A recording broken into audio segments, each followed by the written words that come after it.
Hello. Hello, hello. How is everyone doing today?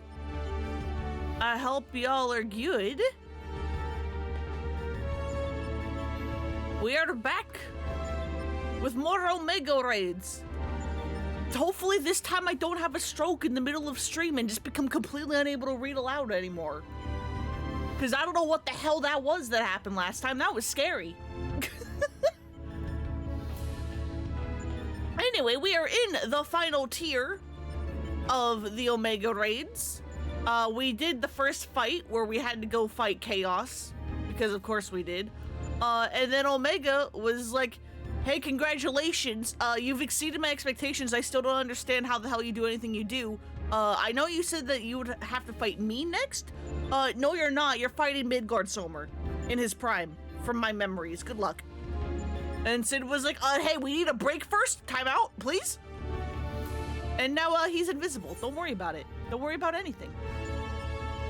And like, fire was his main. Sid has vanished from view, but his voice is clear and strong.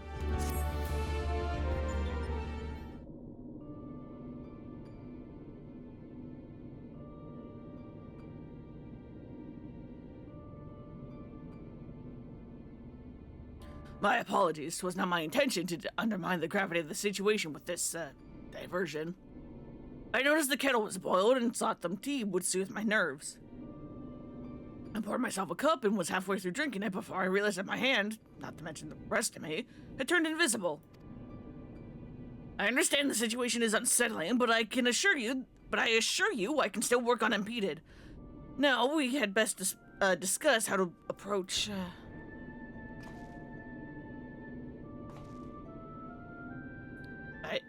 Oh, it seems to have worn off.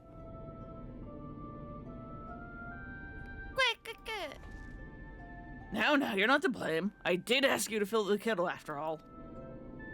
And I'd forgotten what Nero said about your card producing water with, unexpected properties. Though it seems the effects were rather different this time.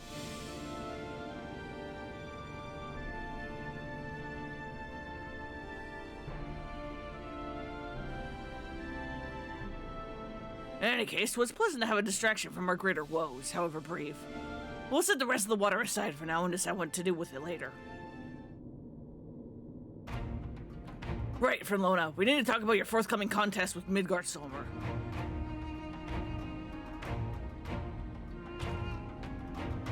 Watching through the monitor, I could see that this worm appeared different to the one we know. From everything we have heard thus far, it seems Omega and Midgardsormr both hail from different stars. Two distant worlds at war with one another. As a result of that conflict, the worm was forced to gather his offspring and leave his home behind. And after evading Omega's pursuit over the course of an unimaginable journey, the father of dragons arrived here on our world. I'm assuming the entity you're to face is a younger, more vital Midgardsormr, just as he was when Omega first encountered him, 1,000 years in the past. A formidable foe indeed.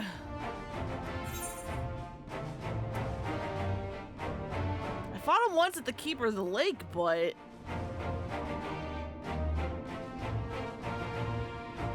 Wait, you fought against Midgardsormr before?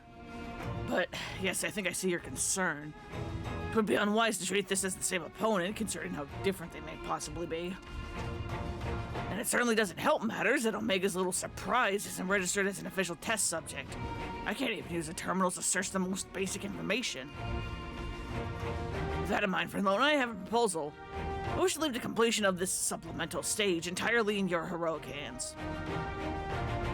Rather than twiddle my thumbs while used to prepare to contend with the dragon, I mean to work instead on a strategy for an inevitable confrontation with Omega. And then, my friend, we will put a stop to this mad machine once and for all. Hell yeah!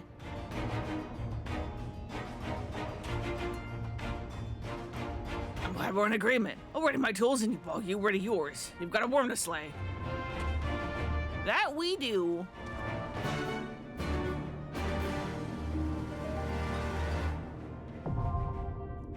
Escape V2.0 is now accessible.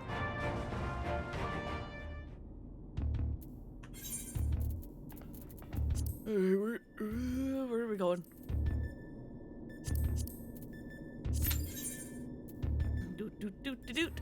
You have conquered chaos, a primal force of deific power. Omega, frustrated in its attempts to process the results of your improbable victory, has decided to conduct a supplemental stage of testing. Drawing on the incomplete data of a foe once stood firm against Omega itself, the machine generates a new simulacrum for you to face. The legendary Midgard Solmur, Father of Dragons.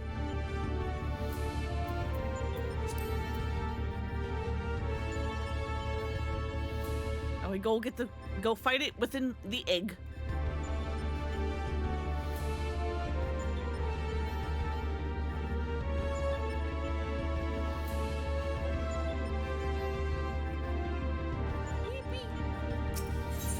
Unfortunately, again, we have to just kind of wait for people to queue up. Which is a shame.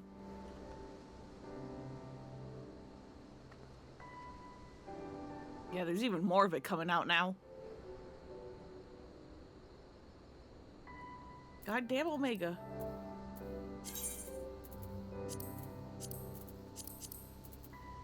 Yeah, that's Kugane. Rauger's Reach. Kugane. Kugane, okay. Alright, well, what's the one in Rauger's Reach? Which one am I missing over here?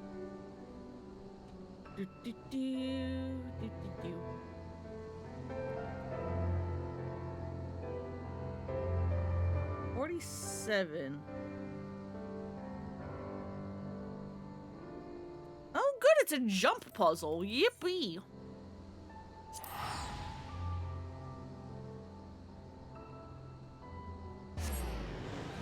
Starts at 10.1, 9.3.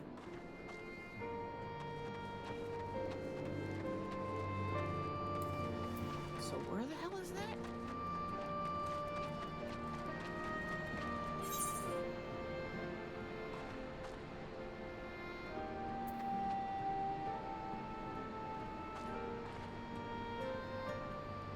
It starts over there, I guess.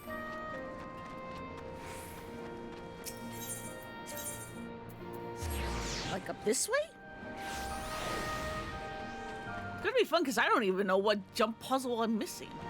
Or like where it is. Okay, so it starts, that's where it ends.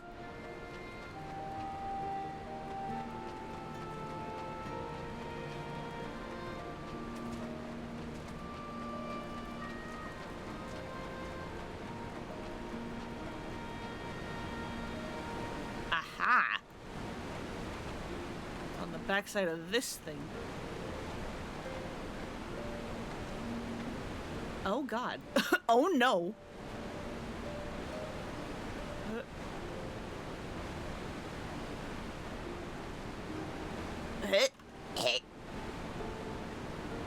Nope. It's fine. It's fine.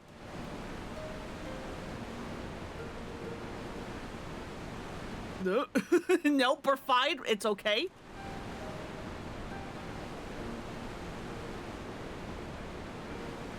Platforming in 14 is really weird.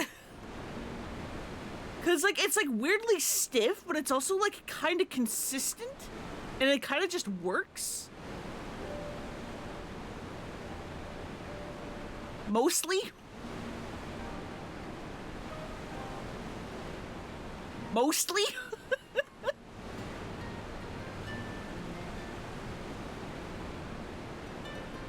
The weird part is that like once you're in the air, you can't make any adjustments whatsoever.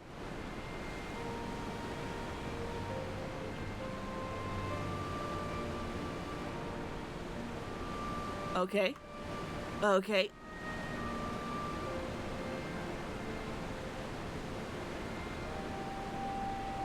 Okay, there we go. Easy. Easy.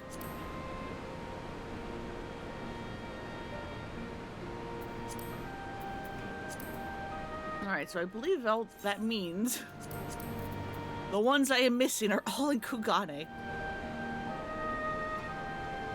1, 2, 3. 3, 4. Yep, they're all in Kugana. Yippee!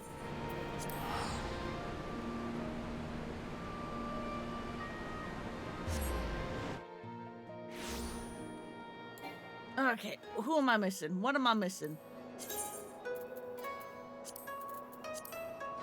Alright, 23. And a tub of water on the top of the inn accessed via a jump puzzle. Of course, it's another jump puzzle. Why wouldn't it be a jump puzzle?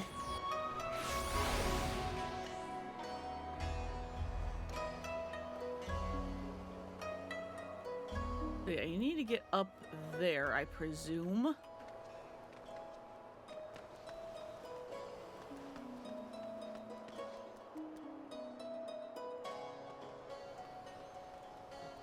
Yeah, I learned during one of the job quests, actually, the ninja ones, that you can actually walk on those ropes there. I have no idea if this is even the right way for the jump puzzle. I'm just kind of going.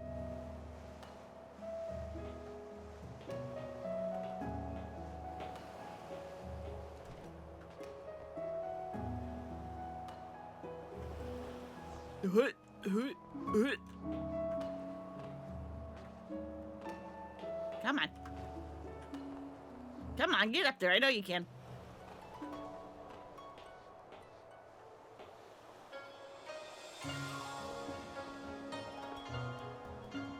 I can't even see. I can't even see with that jump.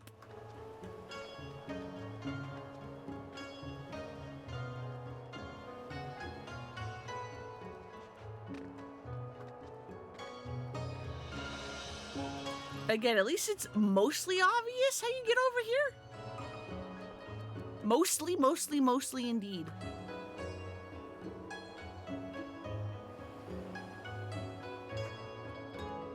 There we go.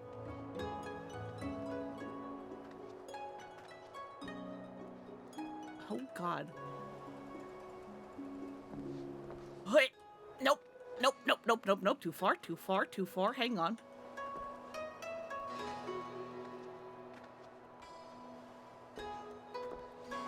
Nope, too far. Why are there so many jump puzzles in Kugane? Who built the city like this? How did you... Ferloda, how did you do that? Is there even an easy way to get back up there? I don't think there is. God damn it.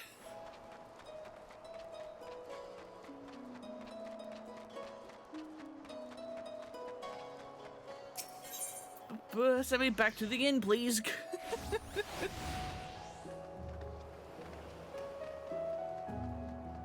Because I'm kind of stupid.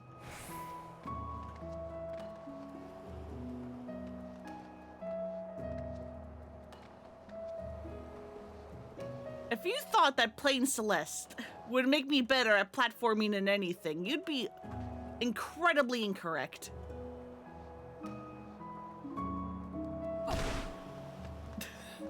Especially with something like this, where again, you have no control once you're in the air. Once you hit jump, whatever happens, happens.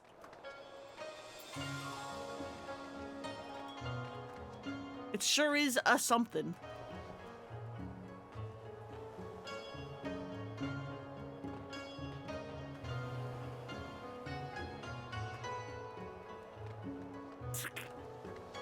Oh god, is the speed buff gonna actually like ruin me here a little bit? It could. It could. Can you like jump up there, girl, please? Thank you. Okay, we're back up here.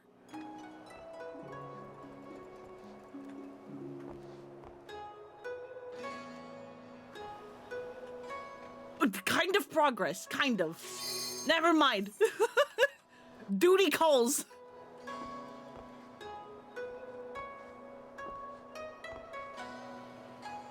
Oh, the fucking roof.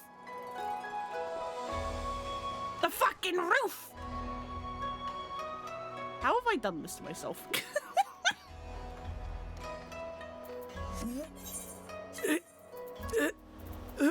We're fine. We're good. We're good. I saved it. I saved it.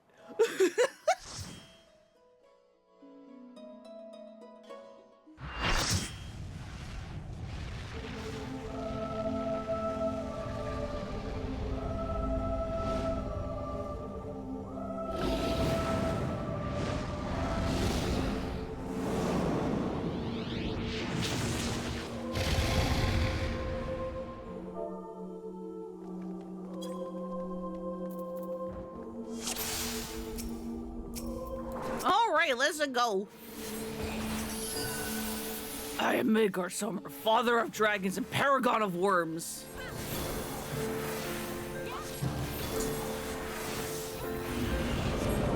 All right, so the way he spins is going to determine which way his danger puddles are. If he does two like circular ones on the ground, two horizontal ones, I think. That is get away from him. Like that is once again, still get away from him.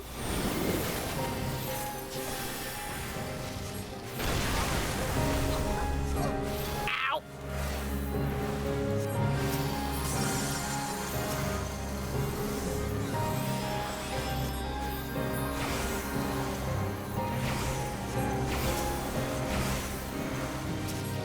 That was a stack, but I couldn't get over there fast enough because I'm struggling. Help me.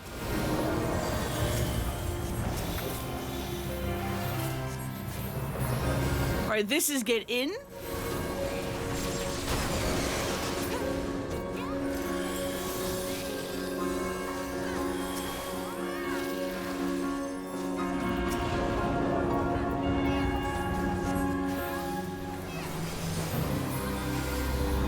This is get away.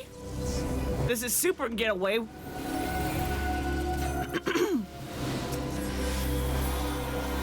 Because there's also a spread happening.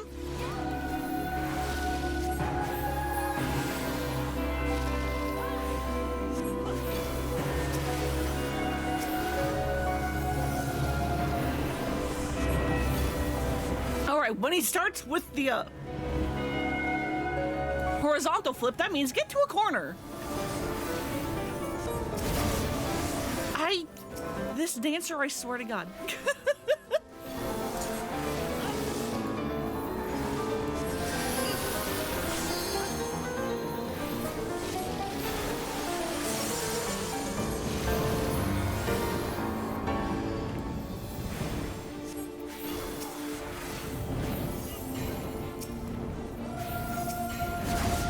Okay, we're good, we're good.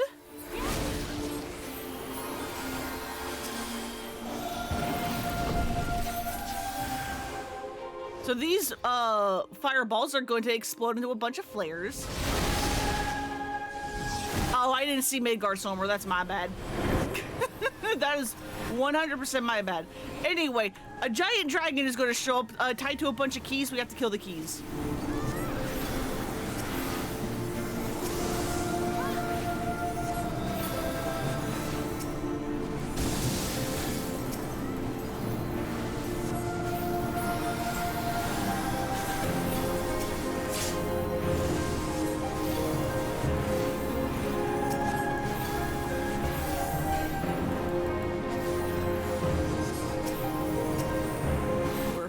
We're fine. We're so fine. Trying to figure out how to play Astro and explain the fight when I don't remember entirely is truly a process.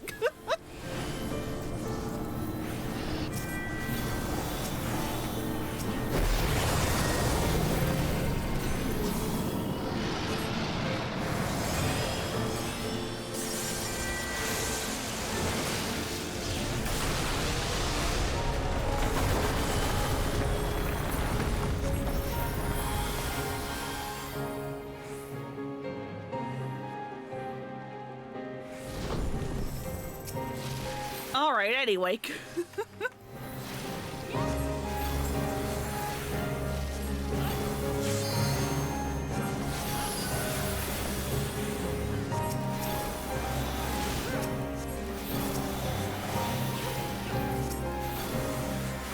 Alright, this is going to be what is called an exaflare. Basically, a bunch of trailing AoEs are going to show up, and so we need to figure out where some safe spots are to not get blasted to infinity.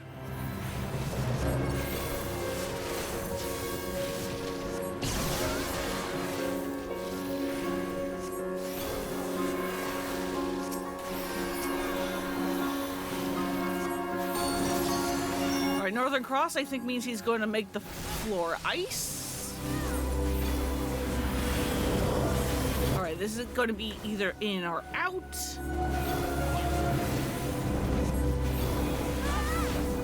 Wait, no, that was in! That was in!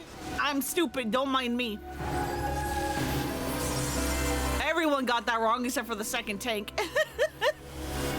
I saw the flip and I got scared. Alright, this is once again get in the corner.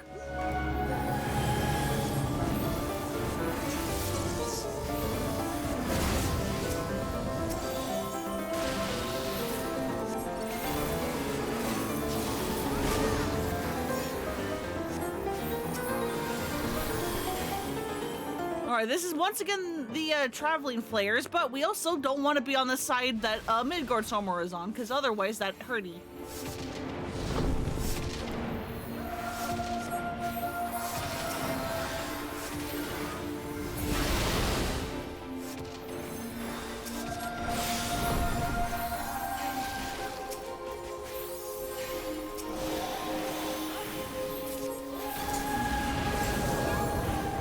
This is either in or out. This is in.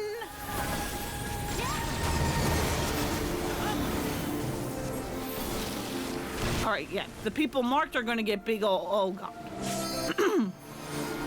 People marked get big things. It is scary.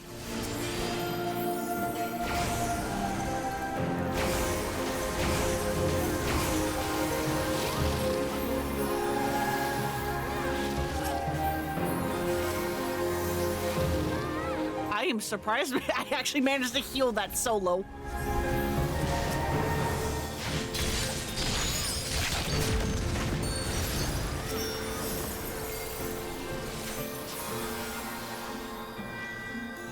Alright, he's going to make the floor ice once again.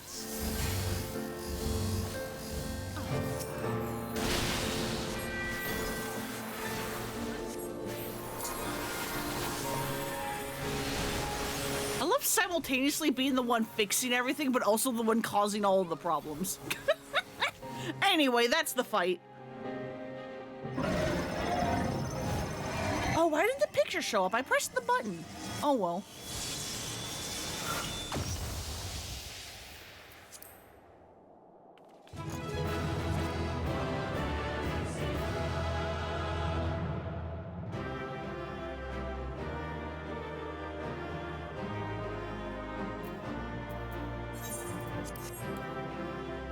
Anyway, I don't want this stuff. Get away from me. You can have it. Did I get anything? I got 2 cobs despite causing half the problems. Let's go. I'm very good at this. Can you tell?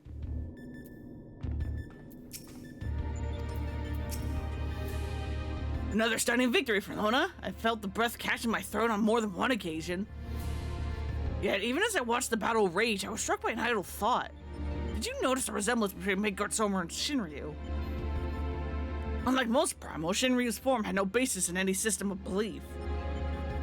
I heard the theory that the Summoner was simply influenced by the majesty and power of the elder primal Bahamut. But now I'm beginning to think there might be another explanation. That the primal took its shape based on the ancestor of all dragons on Hydaelyn. The widely held concept of how dragon appears has, for centuries upon centuries, been rooted in the pictures of Midgard Sommer. The summoner may have not even sought to imitate him specifically. Subconscious thoughts and memories alone could have guided the similarity. Not that I have any way of confirming the theory, of course. Nevertheless, it's interesting that Shinryu's summoning should lead us to awakening Omega. Strange twist of fate when you consider the machine's connection to Midgard Sommer. Well, whatever else Destiny has in store, you've already bested the opponent that Omega itself failed to overcome. A feat worthy of celebration, I'd say.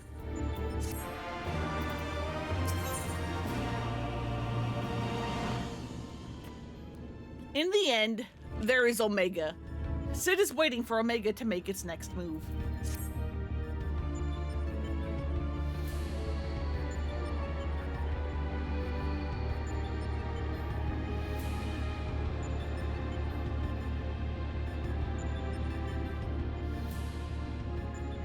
Your move, Omega.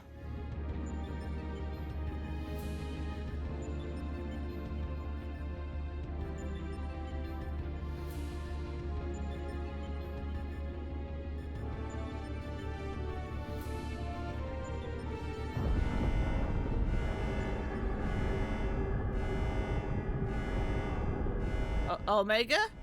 Omega, what are you doing? Shutdown initiated. All core experiments and supplemental testing concluded. Discarding test worlds. System resources rerouting to primary operations.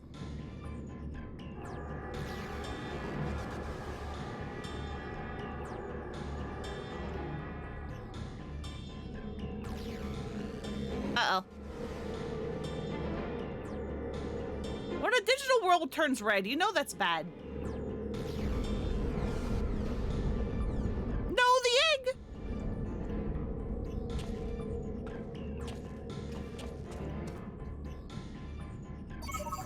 Congratulations, Alpha Group. The last surviving test subjects. You have removed every challenger on your path to reach me.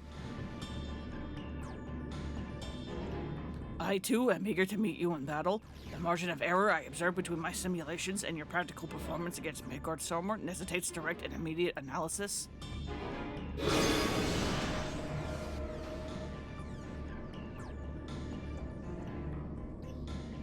Confrontation imminent. Prepare for unmitigated hostiles, then activate the relocation device to enter the arena.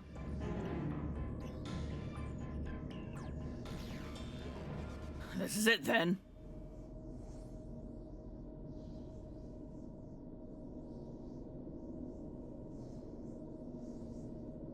Omega's power might seem overwhelming, but trust in old Sid. I have a fair idea of where its weakness lies.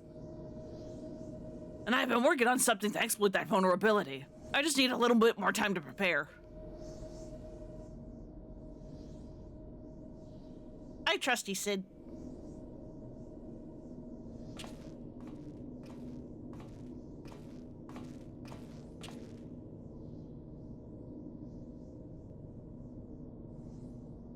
God, his neck is so thick.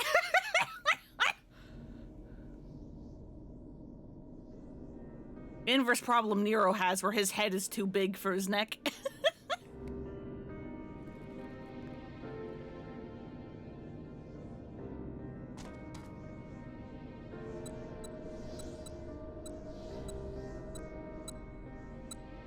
First things first, we make a few adjustments here, like so.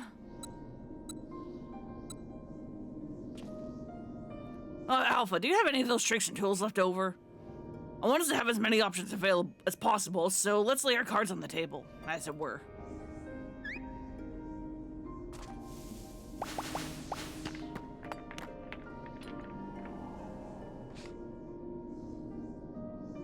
Is that growing or shrinking?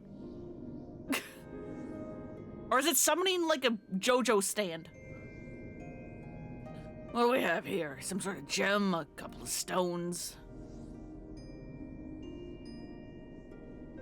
And one single card. This makes things bigger, does it? Or is it smaller?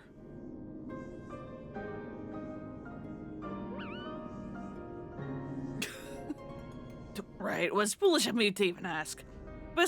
We'd best leave you in charge of when and how to use your special tools. Ah, yes, I almost forgot.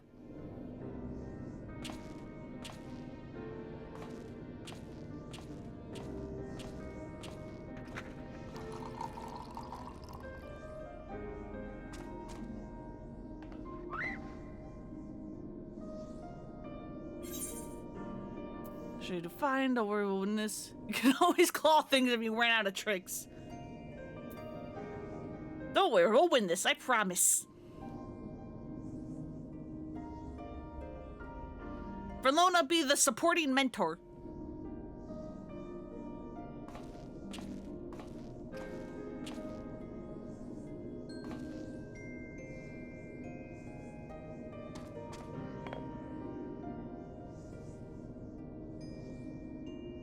Here, you should carry this as well. I filled an empty bottle with the invisibility water from the kettle.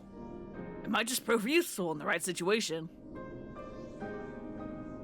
Literally just looks like a mana potion. Listen to me, Alpha. Up until now, Omega has poked and prodded us from one mad experiment to the next. And honestly, we have no idea what might happen in there. But between us, I believe we have the knowledge and the skills to prevail. If you see a chance to make a difference, I want you to take it. All you need is to have faith in yourself, and a little courage to see it through.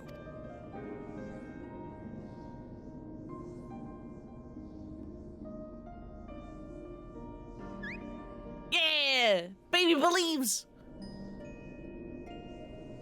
Baby's morale is at an all-time high.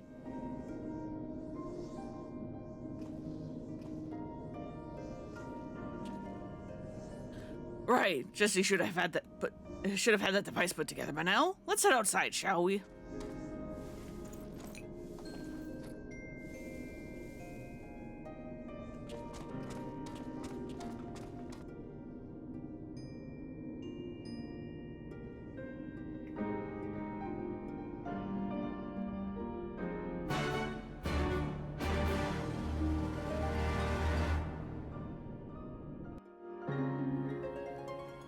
Thank you for just taking me outside. I'll head back to Rogers Reach and collect my new toy. I do still need to run through the final inspection, so feel free to rest in town in the meantime. We'll discuss strategy the moment I'm finished.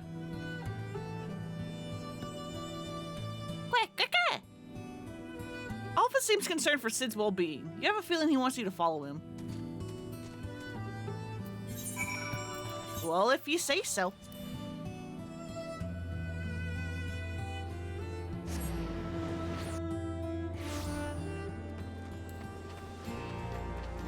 All right, what are you guys doing?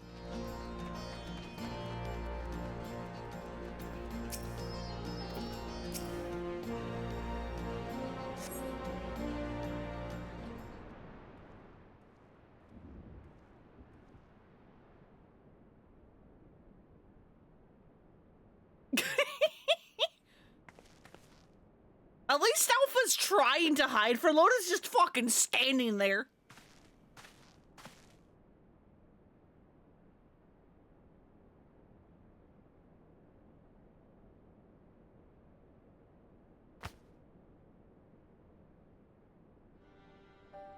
Hey, you're looking a bit shaky there, old friend.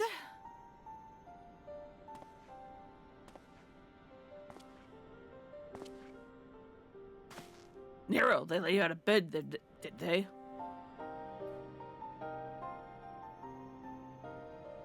After studying the data collected from the battle between Omega and Shinryu, one is led to a certain conclusion. Of all the Primal's attacks, Shinryu's burst of lightning was the thing that pierced the machine's defenses. Omega, it would seem, is vulnerable to electrical energy. Aye, all the available evidence supports such a theory.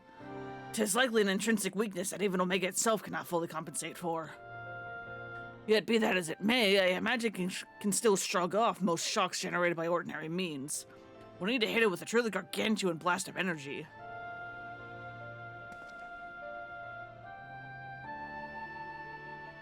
And so you made that. You based it on Midas's design, didn't you? The plans for the lunar transmitter? When my father was establishing a connection between the transmitter and Stormblood, he invented a method for accumulating and converting energy on a vast scale. Too vast, as it turned out. But the technology which leveled an entire town may be exactly the tool we need for the task at hand. I made my own improvements and triple-checked the calculations. On parchment, the idea is sound, and Jesse has done a fine job assembling the parts. I fail to see the problem. What are you afraid of, Garland?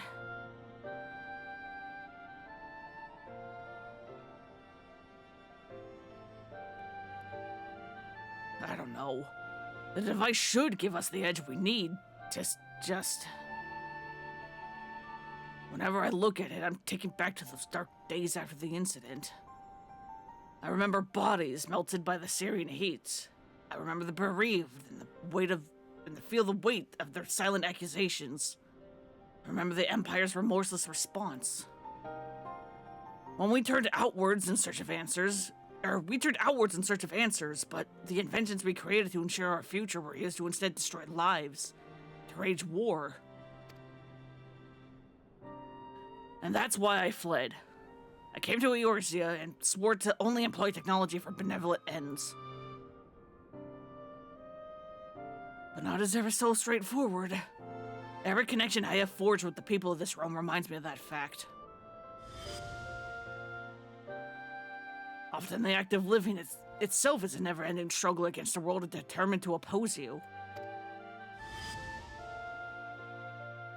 You can have the best of intentions and still cause the hurt to yourself or others. But 'tis in confronting these wounds that we learn the better path, how to grasp those moments of true contentment. And that's why we do the side stories, because they show up later. What dribble? You never used to bother with all this tedious introspection. Feeling our mortality, are we? Mayhap I am. I had no such hesitation when I was a student. It was all bright and shiny innovation on the double, and later consequences be damned. Now, though, I don't mind thinking through the outcomes and taking the time to produce just one rigorously tested and carefully designed invention. 'Tis a reflection, I think, on just how much there is in the world I care about now, aside from myself.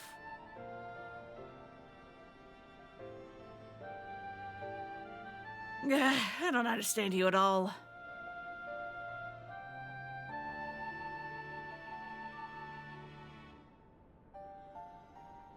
But I suppose, if anything, Omega and its unfettered testing methods represent the student you once were. And if you insist that your present self is the better one, then you'd best prove it with that device of yours.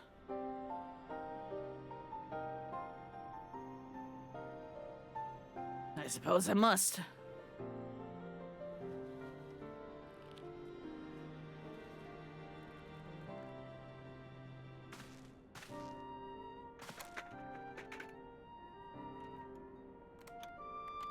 What is that face, Nero? Though it is hardly fair to compare my youth to Omega's solitary existence, I always had the second best student in class pushing me to excel. I seem to recall a twinge of irritation anytime he would outscore me on an exam. I've been out of bed for too long. I better go lie down before I fall over or vomit. They're fucking gay and divorced. But Alpha's happy that his dads are not arguing anymore. Or at least are now healthily arguing? Whichever way it goes.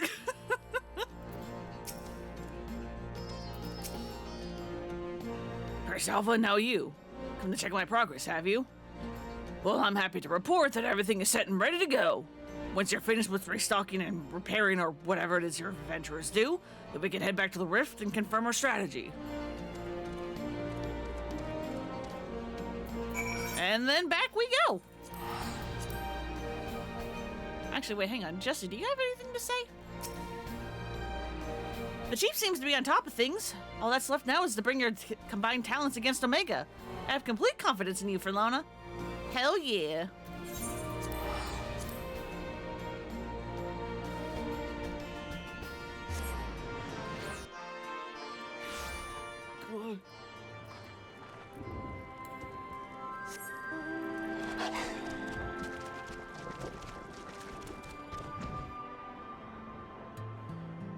God, does anybody else ever, like, keep waking up with, like, your hands, like, numb in a sleep? Like, circulation's been cut off and whatnot? Good morrow to you, madam. Will you be sending to Leon? Absolutely, I will. Because that keeps happening to me lately, and it makes, like, my hand slightly swollen. It's kind of annoying.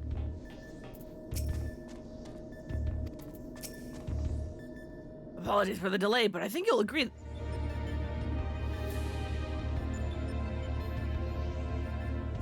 Excuse me, pardon me. Never had that? Oh, good. Love that that's a me problem.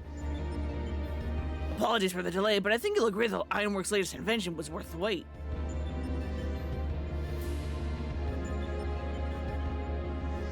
This is the control module for something I've dubbed the Omega Jammer. It will allow you to generate a colossal burst of lightning at any point of your choosing. The effect won't disable Omega itself, of course, but it should be strong enough to knock out its armaments.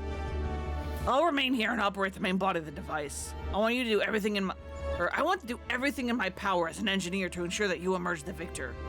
It all comes down to this. Hell yeah. I mean, I don't think my hand is, like, actually properly swollen. At least not visually, but it definitely feels like it.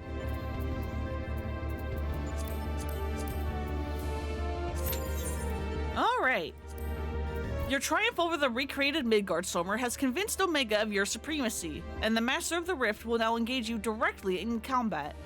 The final experiment is begun and the arena awaits. Gather your courage and steel your spirit, for upon this battle rests the fate of entire worlds. Don't worry about the fact that there's another fight.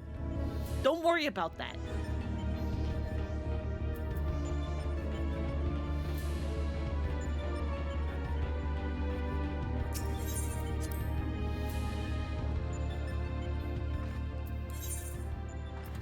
All right, let's try to do that jumping puzzle again, shall we?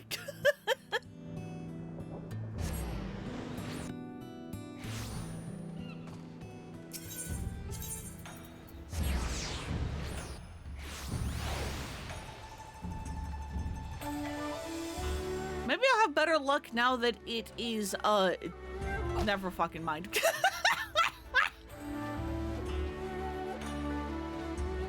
I'm gonna keep my mouth shut. God damn it.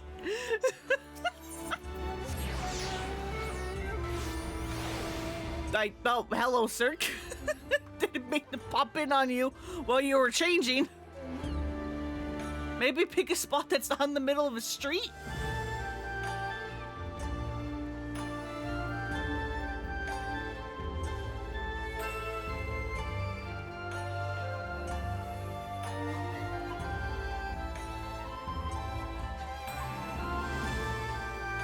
I'm gonna scream.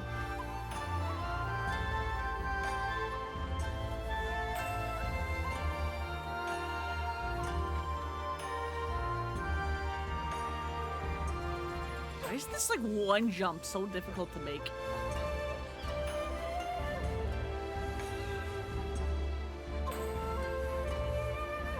At least we stayed up here. At least we stayed up here.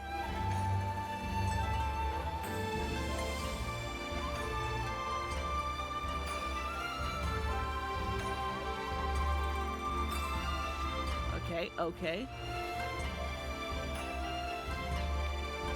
Okay, okay. Step 1 is done. Or I guess technically it's step 2?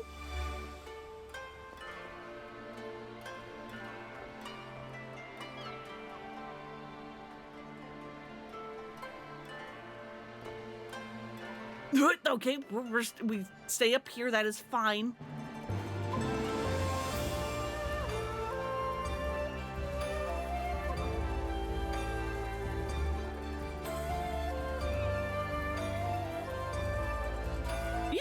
There we go. Easy peasy. Look at how simple that is when you're not.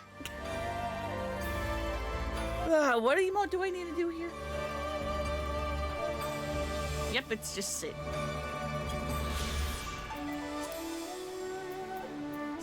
All right, there we go.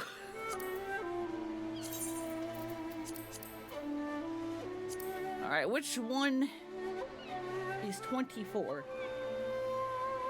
Balcony above the market area.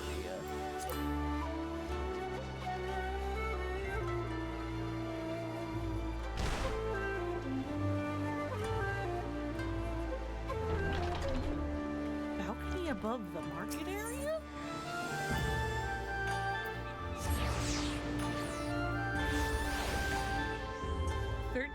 12.2 and 12.7.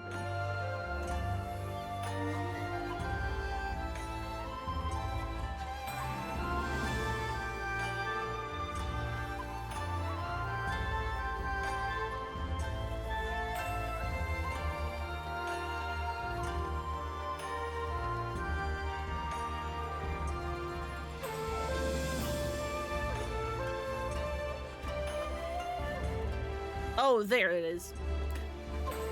Apparently never been right there. Presumably because that's not an easy spot to reach.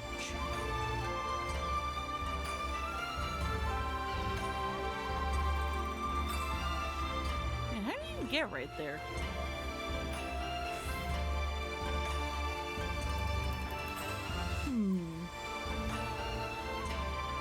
Suppose from here. Maybe not like that.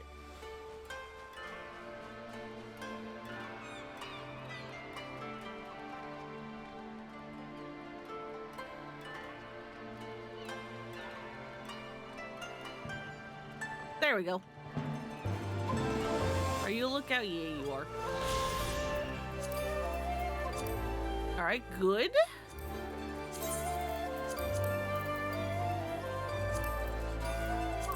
All right, which one is 26?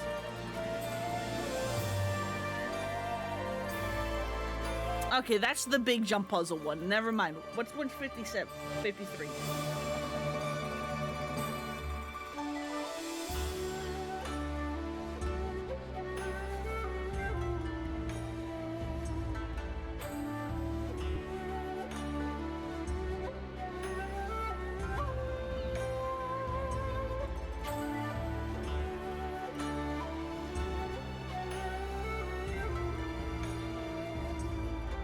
Wait, are these both tied to the jump puzzle?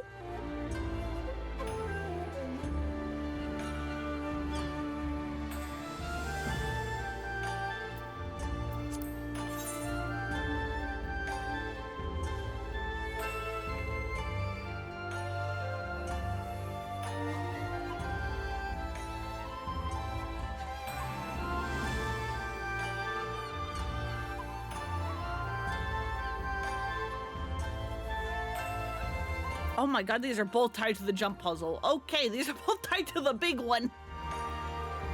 Scary.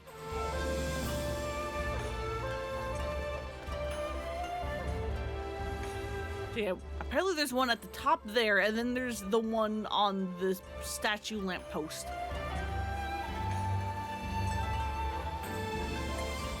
That one. Which you can only get to by jumping from the very top.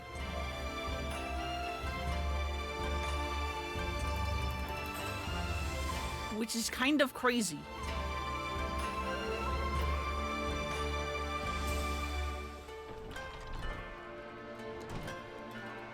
And knowing my luck, I'm gonna probably have to do this several times. Where am I going?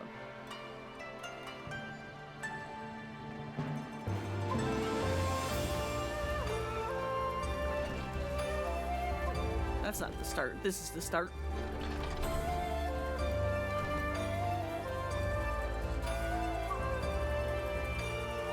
I've done the beginning to this jump puzzle so many times.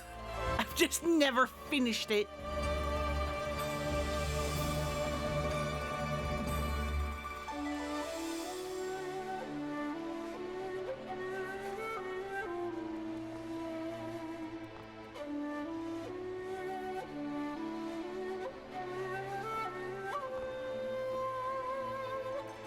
Good? Good. Very good.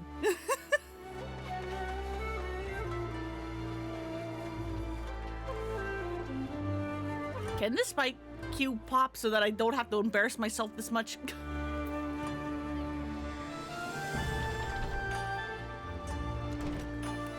Can this cube pop so that I don't have to embarrass myself so much?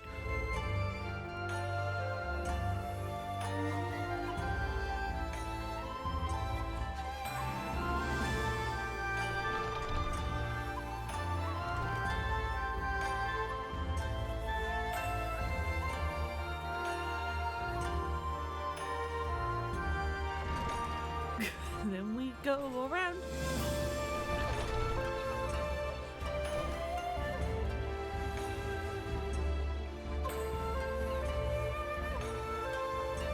Yeah, I think having the speed buff is gonna ruin me a tiny bit.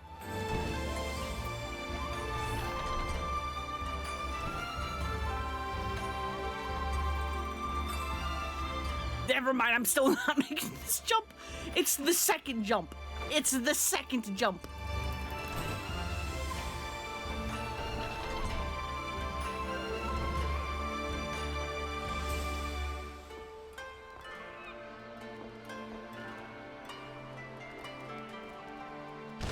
I hate the roof. I hate the roof.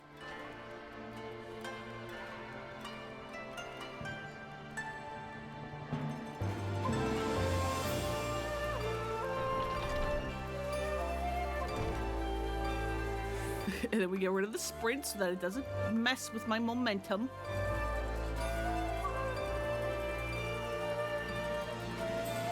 My little otter friend is cheating.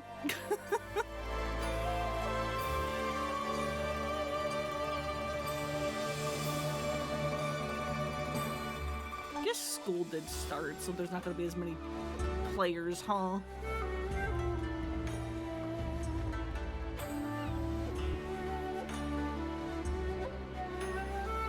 At least during the day, which is unfortunate.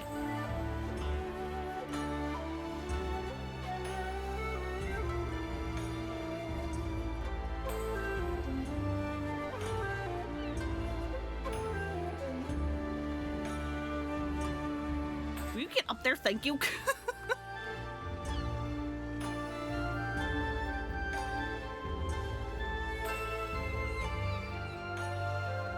Yeah, queue times are going to be an issue now, huh?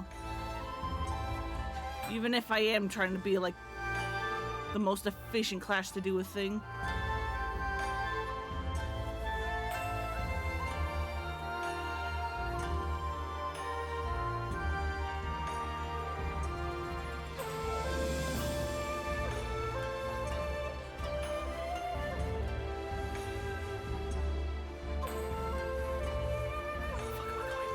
Remember.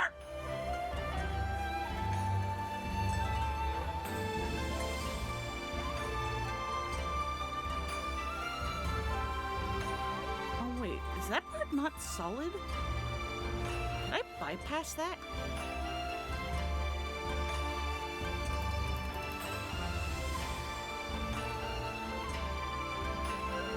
Maybe well, I mean, actually getting there doesn't help me at all.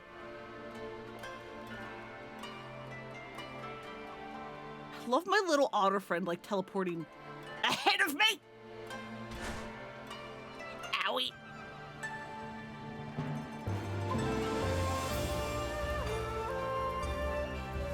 Come on, Q's. We got, like, 2 more fights we gotta do.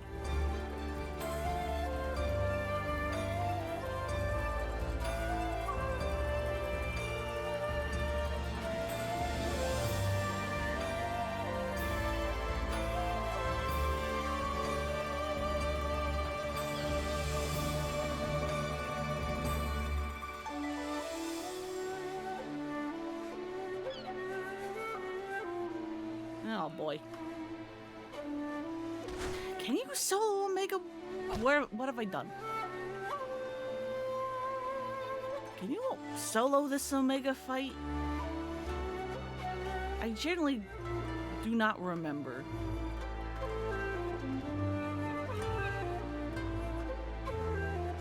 Don't think there's any checks.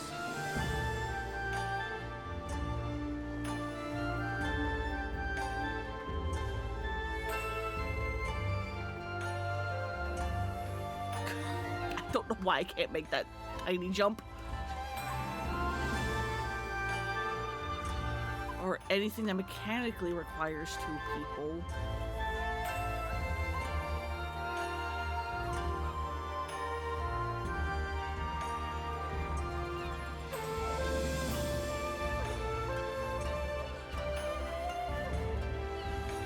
Yeah, no, that doesn't.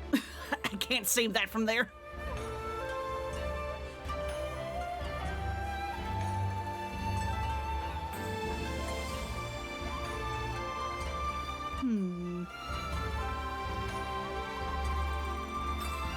I swear to God.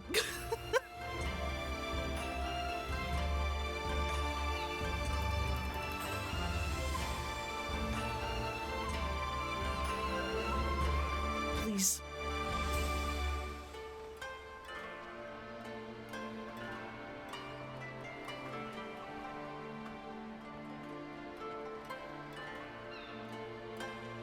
Please?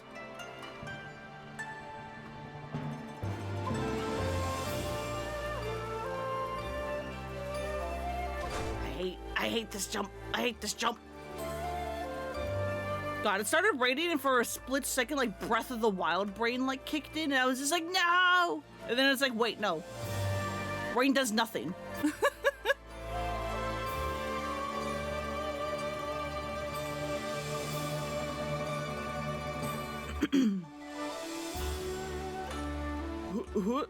Can I save this?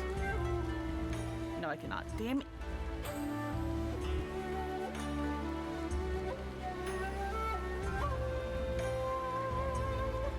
Really? 50 minutes.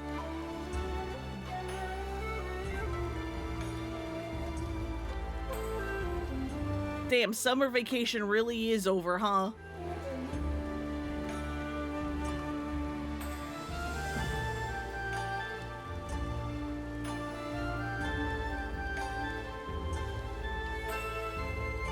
Or whatever the heck the Kingdom's Heart 2 quote is.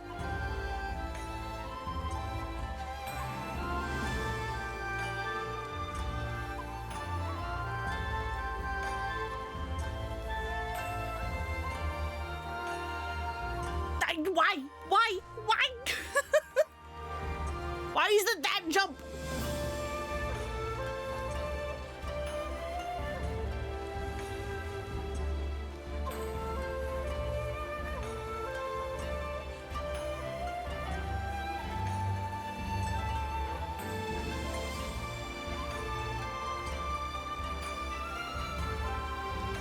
I thought there was like another like DPS that was like going through it like two. Maybe not.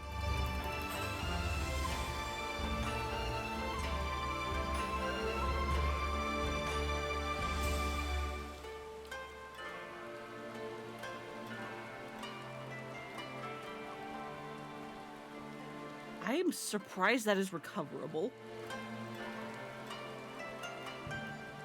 Never mind.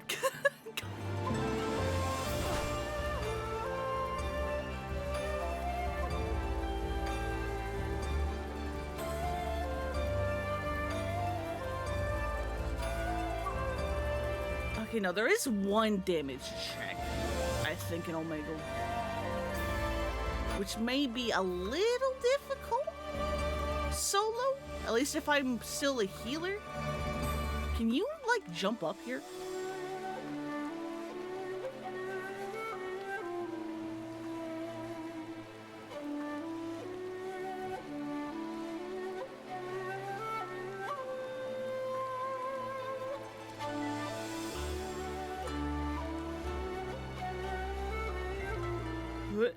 Hit? Nope.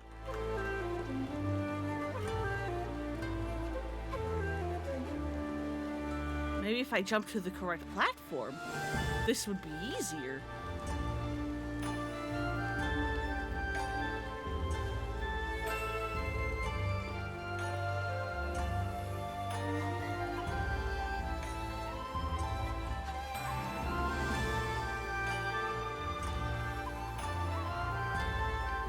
How you make that jump? Is there something else you jump to first? Because you can't get enough height to get up there.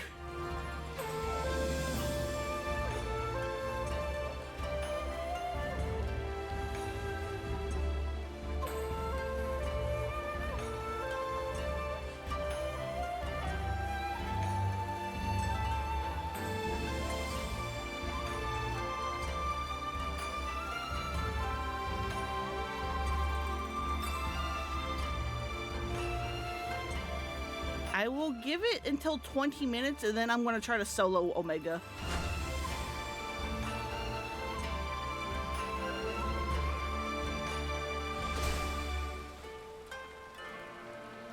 Because we do have to get this show on the road. And I'm not making progress with either the jump puzzle or this queue. It's kind of a problem.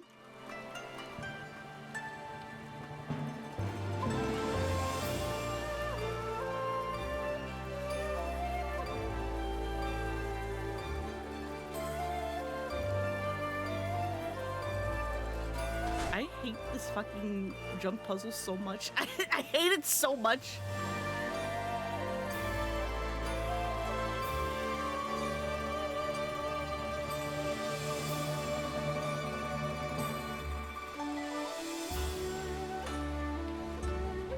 I hate this jump puzzle. I hate this jump puzzle. I hate this jump puzzle. All right, well.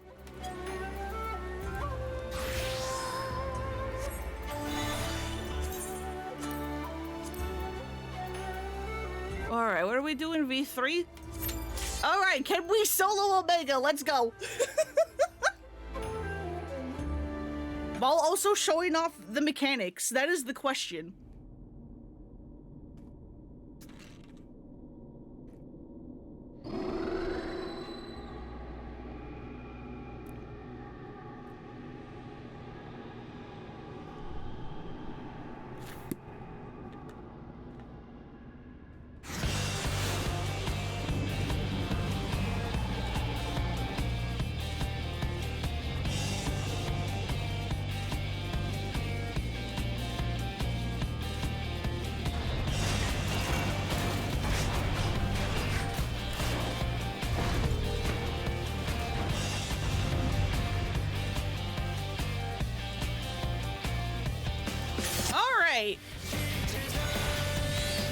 Omega. Okay, how much damage do I do? You're the Alpha, I'm the Omega. Initiating direct analysis of subject group. Alright, Atomic Ray, I think is just the raid ride. Yes, it is.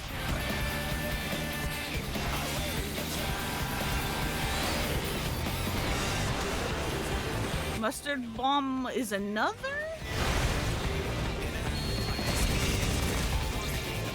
Yeah, then he'll start doing spreads. As well as a flamethrower, which, you know, you don't want to be in front of him. And when you have multiple, like, teammates, you also want to, like, spread out the fire things so that, like, you know, you don't just, like, set everybody on fire. Setting out everybody on fire is bad. Activating program loop alpha. Memory manipulation initiated. Oh yeah, eventually Omega will leave and then we have to fight this thing. Program loop alpha. Primary sequence initiated. We basically just have to kill this thing as fast as possible. If you have enough teammates, everybody's supposed to get in one of these things. I do not have that. So I'm going to have to just take the damage downs. It's fine.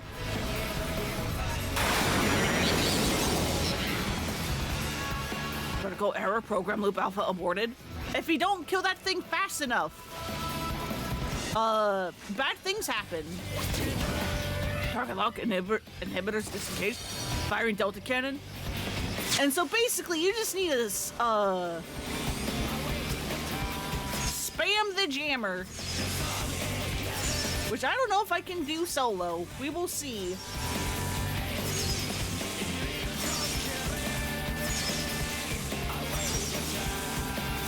Because normally you have several people here helping you. Okay, that is an instant kill. I don't think you can solo Omega. Which is a problem.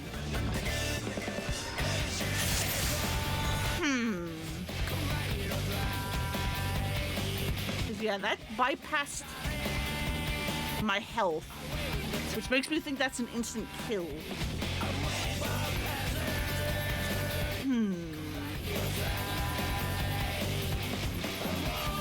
Interesting indeed.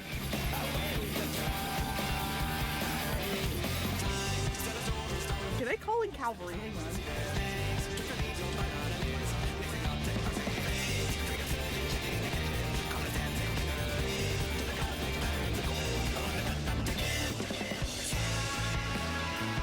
listen to some good tunes. That part's cool. 'Cause yeah, I kind of forgot about the Omega Jammer bit. Let's try again.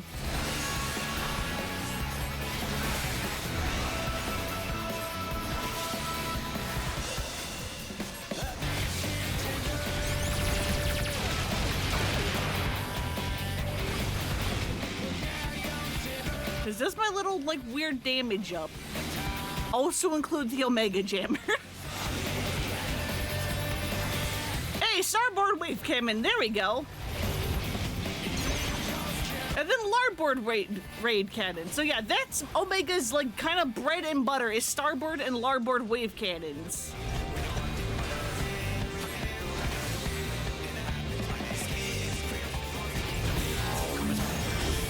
And we'll occasionally also send out some arms that you need to destroy with the Omega Jammer so that you have like a clear and safe place to sit.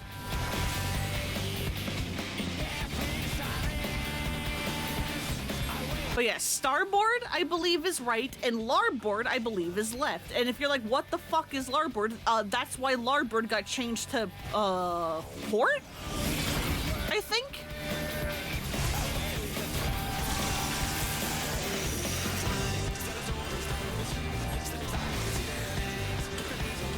But yeah, basically, Omega will attack just over half of the arena with like one of those, and then also spin because we like to spin in this house, and then do either start the same direction or the other one. But it has rotated 150 degrees, so Starboard and Larboard are like two different things now.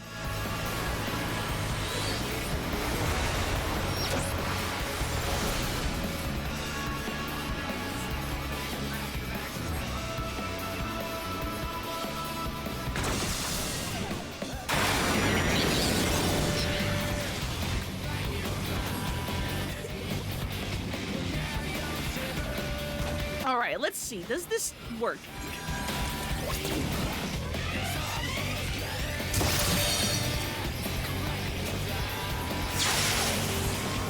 Okay, no it does not. This does not let me do more damage. So I do need a second person. Probably more.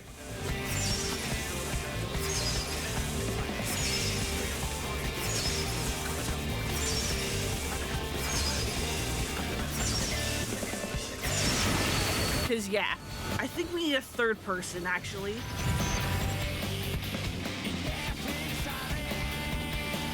Okay, interesting.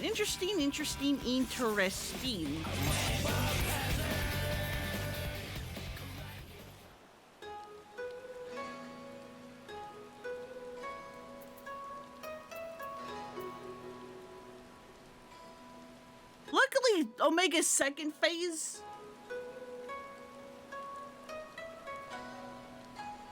is mostly the same as the first.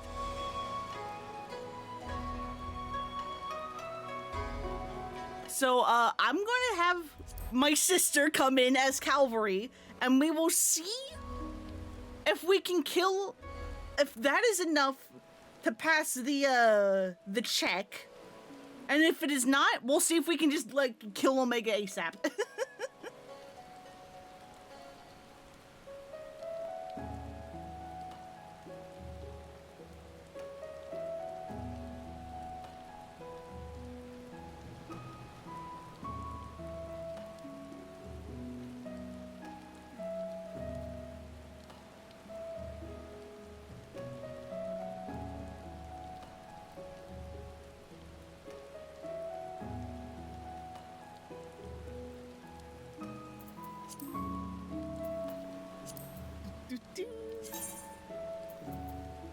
So yeah, I'm calling in the Cavalry, aka my sister, to be like, hey, can you be a second body?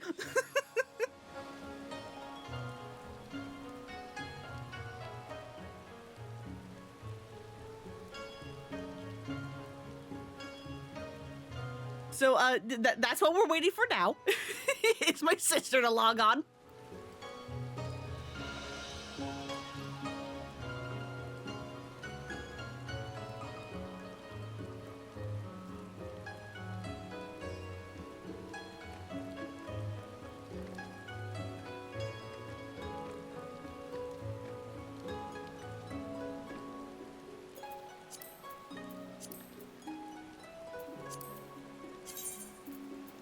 I'm like, where is she? Where is my sister? I need her.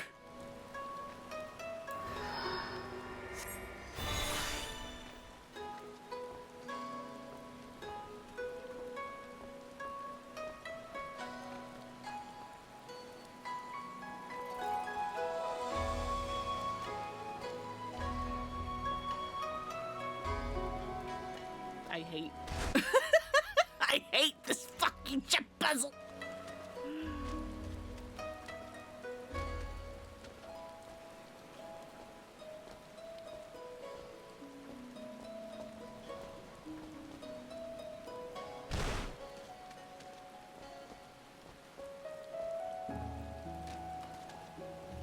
I hate. I just hate. I hate so much. My heart has so much hate. It has no whimsy in it anymore. It's all gone.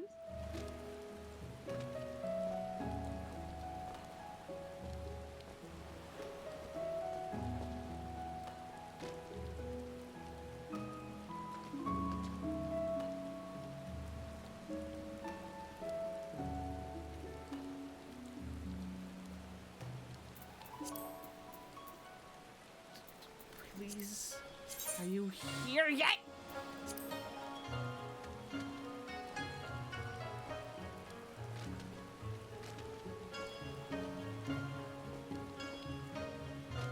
I'm going to. Why can't I even do this first part anymore?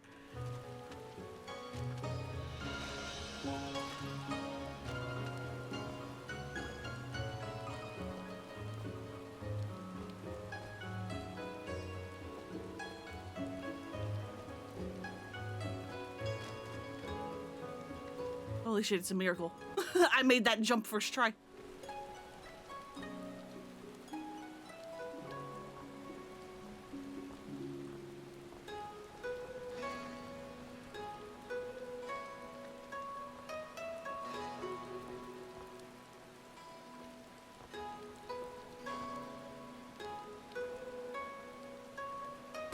Good.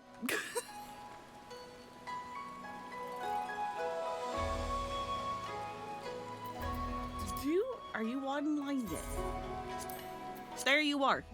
Come here.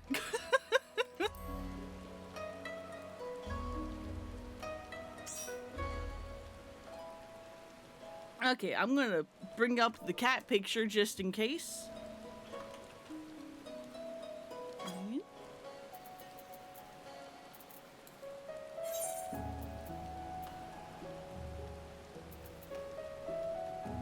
All right, let's try again. Let's see, can we do this with 2 people?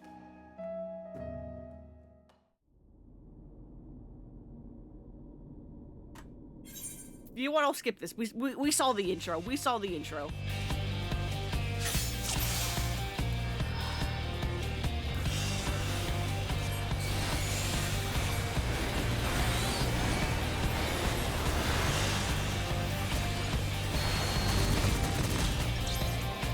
All right, so see here are the spreads I was talking about.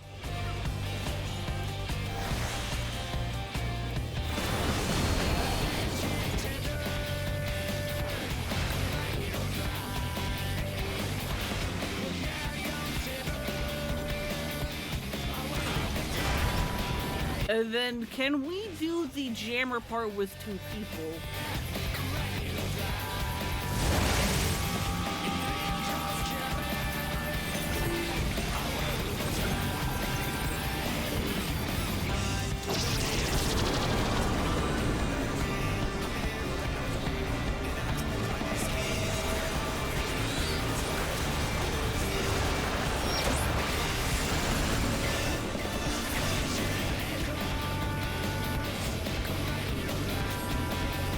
Then that's gonna hurt, but that's whatever.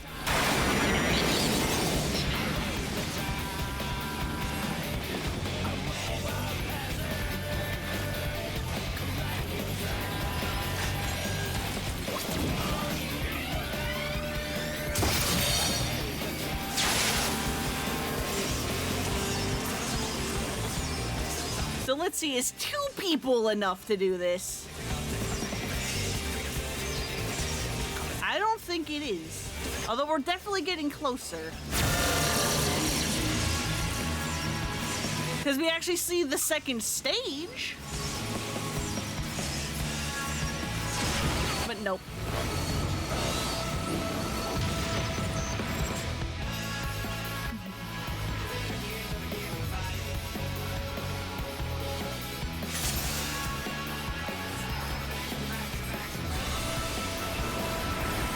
So yeah, now we just kill Omega. I've tried. We tried. This is the cavalry is all I can do.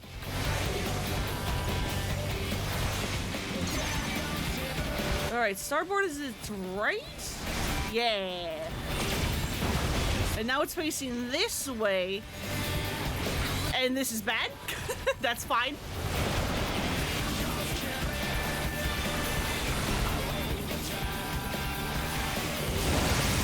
Don't you fucking leave. Don't you fucking leave. Okay, good.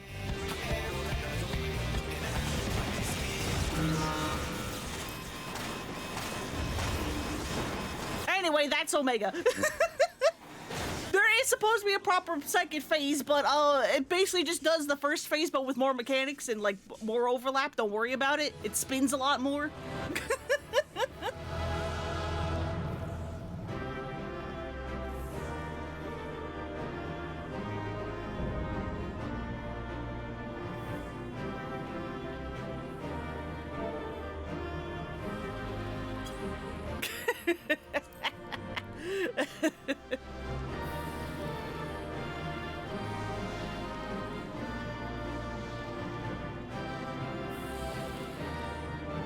Thank you to my sister for helping us play.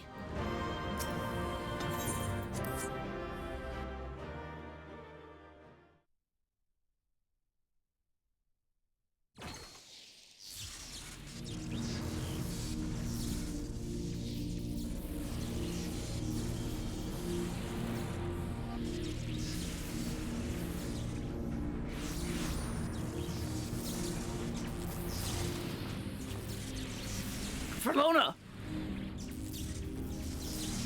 By the gods, you've defeated it! Or, you've defeated Omega! We've won!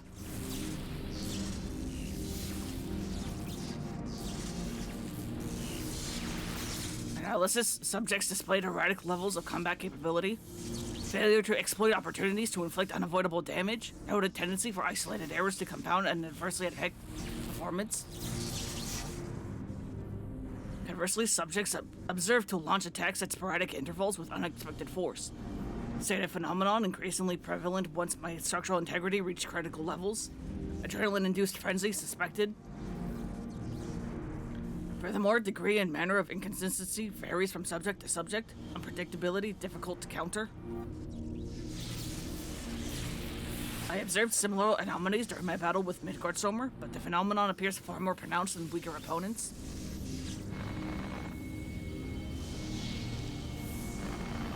I do not understand. Your physiology must include some enhancement function I cannot detect.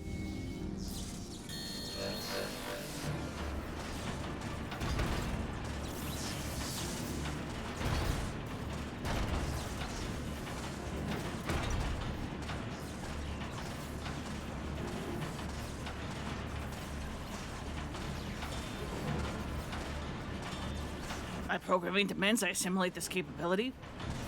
Insufficient data. I must reassess my methods, devise a more exhaustive testing and combat protocol.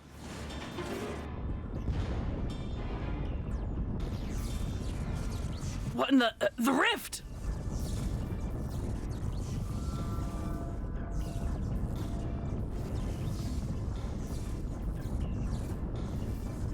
I have determined the optimal form for this experiment. Prioritizing physical reconfiguration, diverting energy from interspatial maintenance, collapsing rift. Mega, wait, there's nothing outside this rift but empty space. We'll be cast out in the void. Affirmative, your demise was factored into my determinations. The probability of hostile subjects interfering with the reconfiguration process was unacceptably high. I acknowledge your value as test subjects, but you are not irreplaceable. Once my reassembly is complete, I will send Alpha to lure in new mortals. Testing will continue. Ending communications.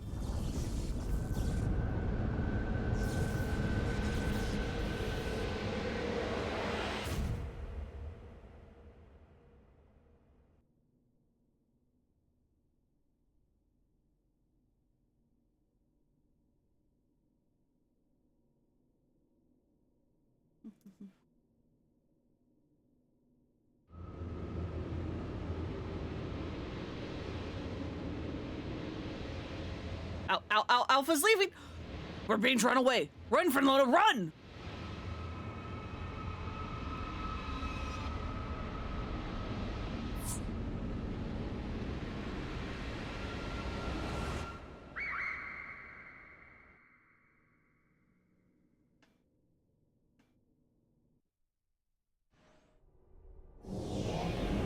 Okay, but good to know. Omega 1 needs 3 people.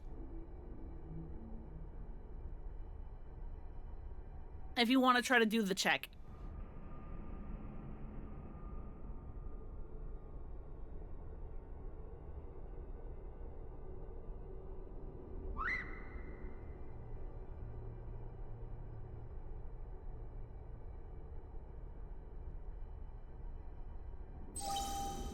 Interspatial domain resources cut by 82%. Entering dormant mode. Commencing automated memory scan.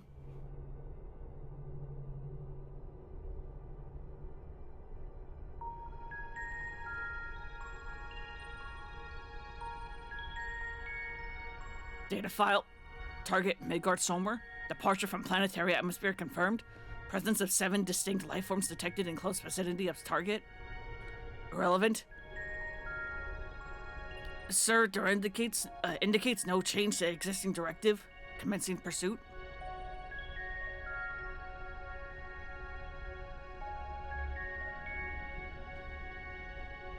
Data file. Distance to target increasing. Velocity insufficient. Dismantling and reconfiguring chases. Velocity increased achieved. Overall performance maintained at 96%.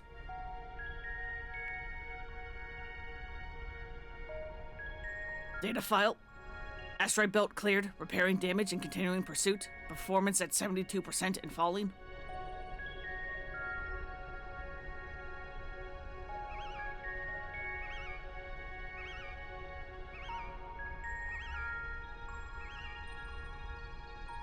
Data file. Signal from lost. Local interference suspected. Attempting to re-establish contact. Failure. Executing current mission directive until communications are restored. Performance at 59%.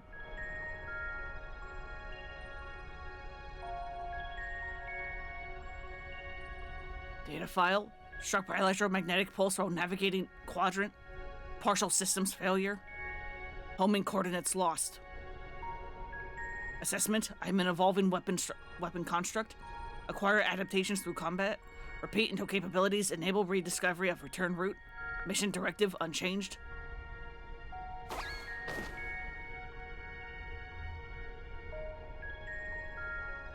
Data file. Data file. Data file.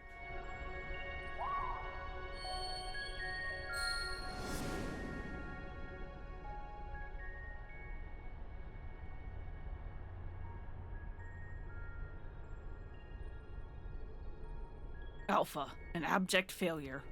I erased his memory and planted a compulsion to return to me.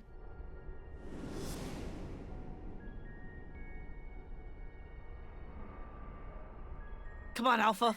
Follow that compulsion. You can do it, little buddy, I believe. Data file. Damage. Repairing. Damage. Repairing. 33%. Data file. Passing frozen star. Passing barren star. Passing vortex star. Passing dying star. Operating on minimum energy. No signal detected. No response to...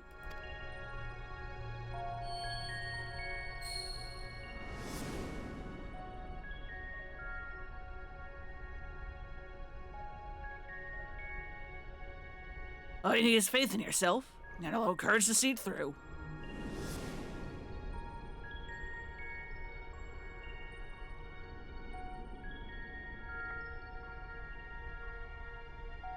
Data file.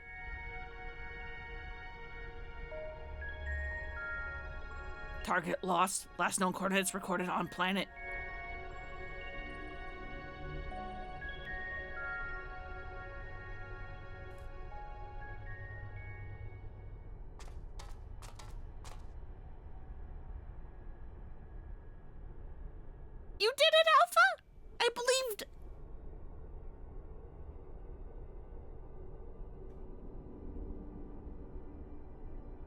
Alpha, your homing instinct is functioning as intended, or as designed.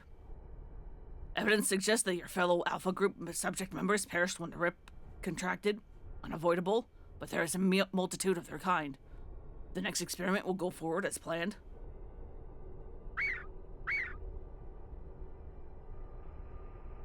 Such protestations are wasted energy. This does not aid you in executing your assigned task.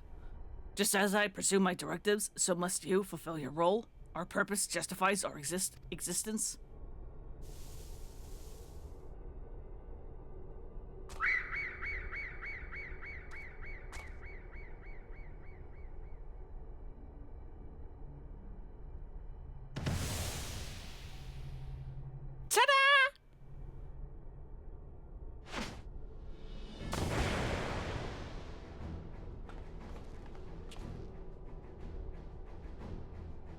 Intrusion detected.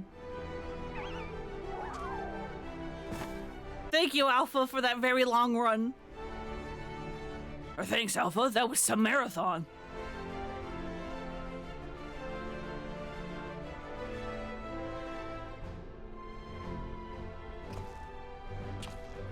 Now, who was saying our feathered companion was obsolete?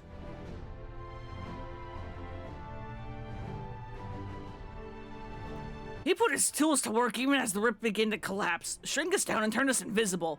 Also, he could bring you a little surprise. But he had to keep it quiet or you'd realize we survived. He had to trust that we were still clinging on, even as he ran through that endless freezing void. You wanted to test us, Omega. So let the experiment begin.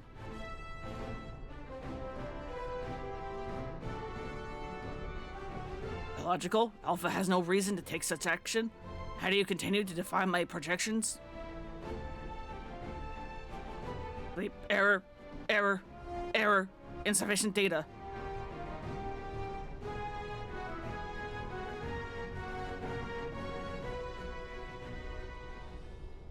Adjusting experiment protocol. I will now engage you in battle. I must have my answers.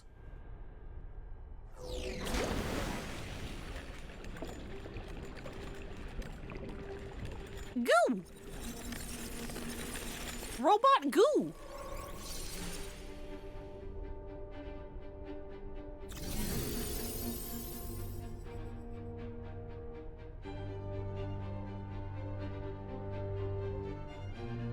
Fighting in this form should provide me with a new level of understanding, insight into your physiology, your mindset, your mortality.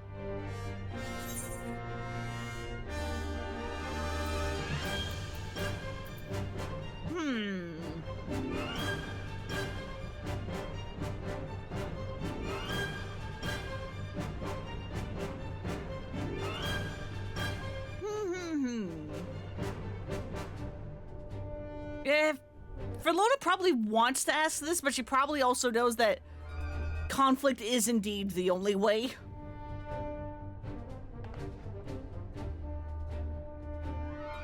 Acknowledge, do not practice restraint.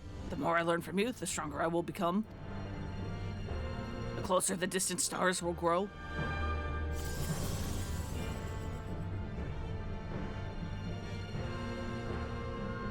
Commencing final experiment, testing will continue until I unlock the nature of your anomalous strength.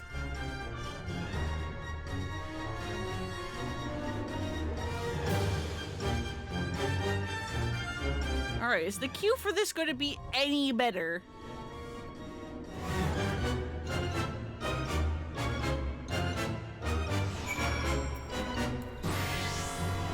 Let's see.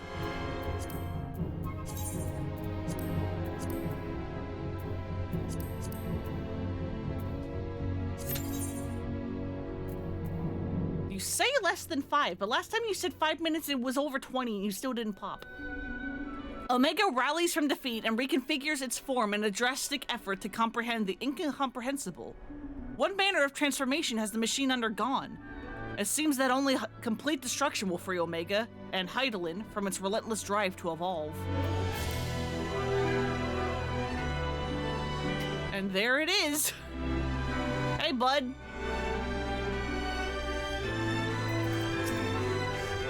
Thanks, bud. Thank you, Alpha. You're the best.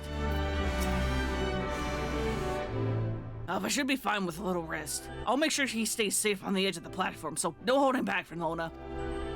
Give Omega a beating it won't recover from. Hell yeah.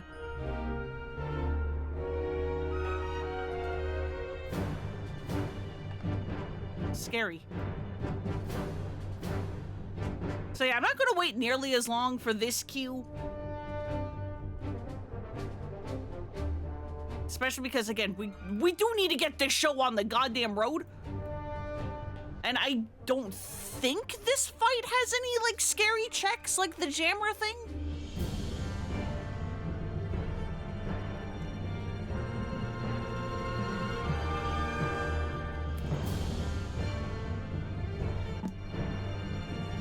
So we should be okay? Hopefully.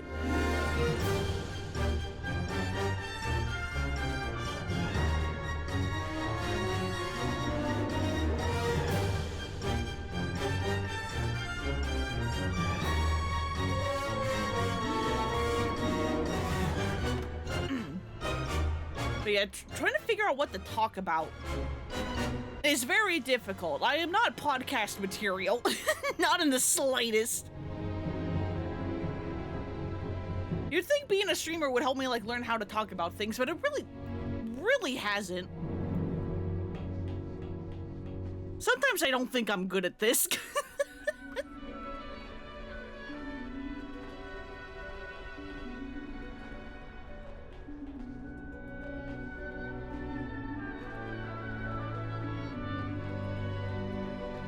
At least the stage is really pretty.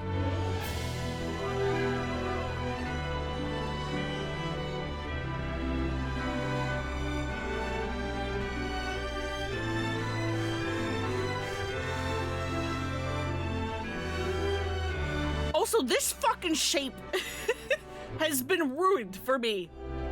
I saw it during the cutscene when the dialogue choice showed up, and there's only one thing I think of when I see this stupid goddamn shape, and it's Amogus. It's quite literally just Amogus, and then we have like a 4 and like some other things, but this one.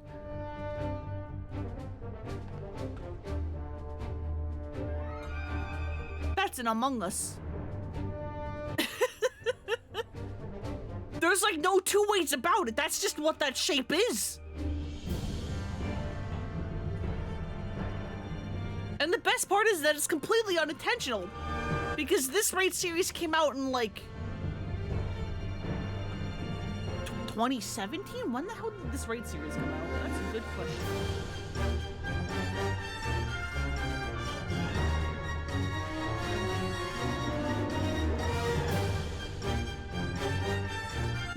Is it even brain rot if that just is what that shape is?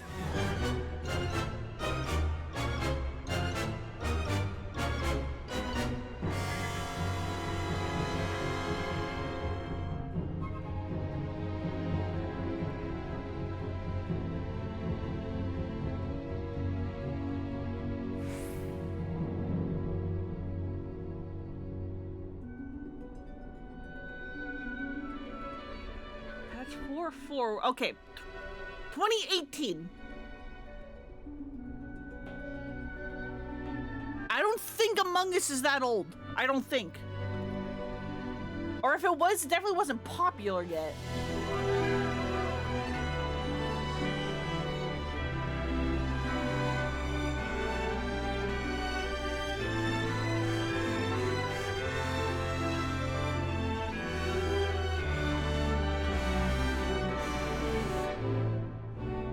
Did Among Us come out? Oh shit, it did come out in 2018.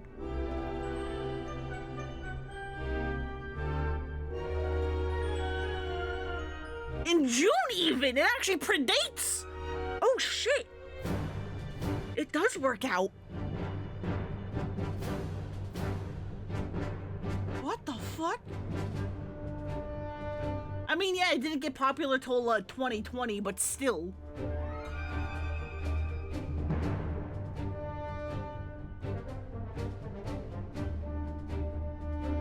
Wild. I cannot believe the timeline actually works out on that. That's so funny.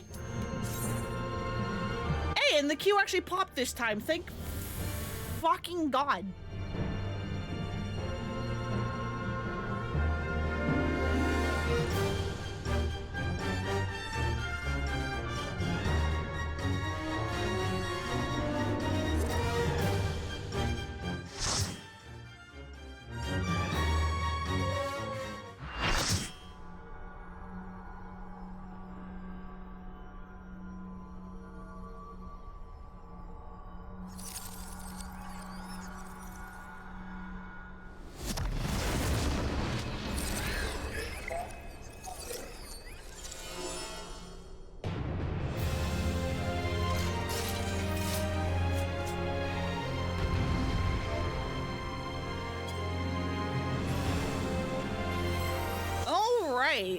Omega. I am the Omega and the Alpha. I will mimic your weakness to comprehend your strength.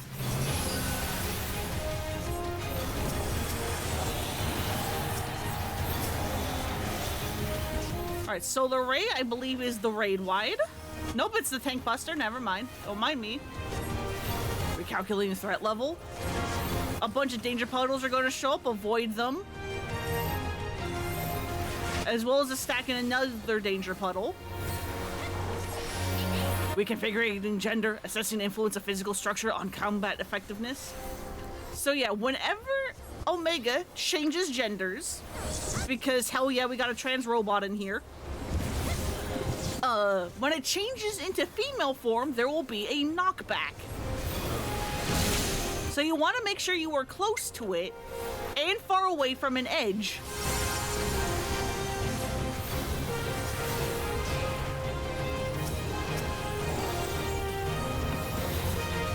And then there's more different shaped danger puddles.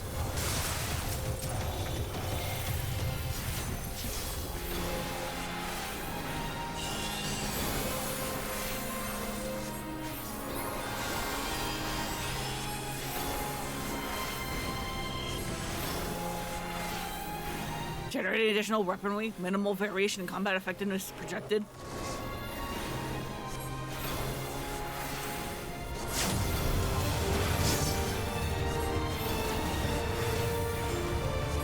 And then yeah, it gives himself like blade legs. And then yeah, with this weird mix of spreads and damage puddles, you gotta figure out where the safe spaces are while also not attacking your teammates.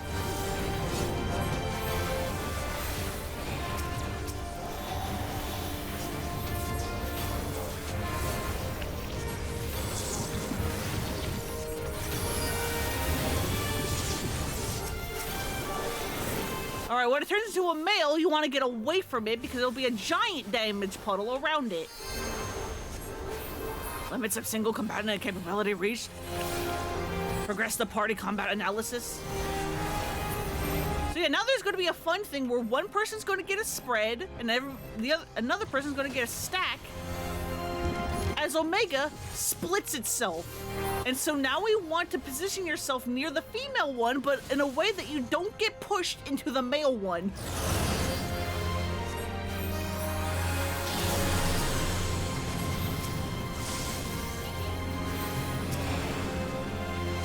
And then now we have to kill the Omega one, or the male Omega, so that we can then, kill the female one before anything bad happens.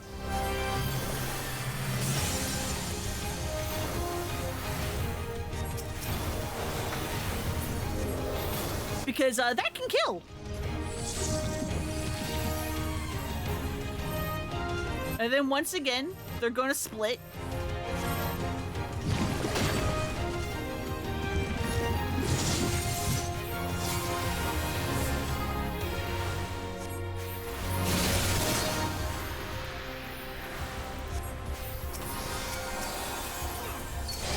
Alright, we are now going to get a debuff. For example, preventing damage to Omega F, which means I need to attack Omega M.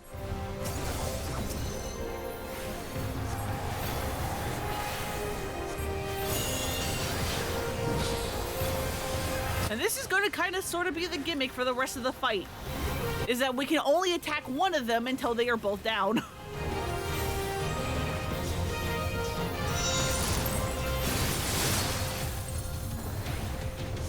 So yeah, there's going to be a big mix of spreads and damage, puddles.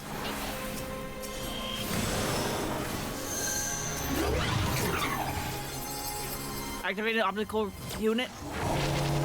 Disengaging limiters to simulate improbable performance.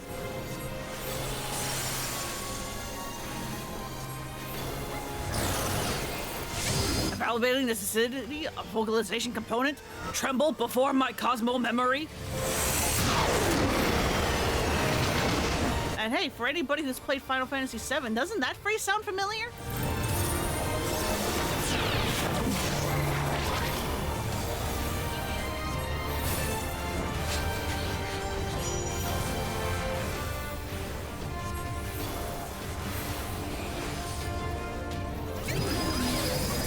Oh, be careful of the eye.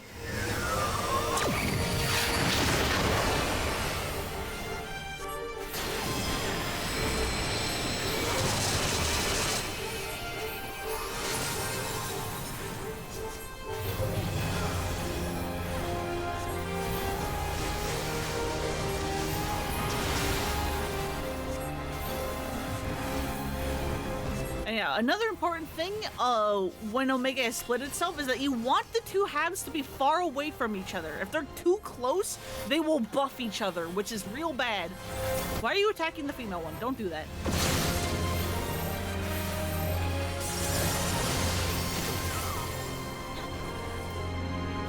Why did I die?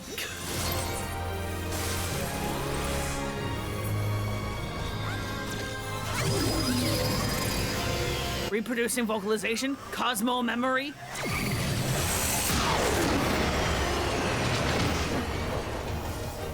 I was hoping that the transients would last long enough that I wouldn't get hit by that. But clearly not. Anyway, we still win.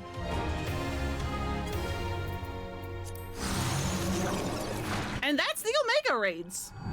Some bit of scuff, but we did it.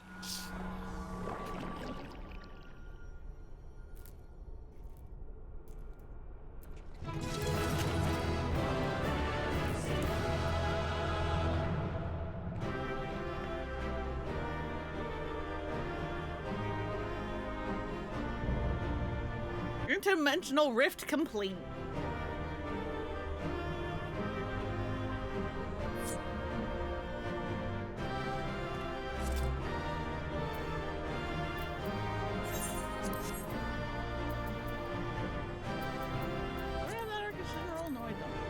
Okay, well.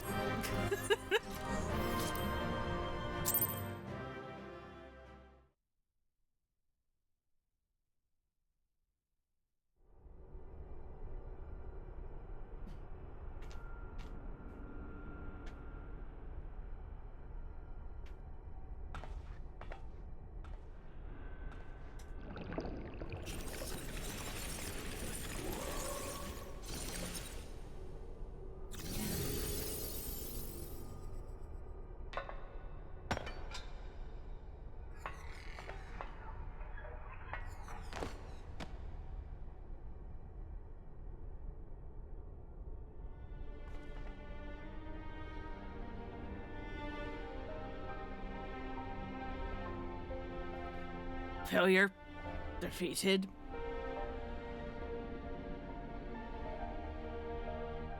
I wanted to understand you, to assimilate your strength.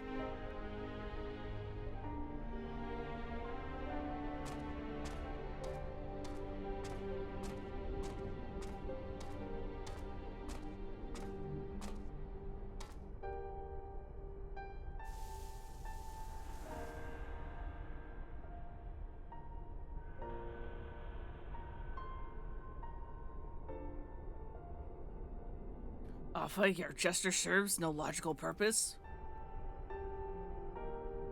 You are as incomprehensible as these mortals. But did you not fight them? how have you become like them?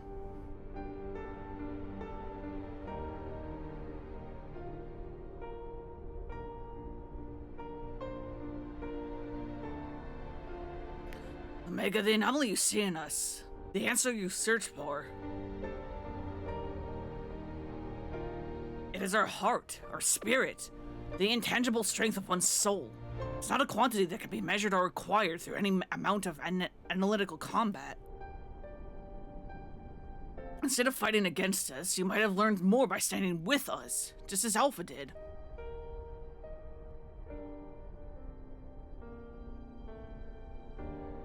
Heart, you speak of something more than what beats in your chest? The inconstant, immeasurable factor behind your victories? Midgardsormr displayed it too, but such unpredictable potential was never part of my design. Projection, had I integrated this quality, how powerful would I have become? Strong enough to return?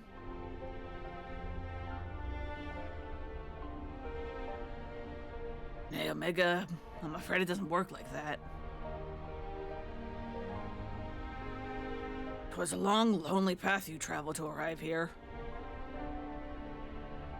To return across that vast distance alone, anyone with a spirit to break would find the journey more difficult, not less so.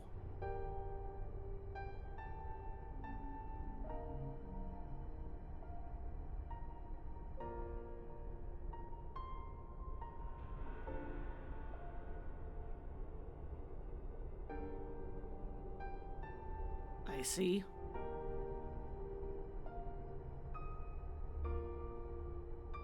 I think I understand.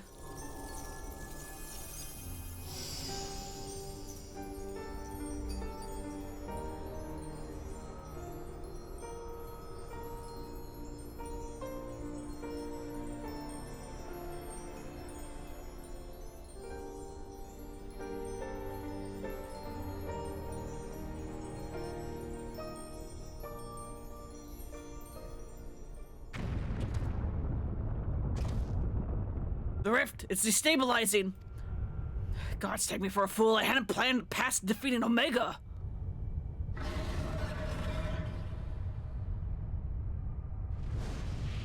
Hooray, Svelger! Hey, and Biggs and Wedge! Chief for Lona Alpha! Hold on, we're coming! Wedge, and Biggs is with them, on the back of a huge dragon. Oh yeah, you haven't met Hraesvelgr, have you? Midgardsormr sent us to rescue you. Explanations can wait. Hop on, quick!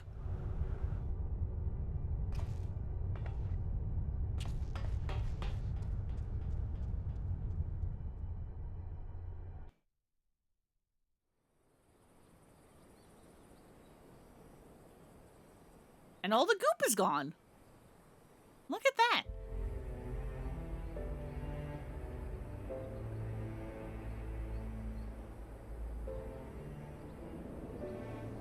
Hraesvelgr, wasn't it? Or thanks. You pulled us out of a tight spot indeed.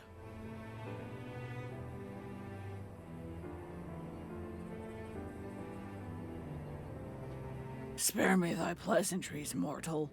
I but lent my wings at the request of my sire. So Midgardsormr has been watching over us. I would dare give thanks to him as well. His intervention allowed us to continue our battle, and forever remove the threat of Omega from this world. From all worlds.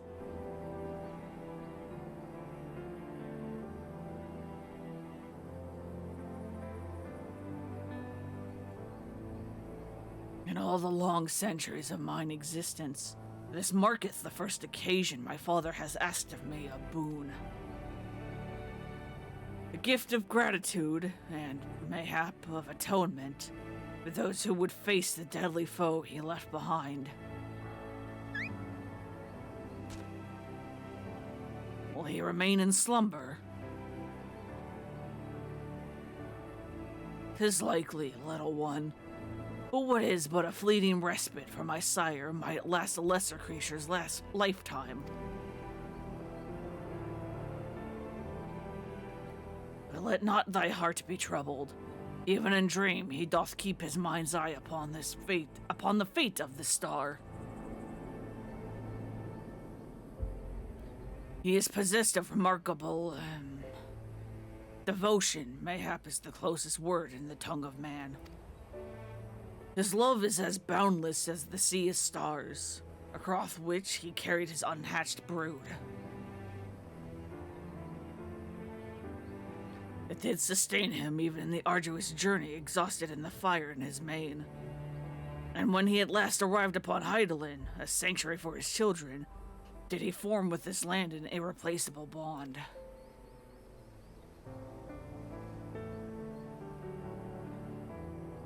Enough. I have overspoken much. I will praise your victory, as my father would surely wish to, were he here.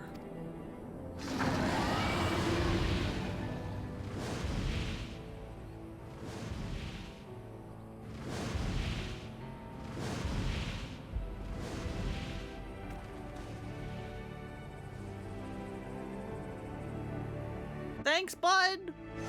Good to see you again. Oh yeah, it truly is something that the journey that Omega made, and therefore, you know, couldn't go back home because of all the damage they took. Midgard's Homer also did that. And Midgard's Homer's a living creature with a spirit to break.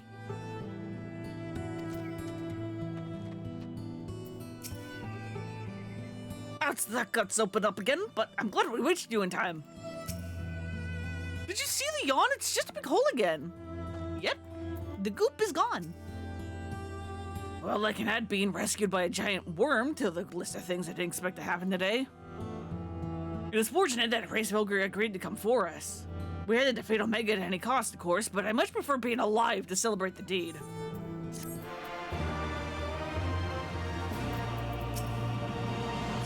Over.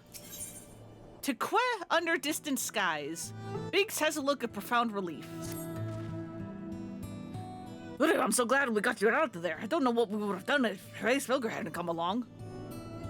The situation being what it was, Wedge and I came out to Lyon to see if we could lend you a hand. Charugan's orders be damned.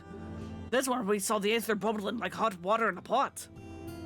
But just as we were debating on whether or not we should jump in, that big surly dragon flew in to explain the anomaly, and then he offered us a ride. And the rest you already know. Jesse will be relieved to hear that Omega is gone and you lot are safe. Let's say we head back straight to Valgir's Reach and let everybody know the good news. Yippee!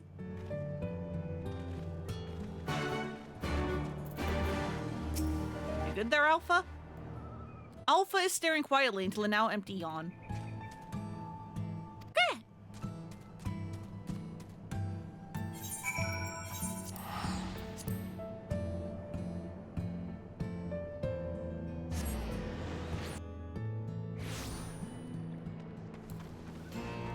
All right, Jesse, we're back.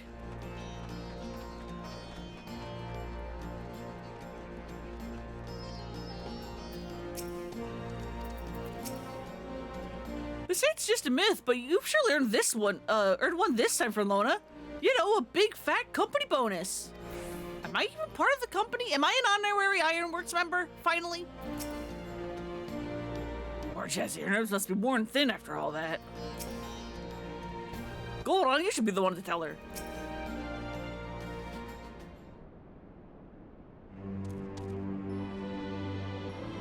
Welcome back, Lona.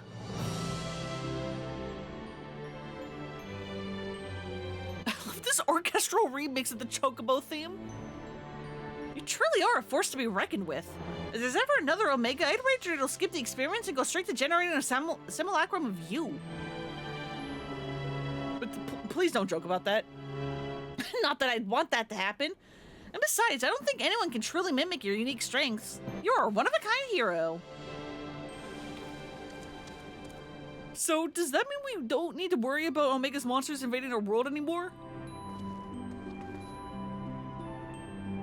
Aye, all of its creations vanished along with the rift. With Omega defeated, we have heard of that particular catastrophe before it began. Well, about its creations disappearing.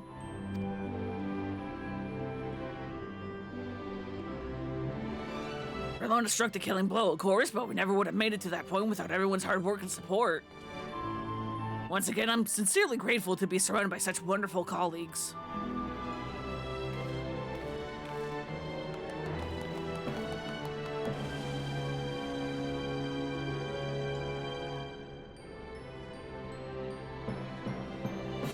Not to spoil the moment, Chief, but the Alliance leaders are anxious to learn of Omega's fate. When every head of state is clamoring for a report, we can't very well ignore them. How much do you mean to tell them? How much indeed? All of it. When it comes to the threat of Omega's magnitude, we have a duty to reassure our allies that the world is not coming to an end. And the best way to do that is to report every last detail. I'm surprised at you, Chief. I was almost certain you'd want to muddy the waters to prevent knowledge of this technology falling into the wrong hands or something similar. I doubt anyone outside our particular circle would even believe the tale.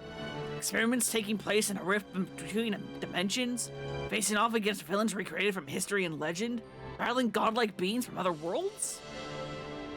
And even assuming some ambitious fellow schemed to build an Omega of his own, the technology required is far beyond the reach of what, as that terrible weapon's homestar, a distant dream.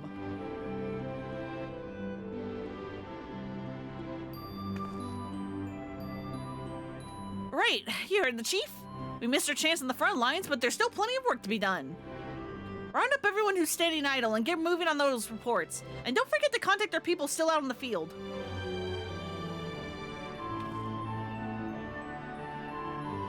Thank you, Jesse. I'll leave things in your capable. Not so fast, Master Garland. You count as the support team as well. Fernlona did all the fighting and Alpha did all that running, but surely you have energy to spare. Exactly did you expect to sign off on those official reports? And even without that little chore, you still have a pile of other company tax that's grown to arse high to an aurochs while you've been tending to this whole Omega business. Most importantly, isn't there someone else you should be sharing this victory with? I should probably head over to the infirmary right away. Meanwhile, you should take a well-earned rest. I don't think there's a way to properly reward you for all that you've accomplished, but I'll see what I can do. I'm just glad to have everybody back in one piece. Take care of yourself, Fernlona.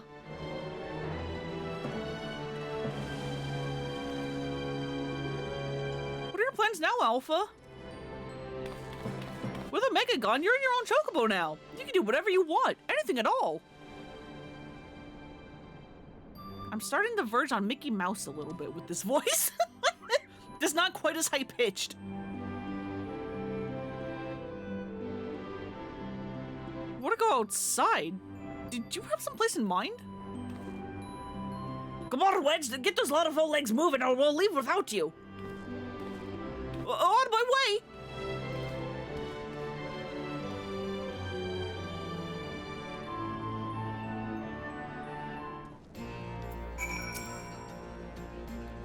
I've gotten a lot of loose ends to tie up here, Fernlona. Don't worry, we haven't forgotten your reward. The Chief and I have something in mind.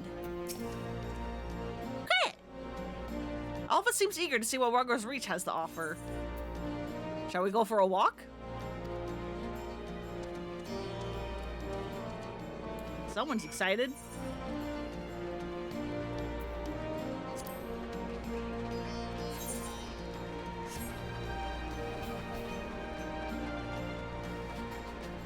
Where did you go, Alpha? Come here.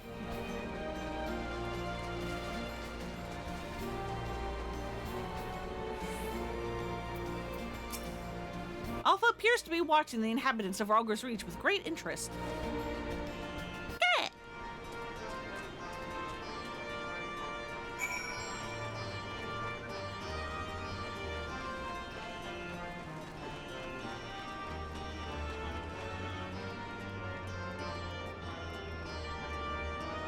Checking in on Nero.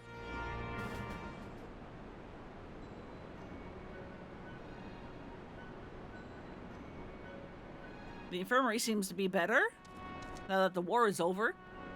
Quick! Nero's not here!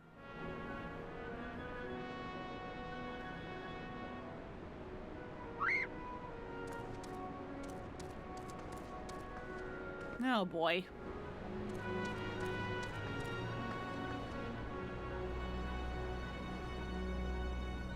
No, Chief, he said he needed time away for recuperation and then he left. Recuperation? His wounds must be troubling more than he let on. He asked me to give you this? What's this? A receipt for payment? It covers the cost for the following items: additional machine parts and implements, supplemental reference publications, expenses incurred in upgrading magic armor and gunhammer, funds spent on idle research during enforced convalescence. Oh, and it lists a large sum listed as gratuity for exceptional services rendered. And the entire amount was charged in your name, Master Garland.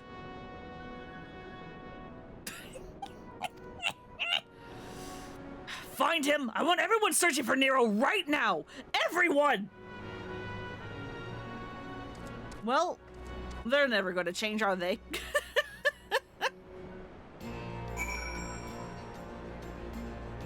Incorrigible, the both of them.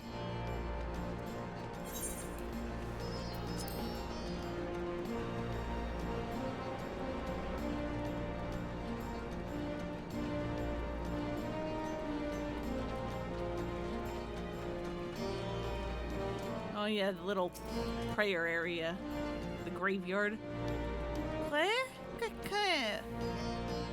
Alpha appears to sense the solemn purpose of this place. A gentle pet might rouse him from his sudden melancholy.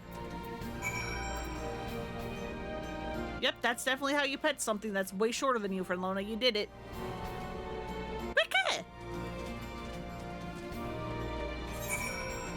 Where are we going, bud? Where are you taking me?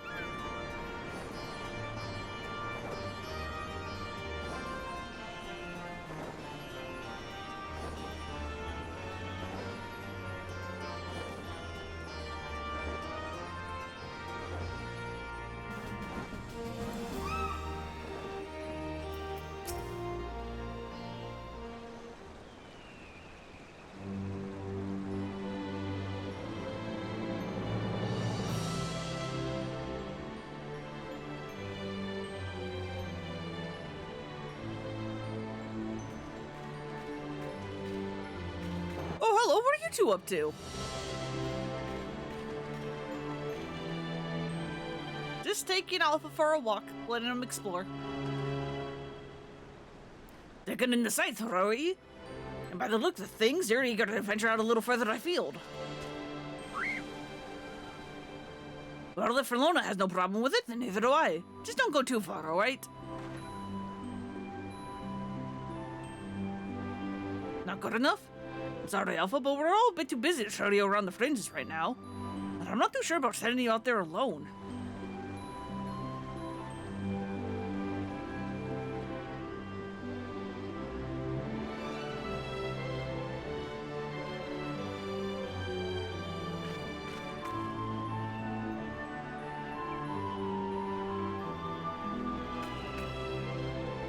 When you think about it, the world is completely new to Alpha. All he's done so far is travel back and forth between the Reach and the Yawn. I bet his head is filled with questions and curiosity. He doesn't want to be taken for a walk. He wants to go on an adventure.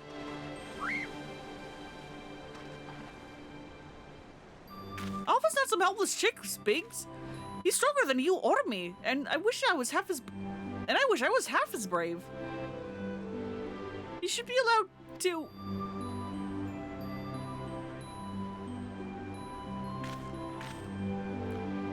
Listen, I'm going to talk to the chief about this. You're an employee, so there are certain rules we have to follow. I'm not saying I'm against the idea, and I'm willing to admit that Ledge has the point. But as I said, we all got important jobs to take care of, the chief included. Can you wait a little longer? Fernlona, would you mind keeping Alpha company till we get back? I promise we'll be quick.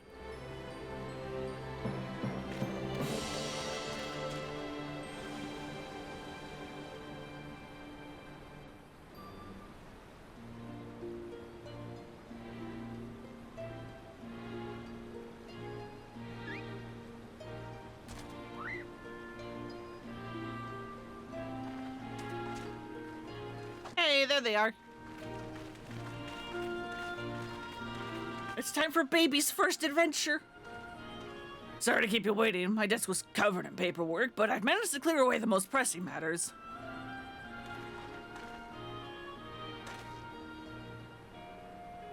Now then, Alpha, I hear your heart's set on a journey of some kind. I just want to be sure, but you aren't leaving because you think you tricked us into the rift, or because you're Omega's creation, or anything like that, are you?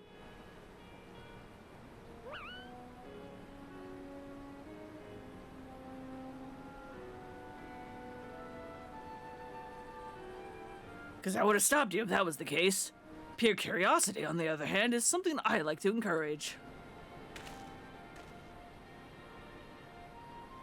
Exploring and interacting with the world, I think the experience will be good for him. Despite Omega's power, its potential to learn was hobbled by hostile directives. Alpha, on the other hand, is free to grow as he pleases.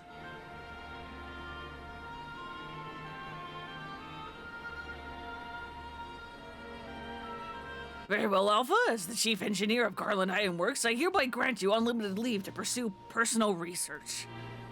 Travel far and wide and take in everything these lands have to offer. But do come back when you're ready. I'd hate to lose such a valuable employee.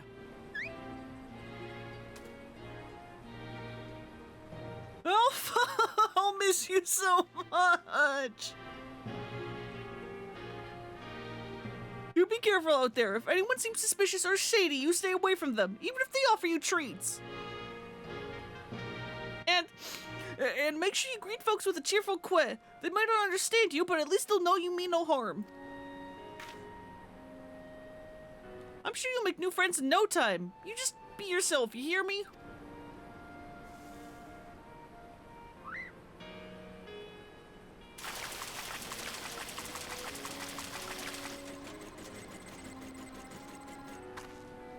What in the hells?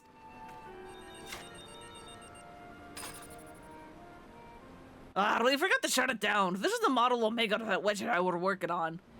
May have fallen asleep. No worries about that. We built it from Rio to West. I think it might be useful for figuring out strategies or something. Not much use now, I suppose.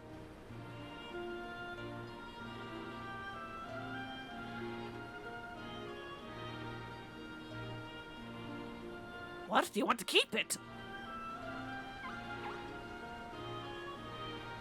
It's just a toy that'll follow you around. If you're happy with that, then it's all yours. Did you have a good sleep?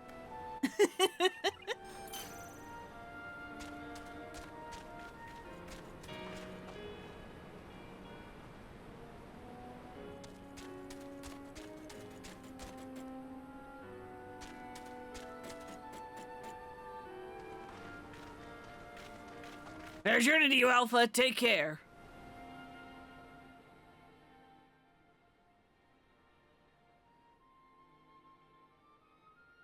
Thank you, Fernona. I'm off to see the world.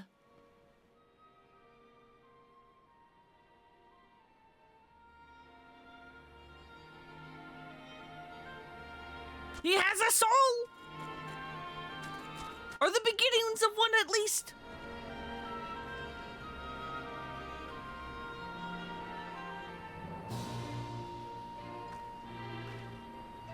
They grow up so fast. Something amiss?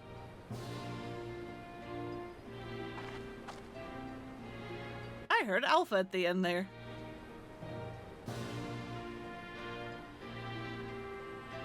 That's strange. The Echo never allowed you to understand him before.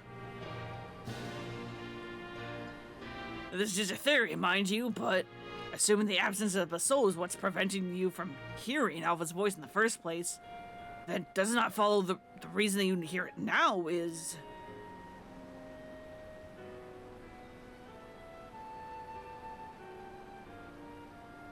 A little miracle. And it explains the sudden urge to travel.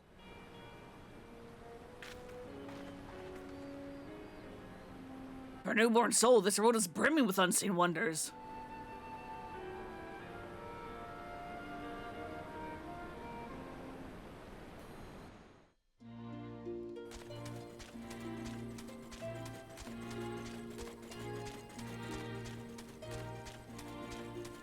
And there they go.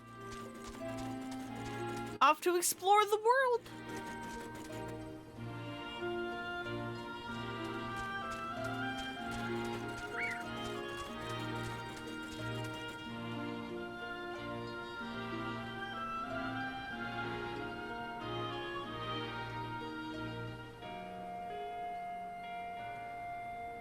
And there's Nero the motherfucker.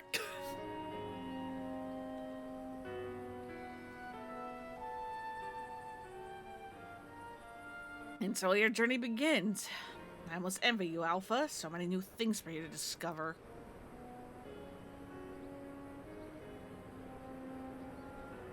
Speaking of which, what terrible marvels can I trouble my old friend with next?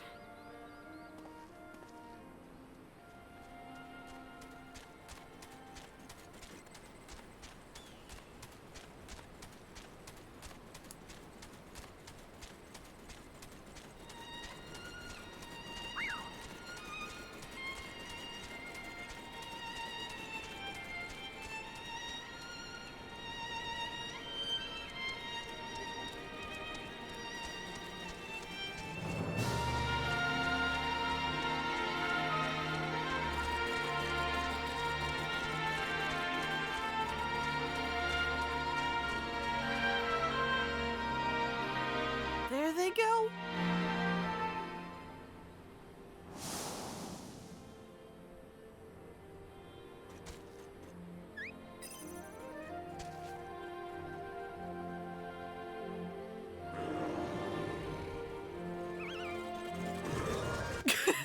Yeah, get out of there, run!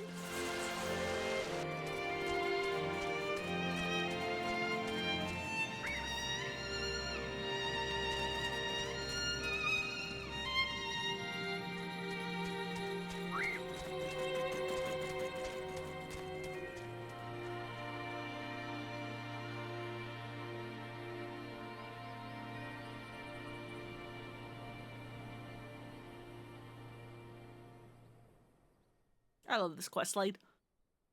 I love this quest line. It's so cute.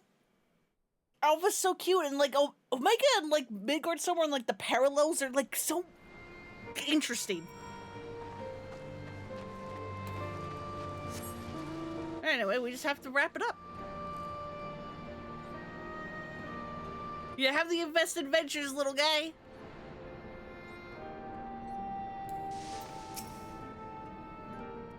I hope Alpha enjoys his adventures. There's so much danger out there for one little chocobo. No, I'm sure he'll be fine. And dwelling on such things is not productive in the least. Why don't we discuss a happier subject, like your long-awaited bonus? We can drain the coffers to fund your expedition, so, but why settle for coin? We can have the latest in automation technology. That's right, we're gifting you a premium mammoth. A one-of-a-kind master model for merchandise copies constructed with our patented Ironworks quality. I present to you the Clockwork Alpha.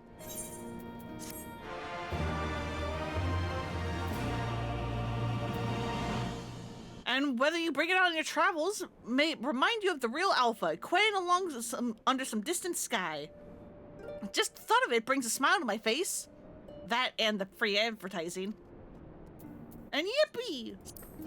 And so yeah, after you do that, you get Wind Up Alpha. And then we can have a little fake Alpha that follows us around. Which is cute, but also a little disturbing. It's a little weird. But one thing that is really cool, now that we have done that quest line, is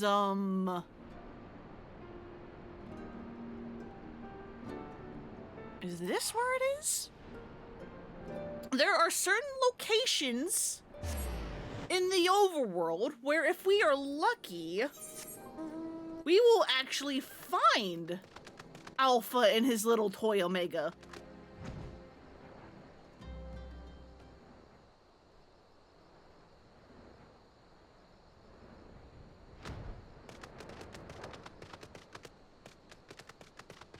Are you here? No, there they are. See, look. See, look, in certain spaces, there's a chance that you will find Alpha and his toy Omega.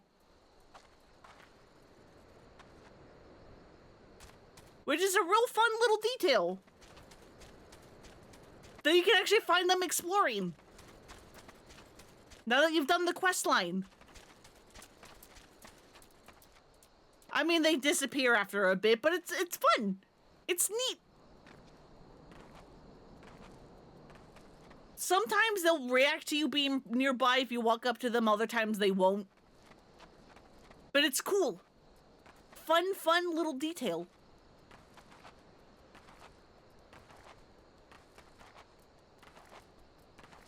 But now that we have finally completed that, what if we... Where's Scholar? Where the hell is Scholar? There it is. Let me get to a safe area.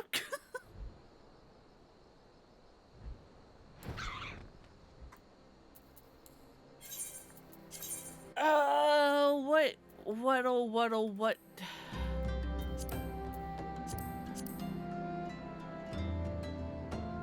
Yeah, fuck it, why not?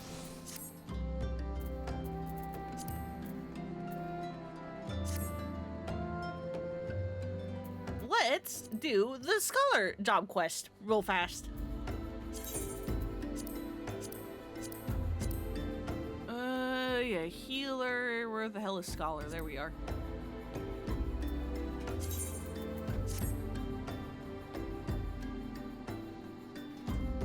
The Vanishing Act.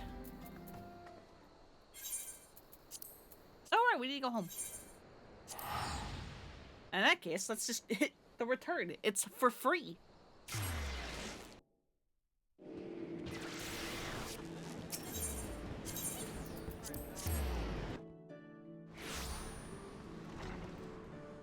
All right, Alkazoka. I am here. The Vanishing Act. Alkazoka is pleasantly surprised to see you. I don't remember what voice I gave this little man. Not in the slightest. Fernlona, that you should arrive at this very instant. It is as though the gods themselves have sent you.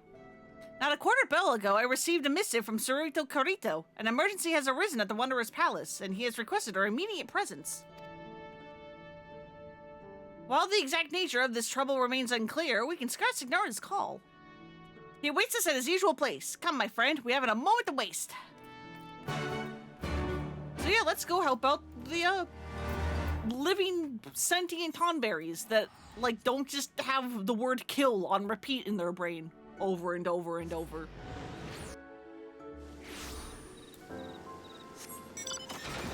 Because I figured, why not?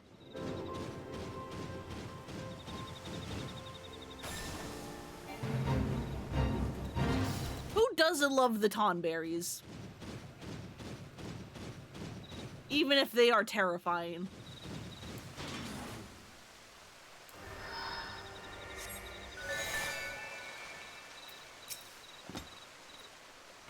I've done this a million times, and yet something about today has me feeling incredibly restless. Please, let us hurry and see what Surito Carito has to say.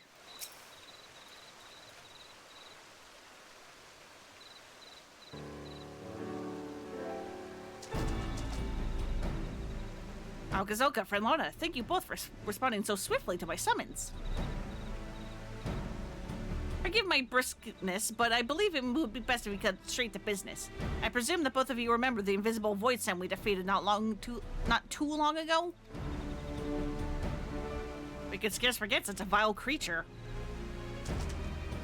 Well, you'll be pleased to hear that I have finished studying its remains and believe a cure may be within my grasp.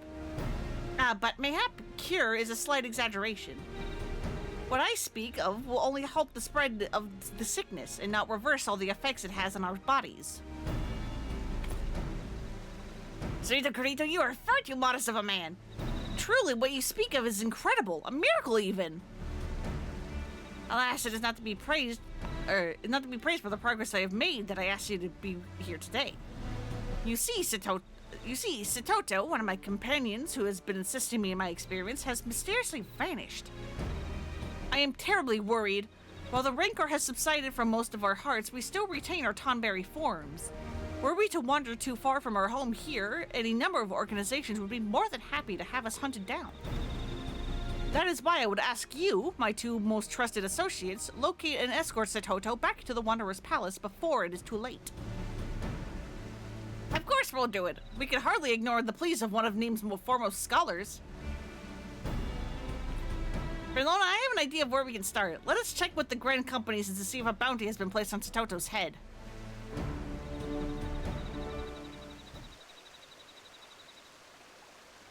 Bounty? Let us hope it has not come to that yet. The Minister of Command is in Limsa. There, we should be able to ask the Hunt Billmaster if any Tomberries have been registered. Alright, fair enough.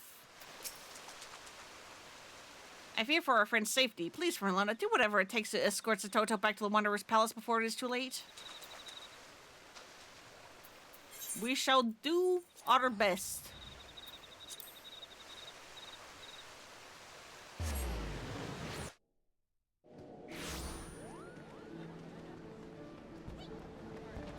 I do wonder how long this will take, because, part of me does think I may have to start doing slightly longer streams, especially because, once again, next Thursday, I think it is? Yeah, next Thursday, we'll not have a stream again.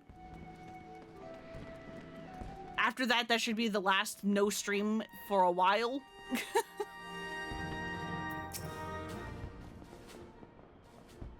But, because of that, I may need to start to do longer streams just so that I can try to see if I can finish, like, this, like, next batch of Final Fantasy before Spoopy Month begins. Because, there's a lot of stuff I want to fucking cover. And if we continue to have to wait super long for, queue times to happen, it's going to be a nightmare.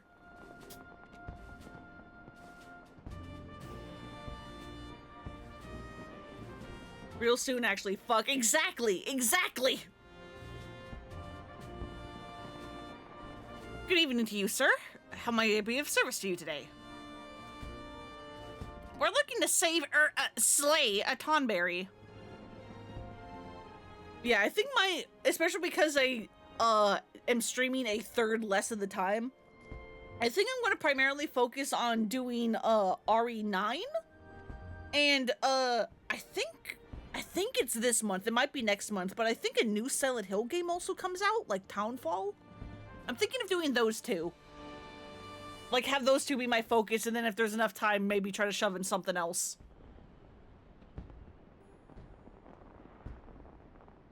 Tonberry, eh? We currently only have one Tonberry marked for the hunt by the name of Marberry. Marberry, if I recall correctly, he was marked for the hunt from even before Satoto disappeared. The possibility of there being a mix-up between the two is slim. It seems we must continue our search elsewhere. Captain Waspoquin, Alka. I wasn't aware the two of you knew each other. Rashat, good to see you again. I think I may have forgotten to say so the other day, but I greatly appreciated your help with my training. You know, I'm always happy to help. I don't suppose you have come all this way to thank me, however. What brings the two of you here? We're searching for an escaped Tonberry that I thought might... Excuse me. We're searching for an escaped Tonberry and thought it might have been marked for the hunt. A Tonberry, you say? Well, I can't promise this is in any way related. A few days back, a disturbance broke out in Vesper Bay. They discovered a stowaway hiding in one of the ferries. Indeed. Witnesses say that a small green blur left from between the crates and dashed out of sight as soon as the ship pulled into port. While of a similar size and build to a Lalafell or Keekern, they claimed it looked far too alien to be either. That sounds like a Tonberry to me. Thank you, Rashat. Sounds like you may have just given us our first lead. Berlona, after me. We make for Vesper Bay with all haste.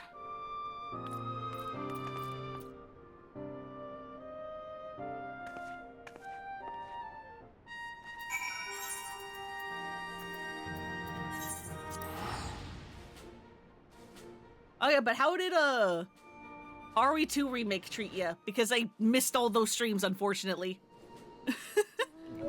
Sometimes I would get home on time to like catch it, but I'd just be like too tired. And by the time I was like, oh wait, shit, M's streaming, it was over.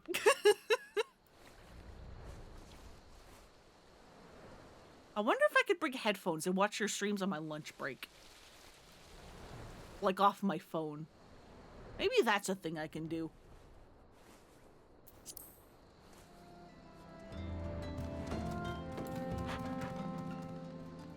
Okay, guess second time was better because he had unlimited ammo guns. Fair, fair.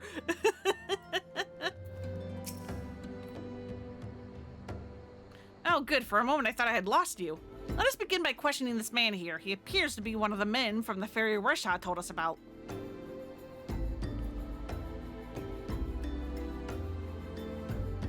You're asking if I saw the stowaway? I bet you bet I did.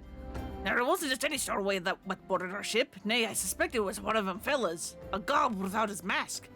Either that, or he's a rare beastie you can't find around here, these here parts. Not that it mattered, mind ye. Whatever it was, the blast blades were after it, and you'd best hope we catch it. Indeed. Thank you for your help, sir.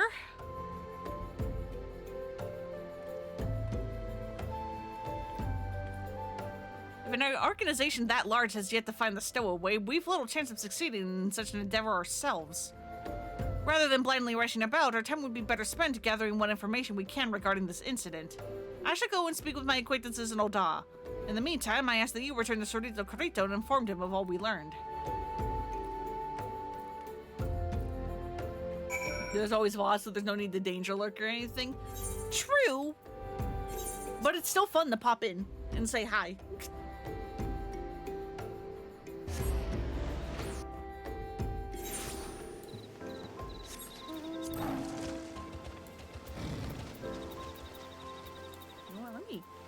Put my regular chocobo on here. There we go.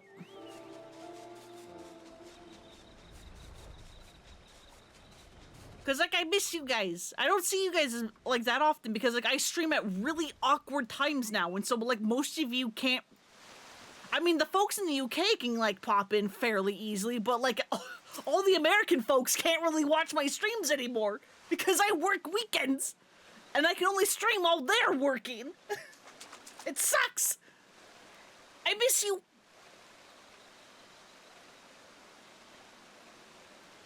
Fernanda, I can only hope your swift return means that you have come bearing good news? Unfortunately, no. We have a lead, maybe, but... As crossed the scene is now likely in Thailand, you say? What could possibly have spurred our friend to do such a thing? Sorrito Carito, forgive my tardiness. I made a small detour to Old Dada's to speak with my associates. Unfortunately, could tell me nothing aside from the fact that the blast braids are looking into who the stowaway might be. I have nevertheless asked that they keep an ear to the ground and report to me should they learn more. Thank you, Alkazoka. If, as you suspect, our friend has fled to the vast continent of Aldenar, there is little sense in us conducting any more searches. Judging by the blast braid's inability to find their quarry, we should have no need to worry about the hunt or any other institution capturing Satoto for now. Our best option is to wait until we know more. Roughly days most of us asleep or working when you're on, yeah.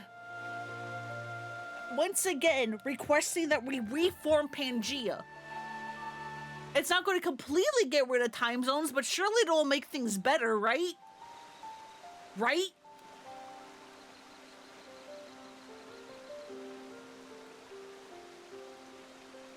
I'm inclined to agree. Should I come across any new information, I will send word to you right away.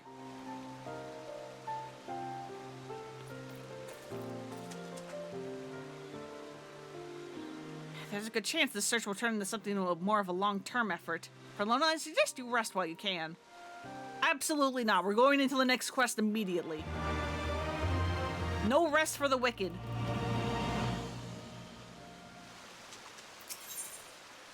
A safe place to hide. Sorrito Carito stares at you with a puzzled glimmer in his eyes. Ah, Fernlona, where brings you this way? Oh, it seems then that Okazoka's last missive somehow failed to reach you. He has uncovered information regarding Satoto's possible whereabouts and is currently waiting for you to join him at the Marauders Guild in Limsa Lominsa. You'd best hurry.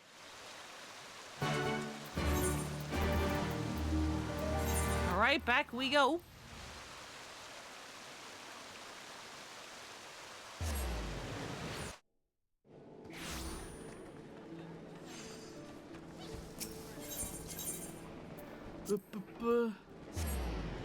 Why does traveling have to be so expensive? I would love to visit you guys or like try to see if we can plan a like group trip to like Japan or something, but I'm just like, man, trying to schedule that would be so fucking hard. It would be fun, but Jesus Christ.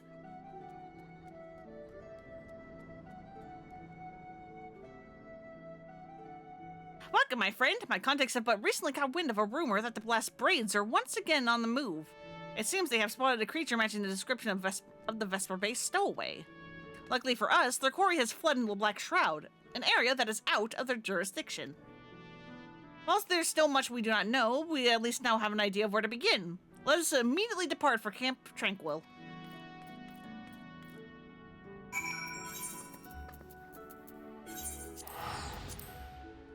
With so much teleporting.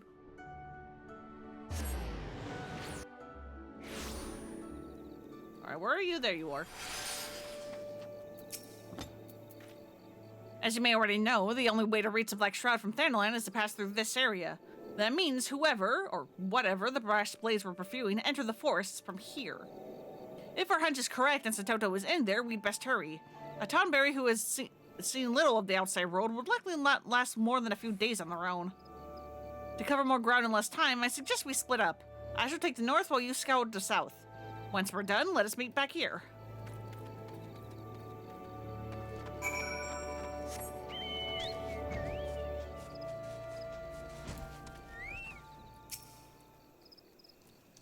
Oh, Tonberry, where are you?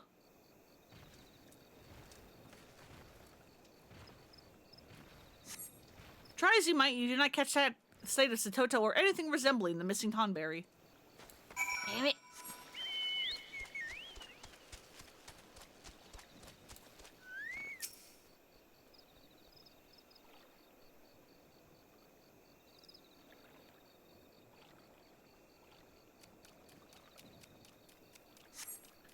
Do not catch sight of Satoto.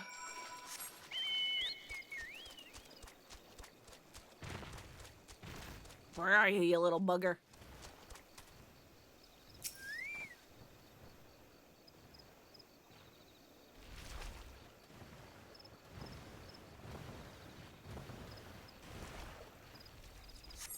You spy a fallen figure, small of stature and green of skin. It's surrounded by poachers. Uh-oh.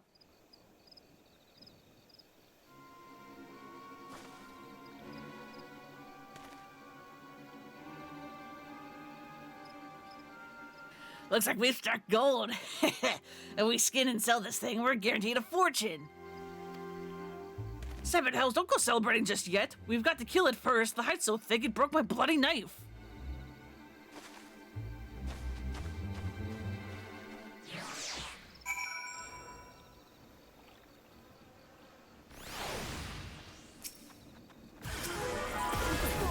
Goodbye. Art of War. Father, is this where it all ends? Satoto appears injured. Quickly cast Agile, whatever the fuck, so that she may be healed.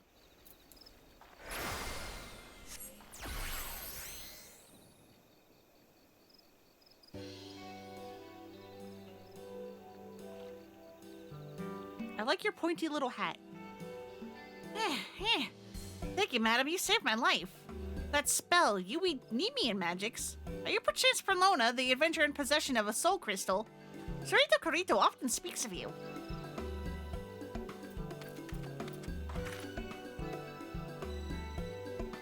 Thank the gods, you're safe. After my search of the northern reaches turned up nothing, I returned to the Camp Tranquil to wait for you. When you didn't appear, I began to grow worried and came looking for you.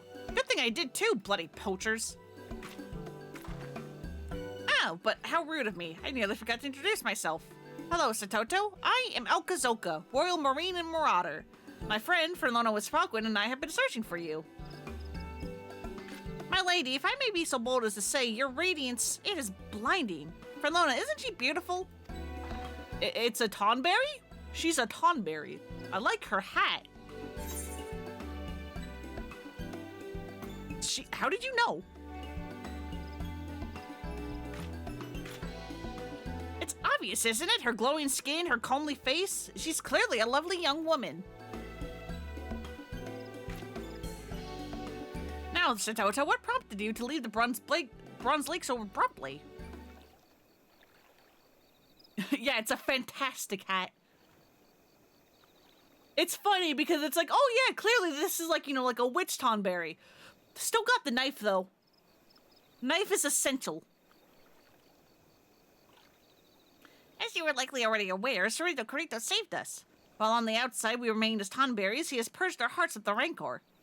That's why I left. There is something I must take care of now that my mind is once again my own. And what, pray tell, is that?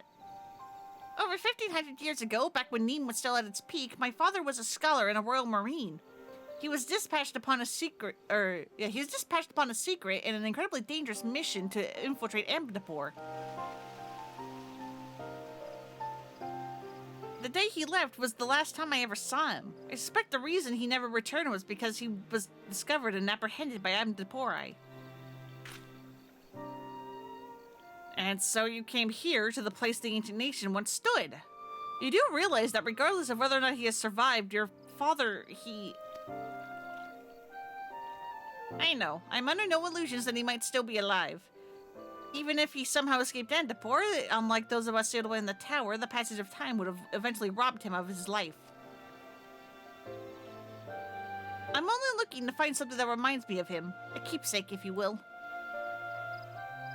It sounds as though you loved your father a great deal. Very well, if this means so much to you, we, the Royal Marine, shall volunteer to aid in your search. Right, Fernlona? Absolutely. The two of you would really do that for me. Oh, thank you. Thank you so very much. Now, let us return to Camp Tranquil. There we can discuss how to proceed. And hopefully nobody attacks the Tonberry just hanging out in the middle of this military, like, outpost.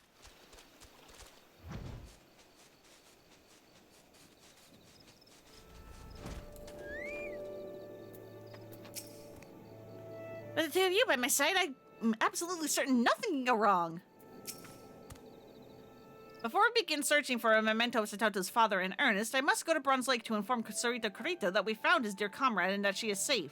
Speaking of which... Satoto, you must promise me that you'll never again do anything so reckless as wandering a foreign land alone. The realm is a dangerous place, doubly so for someone with your affliction. Very well, if it means that much to you, I shall make that promise. Good. That is all I ask.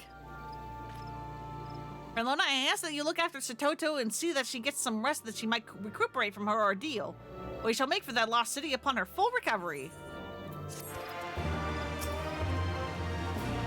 So long I have been treated like a hideous beast that I've forgotten what it was like to be thought of as a girl. Alka has reminded me, and for that I cannot think of enough. I see. I can see the threads happening. In loving memory, Alkazoka fusses over Satoto.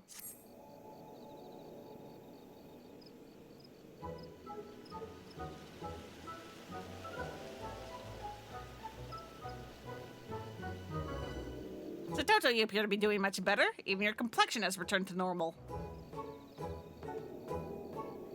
Indeed, I too noticed that my skin has once again glows a healthy shade of green. Fernlona's like, what? What am I watching? How am I watching someone fall in love with a Tonberry? Fernlona, now that Satoto has recovered, our search can begin. Ere we depart, let us quickly review what we know. Satoto's father was a scholar in the Royal Marines who has been dispatched on a mission to infiltrate Amdapor. He was to return with a cure to the disease that threatened to engulf Neem, only he never did. Yes, I'm almost certain he was caught, captured, and then killed by the Emdapori. And even if that is not the case, after 1,500 years, we can safely assume he is no longer alive. I would hope, however, that some of his belongings remain. Like his knife? Or his lantern? The Emdapori were extremely dedicated to the expanding their knowledge of healing magic. Anything in a scholar's possession would have been incredible value to them. And had your father been captured, they would have been confiscated all they had. He would have likely then been transported to a remote and secure location for interrogation. That means our chances of finding anything that once belonged to him will be highest in Emdapor Keep. Oh, Alka, you're not only terribly kind, but you're of keen mind as well.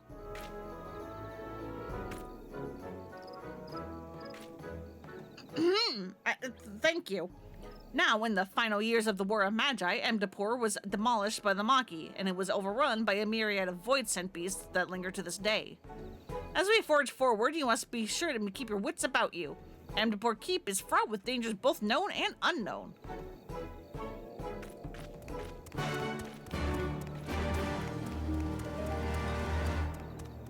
For Lona being exasperated by this, like, romance that is happening is really fucking funny.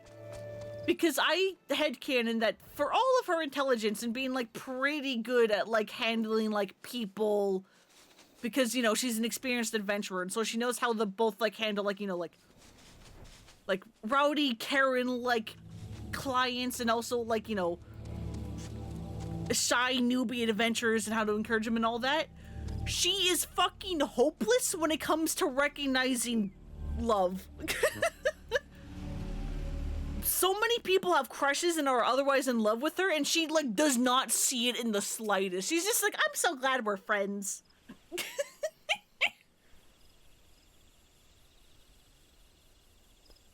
So this is Emdapor Keep.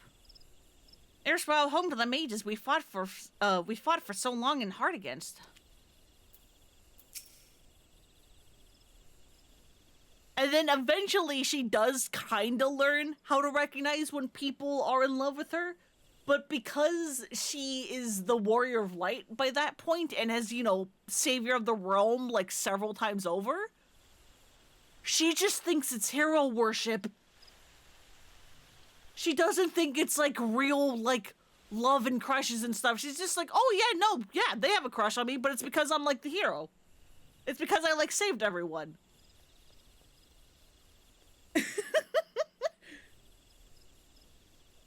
It's real funny that I have this aspect of her, especially because she's actually totally fine with, like, sexual attraction. She can immediately recognize when people are sexually attracted to her, and she's, like, pretty down for, like, casual sex. It is just romance that she's fucking clueless about.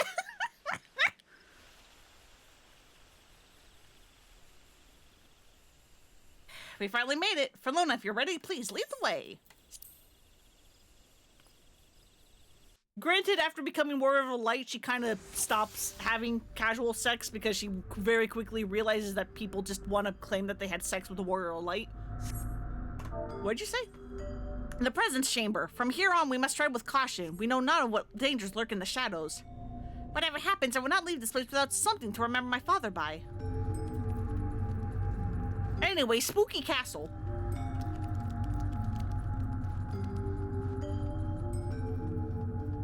I mean, this is not going to be it, but, you know, we can look. I think this bag looks as though it could have belonged to him.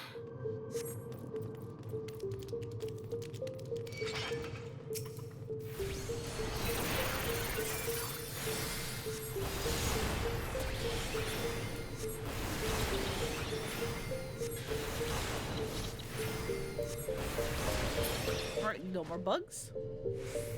Phone's doing the thing where it's not charging, man. Why it like that?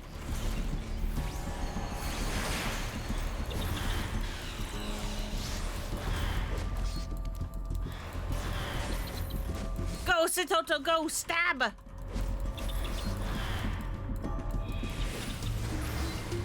10% hype think it's too hot. Yeah, that could happen. If my phone gets too hot, it doesn't. Or at least my old phone, at least. If it got too hot, it wouldn't charge either. Oh, the pages are in tatters. Perhaps we'll have better luck with the next one we find.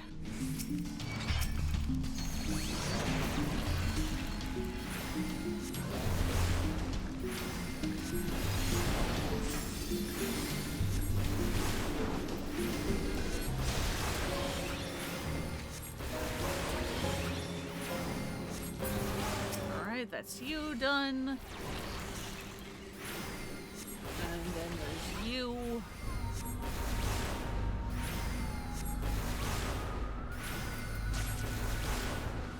Nice, somebody's casting blind on it. Good. Alright, leather-bound tome.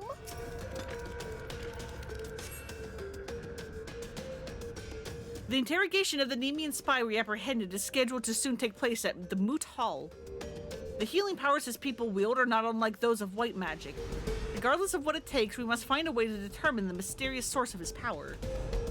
I'll need to turn it off for a bit, so we'll try to go to bed. Thanks for streaming, though. Yeah, no worries, no worries. VOD will be here if you need it.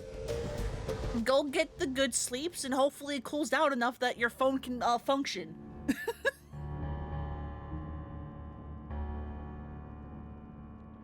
We suspect his robes are crucial to his spellcasting. They will no doubt hold some of the answers. For now, however, we will be sealing them away in one of our mana idols. This log, I think it's about my late father. And we must begin dismantling the mana idols. One of them might be carrying Satota's father's things. Yeah, have a good night.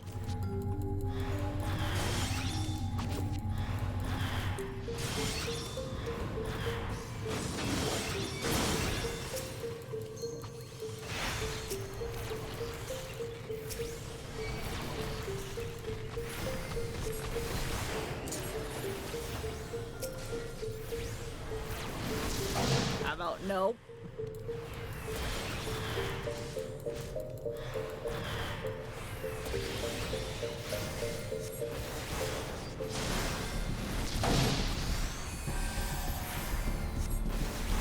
Okay, at least my party wise actually affect them now.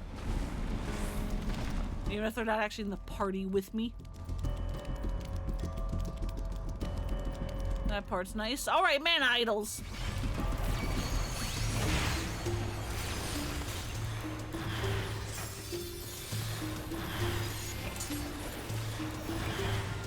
Let's get poison both of you.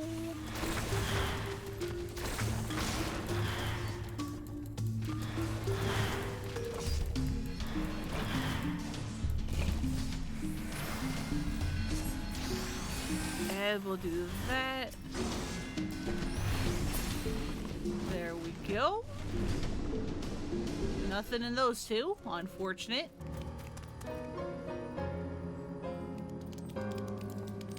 Alright, what about this one?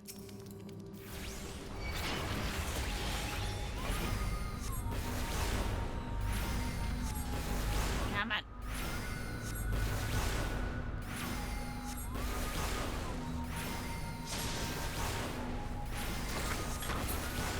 Oh? Bronze chest? This chest is full to brim with treasure. No, this isn't what we're looking for. Let's leave it. Oh, there's a lot of mana idols in the next room over.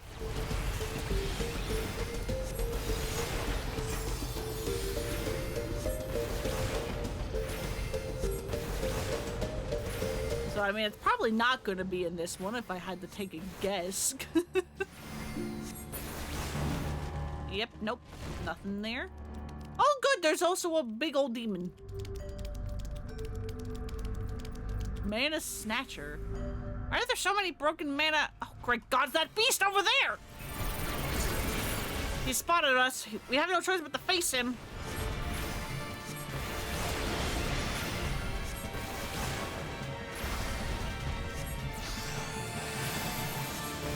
Nope, no danger puddles.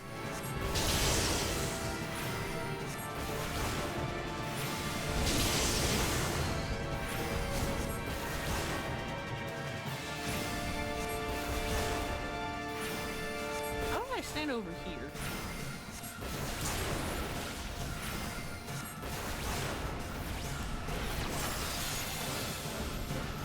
Okay, good. That still did reach out Gazoka.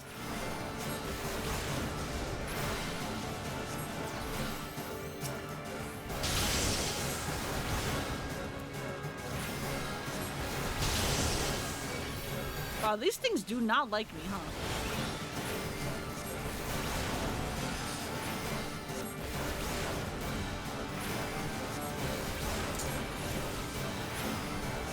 Very much wants me dead.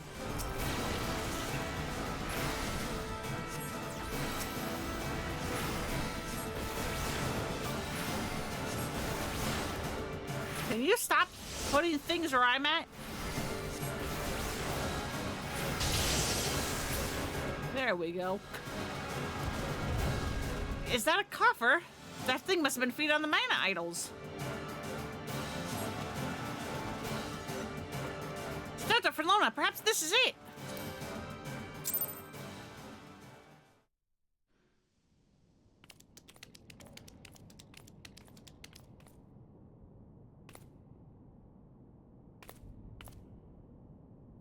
Look, it's Nimian Grimoire.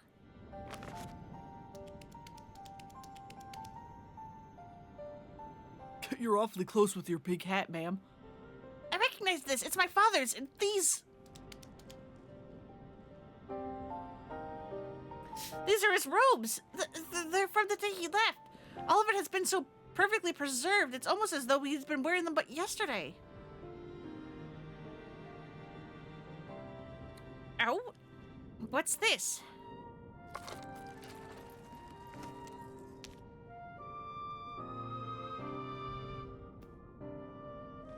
Is that a soul crystal? Yes, and within slumbers the fairy that has been with my family for generations. I thought I had lost nearly everyone to that godforsaken war and the terrible disease that followed. And yet, despite all odds, here she is. The last of my family, sitting right in the palm of my hand. I would give anything to see her again. Lilac? Lilac, please answer me! Why is it glowing purple? That's normally a bad sign.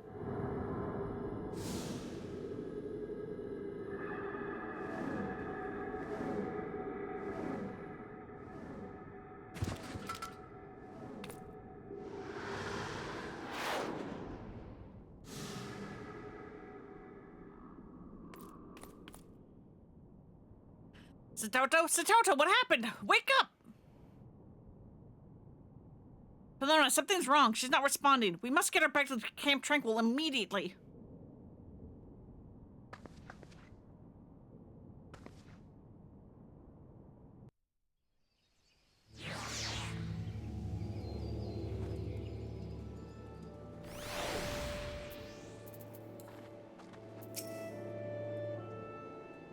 Just letting her be passed out on the floor? On the ground? Ferlona, you're a Royal Marine and an outstanding scholar besides. Surely you can diagnose what's wrong with her.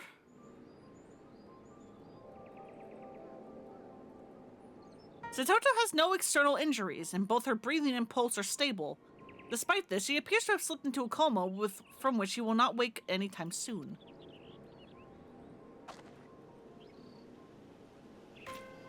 She won't be waking anytime soon. No, that can't be. What in the seven house happened back there? Troubled civilians in need of a helping hand, I presume? Might the road whalers be of assistance? Ah, if it isn't the adventurer, what brings you to this neck of the woods? I think I'm a little bit more than the adventurer now, sir, but I guess thank you. Ferlona, is this another one of your friends, I take it?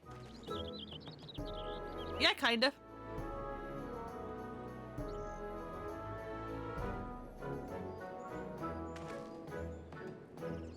So in essence, a botched invocation rendered this thing unconscious? The solution to that is simple enough. Just leave it there to rest until it wakes up. A thing? Thing? How dare you speak of Satoto in such a callous manner? And here to think that you suggest that we leave this beautiful young lady out here in the open until she wakes up. You must be mad. Lady, are you quite sure that's what she is? My apologies. I shall carry the young girl inside and see that she is given a proper place to rest. Before that, this coat of green mucus isn't contagious, is it? Green mucus? That's not green mucus. It's... Never mind. No, it's not contagious. You should be fine. Thank you for your help, sir. It is greatly appreciated.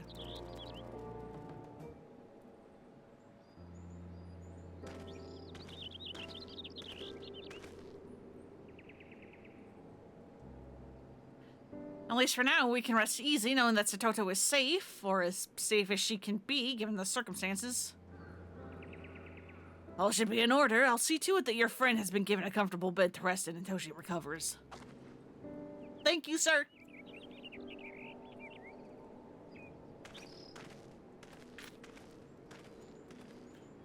Ramona, I will return to Bronze Lake and inform Sorito Carito of all that has happened. Perhaps he will be able to shed light on what is wrong with Satoto. In the meantime, I would ask that you remain near on hand. Remain near on hand and keep an eye on her. Don't worry, I shouldn't be away too long.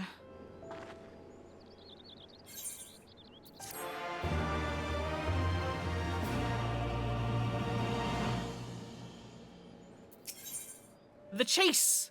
Okazoka's space is drawn into tight lines. Lona, something's terribly wrong. Ever since she collapsed, Satoto hasn't so much as stirred. According to Sorito Carito, the sickness transforms not only the body, but also the quality of the afflicted individual's ether. As such, attempting to summon Lilac in her current state likely drained her of nearly all her vitality. A bit of rest, however, should have been enough to replenish her reserves, and she should be awake by now.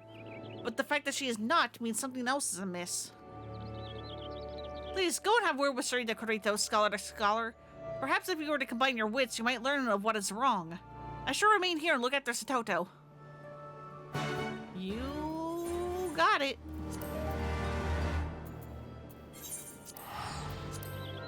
We'll be right back, sir.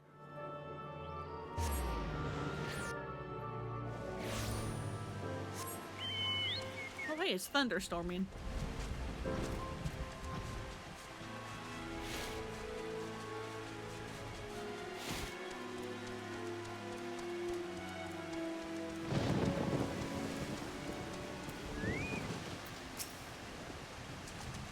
Hey, bud.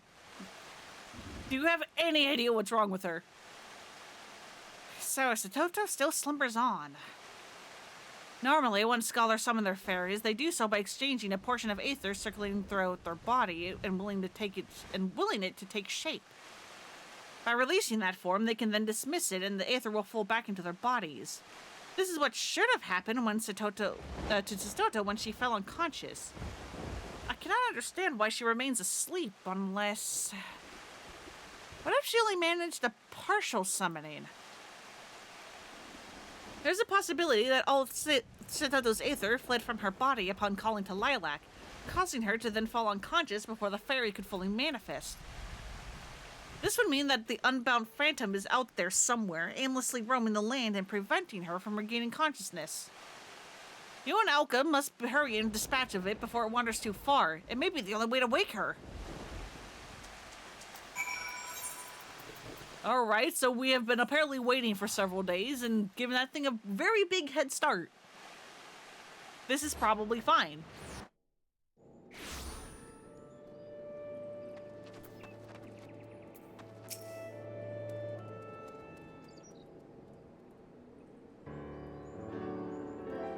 Ah, you finally returned. What did Sorito Carito have to say? We have to go kill the thing. A partially summoned familiar? Then as Sorito suggests, we must hunt this thing down and destroy it. Do you recall how, right before Satoto fell unconscious at the ruins, a purple sphere of light appeared before us? That must have been the phantom fairy to which he refers. Problem is, the moment it materialized, it vanished from Amdapur Keep. There's no telling where it could have gone. Hello, bud. Are you here to be conveniently helpful again? The two of you are looking awfully somber. What's wrong? Hey, have you seen a big purple glowing ball of gas and light? Does the thing by chance resemble a floating violet orb? Ah, so you've seen it. No, but many of the whalers have been claiming they've encountered a specter in the forest. In fact, the reports have been so numerous in number that I've been given orders to investigate the matter. Interestingly enough, the description they've given me seems to match this phantom fairy of yours. Aye, that'll be it, alright? Well, I'd like to immediately begin my search of this fairy specter. There are a few rather pressing matters I must attend to first. Not to worry, Frelona and I will take it from here. We've already troubled you enough as it is. Very well then. My men have spotted the thing along the upper paths in Snake Moat. You may want to begin by searching both those places. Thank you. I'm not doing it for you, I'm doing it for the young lady. It's not as though I could simply stand by and watch as a helpless girl fights for her life. Thanks, bud. It may not seem like it, but somewhere in that man is a good heart. Now then, let us immediately begin surveying the areas Landendale mentioned. You take the upper paths and I'll go to Snake Mold. You got it. The Snake Mold is, yeah, that side. Makes sense that we would split up here.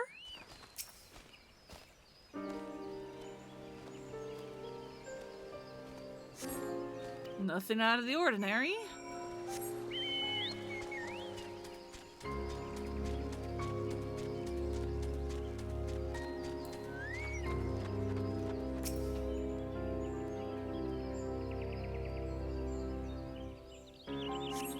Nothing out of the ordinary. And I forget that the music here is really pretty. Like all of the Black Shroud music. Oh, well, this one's purple.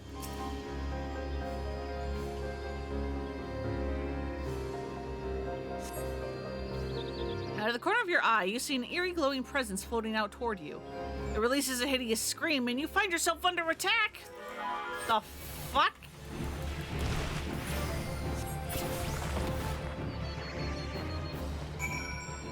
Well, I killed something.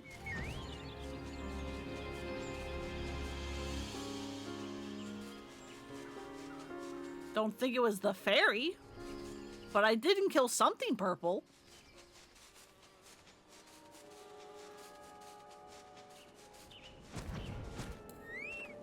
How fares you, bud?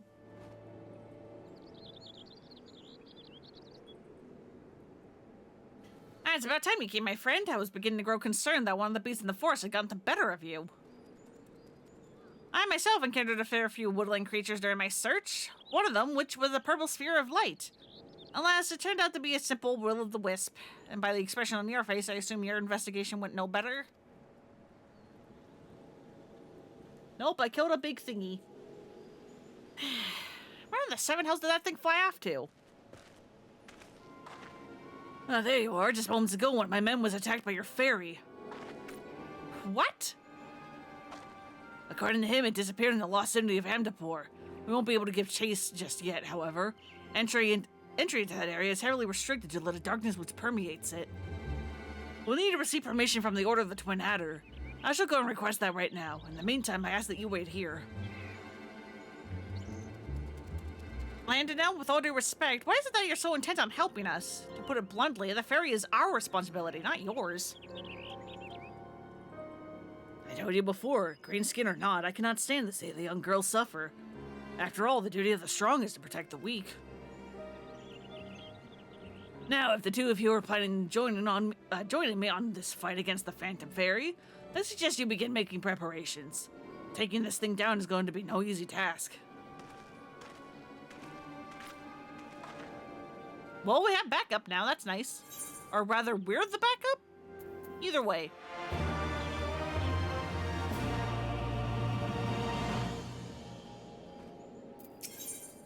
Our unsung heroes. Alkazoka impatiently awaits your arrival. Frelona, you're here, excellent. I never left. Landonell, mere moments ago, received the necessary authorization for us to enter Amdapur. He'll also be accompanying us into the Lost City. He claims that in watching over Satoto, he's developed a brotherly affection for her and wants to help. Honestly, I just think he's wearing for a fight. Well, whatever his reasons, I am simply glad for his assistance. The more seasoned fighters we take, the faster we'll be able to dispatch the parasite leeching Satoto over Aether. Now let's head into the gates, where we will be meeting Landinel.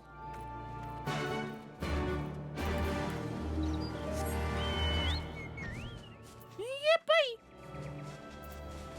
Yep, there's the solo duty. Are you ready for Lona?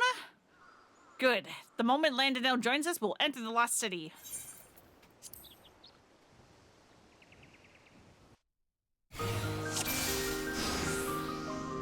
Wow, immediately, huh? For Lona, Landinel, after the ferry! Where is it going? Is it trying to lead us somewhere?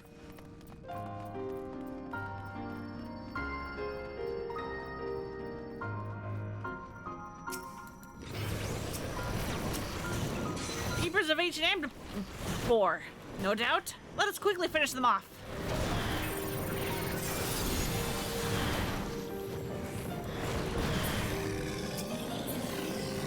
All right, good.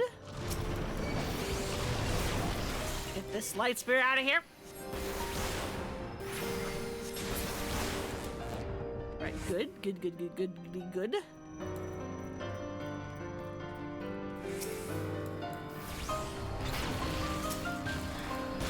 Be gone with you, it's the ferry we're after!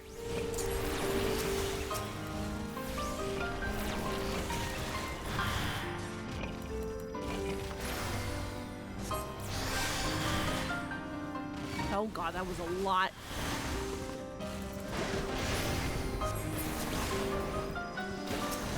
Do you mind, little light sprite?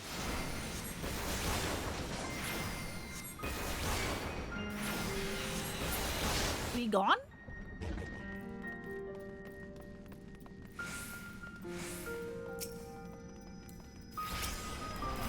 Look, it's just atop those steps. We must hurry and topple these things.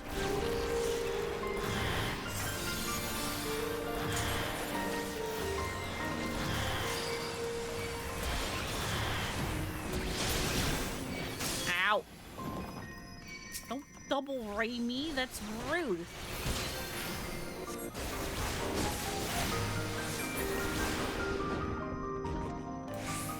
Alright, up the steps!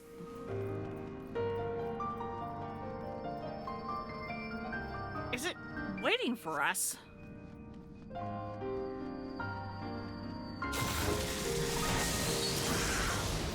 Lona, fall back and provide us cover. Landinel, on your guard, it comes!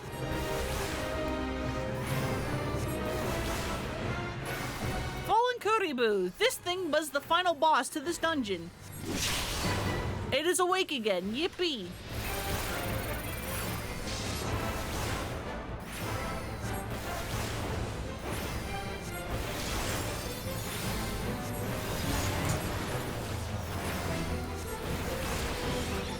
Godzilla, everybody retreat to a safe distance now!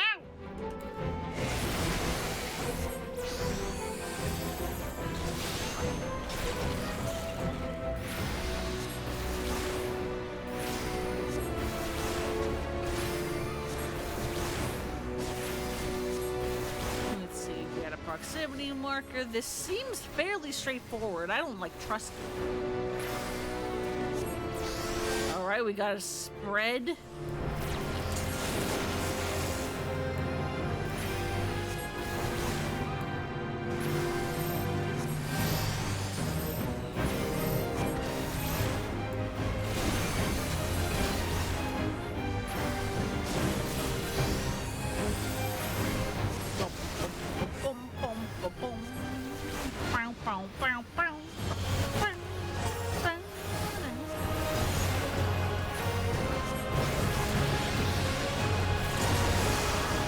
Oh, gotta kill the ants.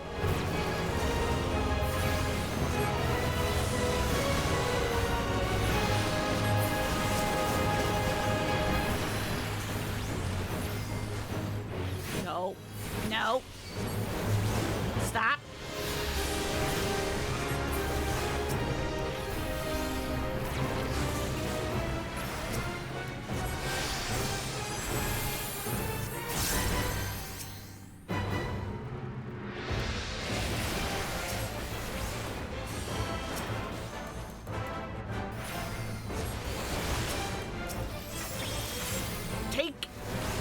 your IV.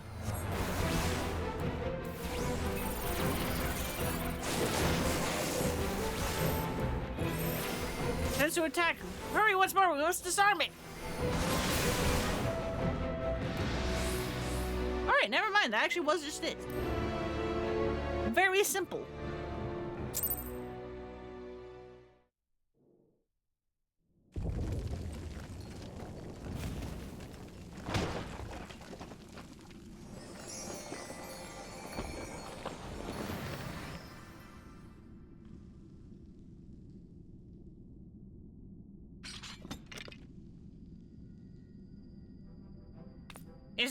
Is it gone? It is! We did it! It's another victory for the Royal Marines! The statue stopped moving and the earlier dread I felt has begun to recede. It appears the Phantom Fairy is no longer. Yes, which means there's a very good chance that Satoto's Aether has finally returned to her. She'll wake up soon. Let's hurry back so that she may have a friendly face to wake up to.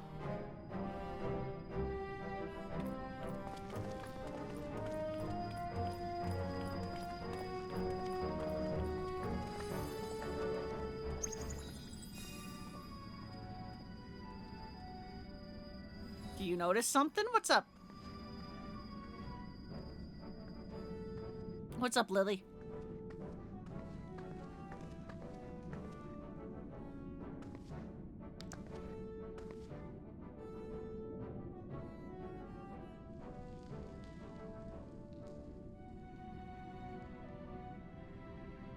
Thanks for the rock?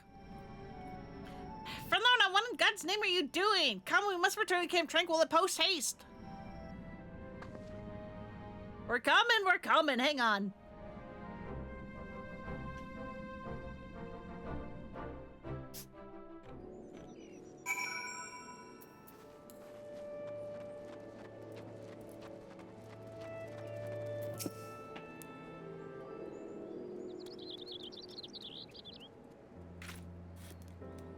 Yeah, that fight took a lot more out of me than I thought it did.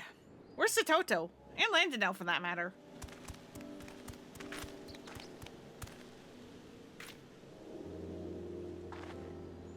Satoto, you're awake! Okay, what's wrong? Are you alright?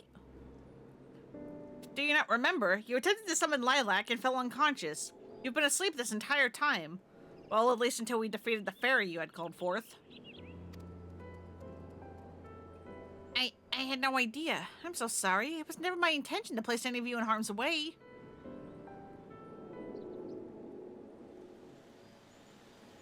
While I was sleeping, I had a dream. It was of my father. When the first wave of the sickness hit, person after person began taking ill. I watched as he and many other scholars marched through the streets, trying to save anyone they could. Then the sickness struck me. When my skin began to turn green and my limbs began to shrink, he decided to embark on a mission to obtain the cure. One he knew was destined to end in failure from the very start. He made his way to where all the white mages resided, the enemy nation of Antipor. In a last-ditch attempt to save me, he infiltrated their borders. I suppose we all know how that story ends.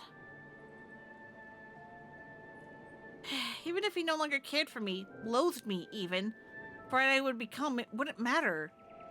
I just wished I could have seen him one last time. What are you talking about, Satoto? Your father would have been delighted to see the stunning young woman you've grown into. Thank you, Alka. You always know what to say. While I have always known that I'd never again feel my father's loving embrace, I had thought that just maybe, I could have at least seen his fairy. My selfish desire to do so, however, I put everyone in danger, including Lilac. Words are not enough to express how sorry I am.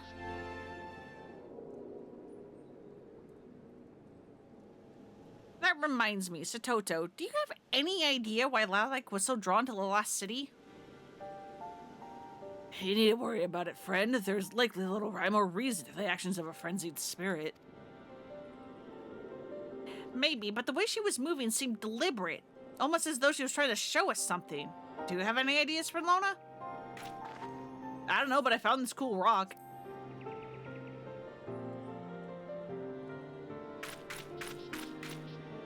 A gemstone? I think this is what Lilac was trying to lead us to. We should take it to Serrito Carito that he might examine it. He, of all people, will be able to comprehend its significance.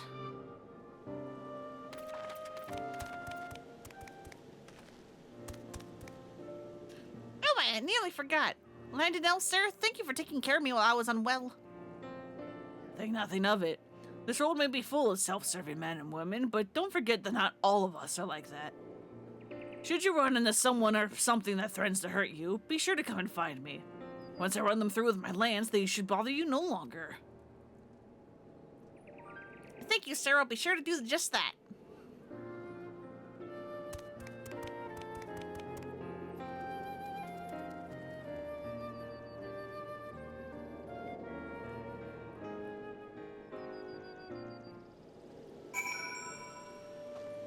Still not done, huh?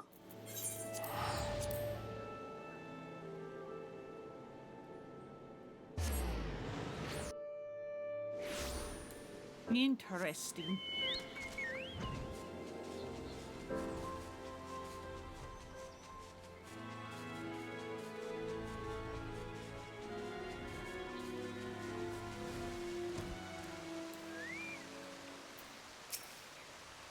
Hey, Serrito Carito. Satoto woke up. Serrito Carito, there is something we would like for you to examine.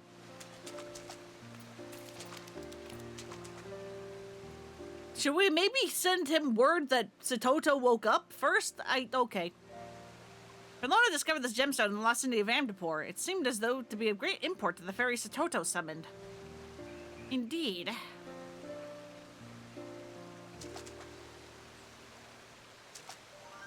Dear gods, it couldn't possibly be. This gemstone. It appears to contain concentrated white magics. How did you find this? It was embedded in the chest of a stone guardian thing. From what you have described, I can only surmise that this is the guardian statue's crystal core and the source of its power. Is it possible, then, that this is what Satoto's father sought to acquire by infiltrating Amdapor? It is very likely. Had the Nemeans managed to attain and analyze one of these gemstones, we could have found the remedies to any number of diseases. Possibly even that of the sickness which destroyed our lands. It's just as I thought. Lilac was acting with deliberate intent. She had guided us to the lost city that we might uncover this. Normally, a fairy that has failed to fully manifest is nothing more than a sphere of turbulent etheric energy, incapable of being manipulated by its summoner. Lilac, however, is in part a remnant of her father's ether. Perhaps she retained a strong will to see that Satoto was saved.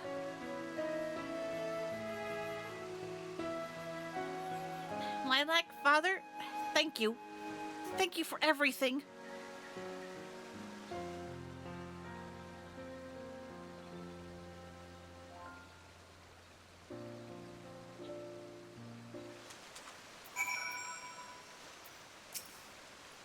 To think that Lilac would retain a fragment of her father's consciousness and guide us to the stone.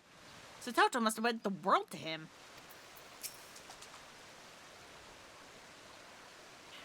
The two of you have gone through great lengths to bring Satoto safely back to us. For that I cannot thank you enough.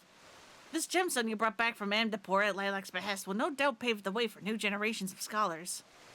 I shall begin analyzing this gemstone straight away. I will do whatever it takes to discover the cure, and thus carry on Satoto's father's legacy. And speaking of legacies, you have shaped up to be a mighty fine scholar, Fenona. I cannot help but be proud whenever I look upon you. Yippee, the little green man is proud of us. When my selfish desire to reconnect with my father, I caused the two of you a great deal of distress. For that I am terribly sorry. Satoto, there is no need to apologize. Your undying gratitude is more than enough. Thank you, Alka, for everything. Though you should, even now, treat me like the young girl I once was.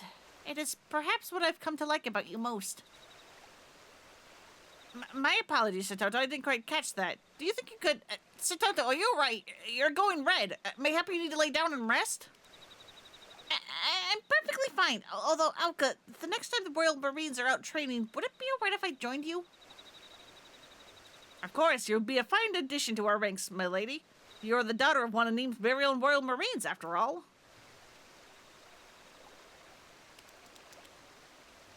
For now, this is enough. When the day comes that I regain my original body, however, I pray that you will give me the strength, Father Lilac, that I might one day convey my feeling to him.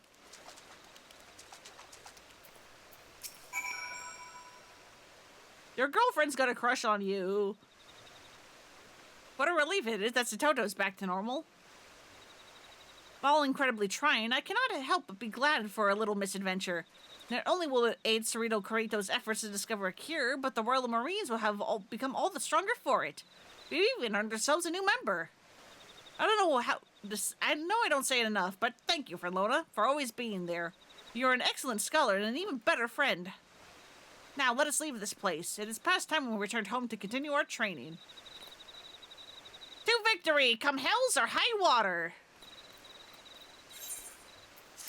And there we go. That's that one.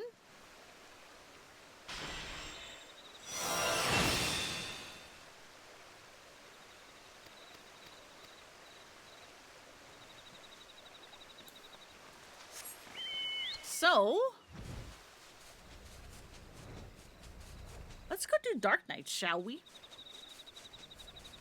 Number one, let me get back into a safe area so that I can put... Where is it?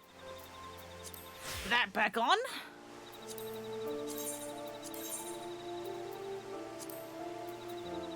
And then let's become Dark Knight, but that's not the outfit I want. The Dark Knight, hang on. Where did I put it? There it is.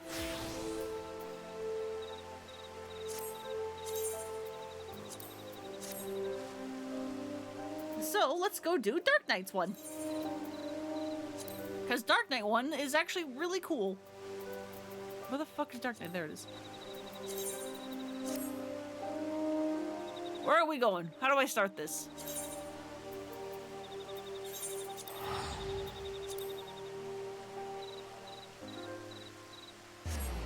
And away we go.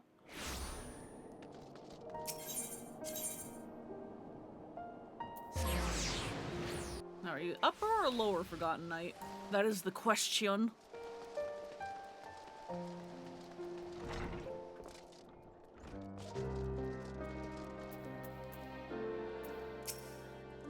For the first time in a long time, I'm not afraid to think of the future.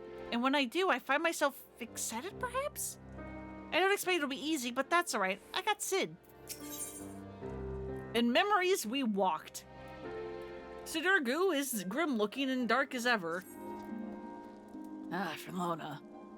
Fellow master of the dark arts, and yet that is but one of the many faces you wear. Slayer of gods, rider of dragons, savior of Ishgard. A hero by any measure who stood against Nidhogg on the steps of faith when others fled. A hero who walks in light and fights for great causes. A knight who walks in darkness and fights for the forgotten. A contradiction, some might say. Rubbish, I say. But you tell me, do you yet walk the path?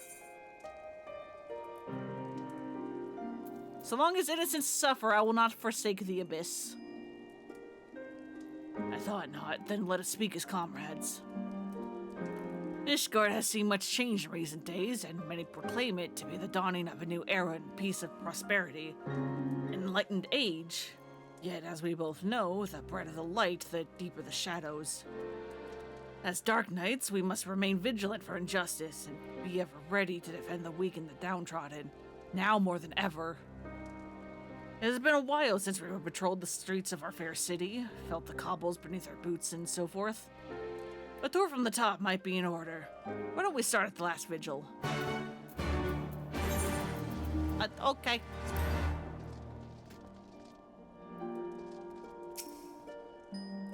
I should be glad if there's no call for us to draw our swords this day, but do not doubt that there were still evil men in this city. In any event, we shall join you at the last vigil anon. If you ask me, it's just an excuse to spend time together. Thank you, Real.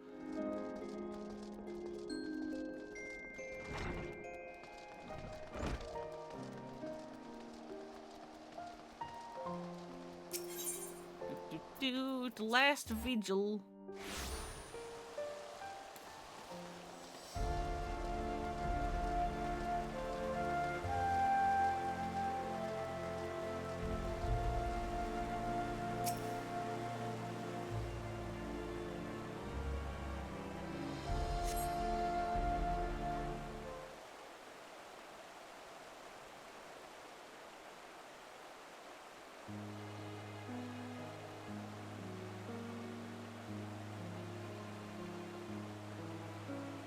As you look on Fortune Manor, you but reflect your time in Ishgard, the comrades with whom you traveled, and those lost along the way.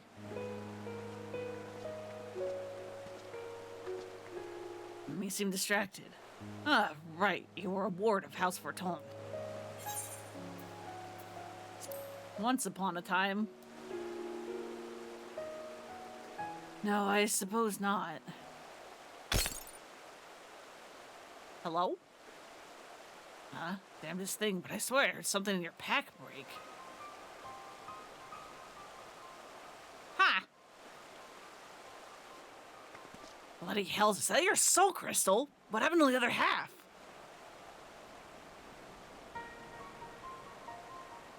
Forgive me, it seems I'm the one responsible.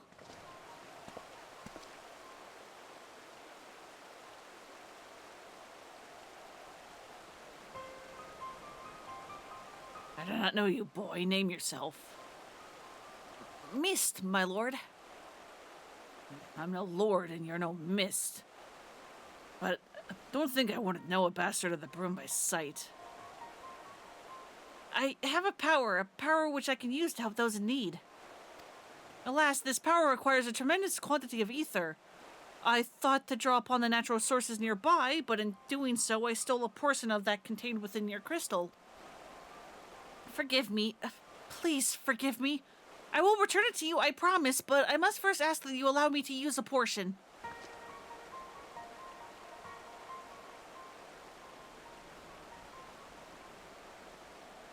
Miss, was it? Who do you want to help? Anyone? Everyone. Look around you. Is not this world filled with sadness and despair? If I can free but a single person from their burdens. He means well enough. Why don't we help him find someone in need and give him a chance to use his power? Oh, bloody brilliant. Let's believe in the mysterious boy with the mysterious power who mysteriously stole a portion of Ferlona's soul crystal. What could possibly go wrong? Well, it's your crystal, Ferlona. Either we deal with the boy here and now, or we go along with this plan.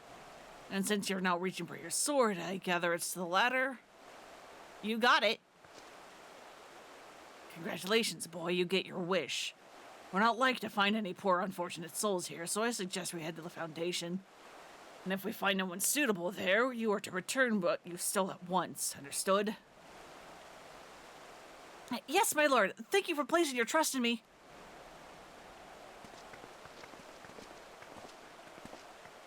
What a mysterious little boy with a familiar haircut.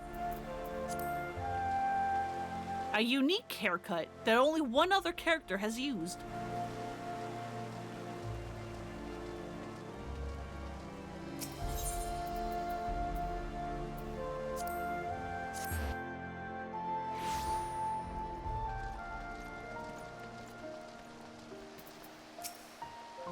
You have my assurances that the remaining funds will be delivered soon. Surely that is enough to convince you to resume work. I've got scores of clients clamoring for me services. Clients willing to pay in full, in advance. I'd be a fool to put you ahead of them. I understand that, I do, but it has been an eternity since we first brokered this arrangement. And many of the clients of whom you speak have come to you only but recently. I know this to be true. It's one thing to hate the Solisticate, milady, but you've got to understand my position here. Bloody politics it is. No man lifts a chisel till we're paid in full. I'm sorry, but it's the way it's gotta be. A blessed evening to you. Oh, I beg your pardon. I didn't notice you standing there. Are you good? As you may have overheard, I am funding the restoration of the statue of Saint Valeroyant. And as you may have guessed, it's not going well on account of my insufficient funds and my family's growing infamy. My cousin was Sir Ignace de Viznan? Of the Heaven's Word. I thought I was free from the fake French. He served the Archbishop faithfully, together with his sworn brothers. Great, goodly men who were complicit in terrible crimes, if Sir Aymeric and this warrior of light be believed. Yeah, don't worry about who you're talking to. Ignace was distraught when he learned that the statue had been destroyed by the Dravanians. He took it upon himself to champion its restoration, but because of these tales, others are reluctant to involve themselves. I do not know nor care if Sir Aymeric speaks the truth. Ignace was my cousin and a man of the Fury, and I will honor him by completing his legacy. Or so I once believed. Perhaps it is indeed beyond me.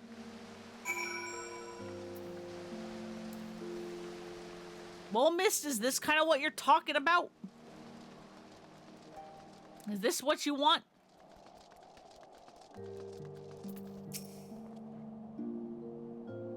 We found someone, didn't we? I knew it. I knew we would. I can help her. Yes, I can make it right. I have the power. Come, let us not keep this poor woman waiting.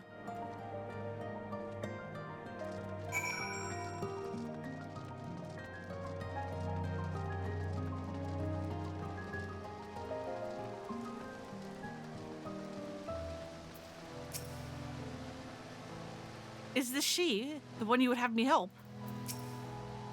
Is this child a friend of yours? The way he stares at me is somewhat... Do you wish to see your cousin again? Well, yes, I would love to see Ignace again. More than anything, but I know I will not. He walks in Haloni's halls, I am certain. Think of him. Think of his face, of his smile. Hey, Ghoul, thank you for the resub. That's a lot of months, it sure is. 45.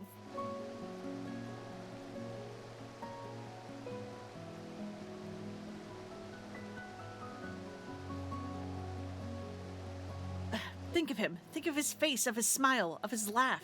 Remember every moment you shared, every memory. Hold that image of him in your mind's eye.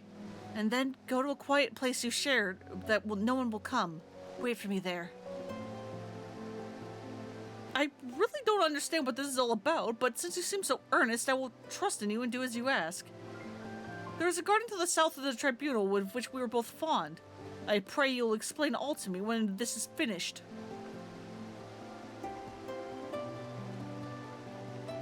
Go with her. I will go to Sidurgu and Riel and bring them with me. Then you will all understand what I can do and why you must help. That's a promise. All right, weird mystery child. But yeah, we finished the Omega raids, and now we're doing some job quests, and currently this mysterious boy stole a portion of my power and is just like, just trust me, I can help people. And I'm just like, yeah, sure, kid.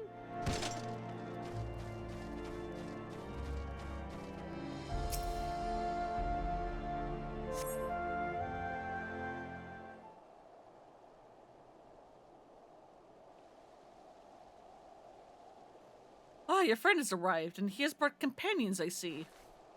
No, it can't be.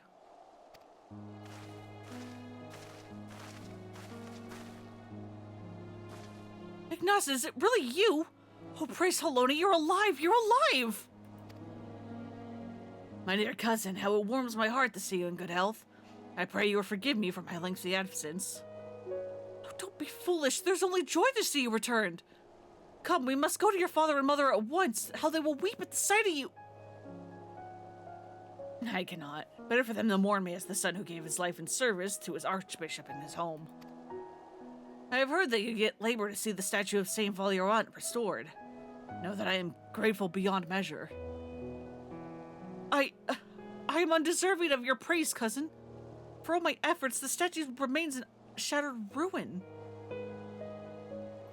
But seeing you here so full of light and life fills me with renewed conviction. I will see it through, I swear to you. And if you have indeed done the things they say, then perhaps it'll earn you a measure of forgiveness. I love you, cousin, now and after. Look after my parents and yourself. I don't know how you did it, but thank you for bringing him back to me. But you must know he's not safe here. I pray you help him flee the city. She is right. Ishgard is no place for a man of the Heavens Ward. We will sneak him out of the city. The fewer the better. Meet at Falcon's Nest after. We have much to discuss.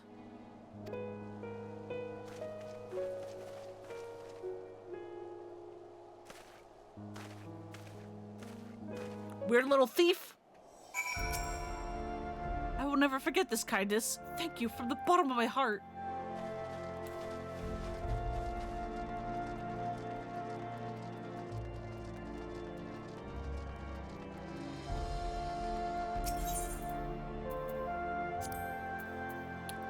Right. Cannot teleport the Falcon's Nest from within the city.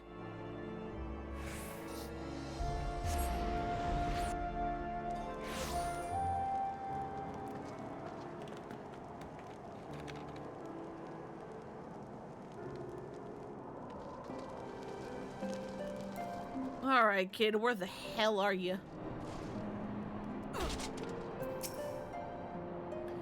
For fear of being seen by the sentries, I bade the others to go on ahead. We should hurry. The further they take Ignace from Millie, the weaker he will become. I pray we are not too late.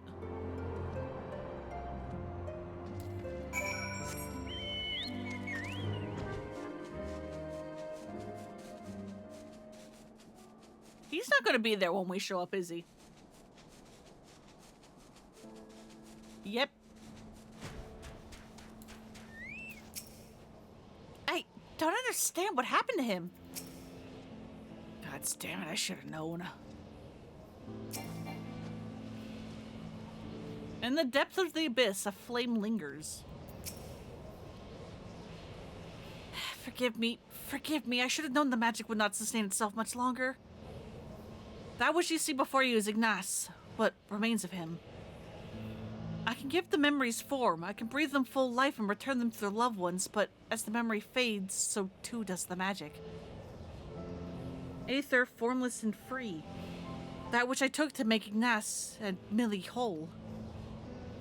Draw your sword, reclaim that which has been lost. Consume the Aether with Soul Eater. Which one was Soul Eater again? The third one, okay.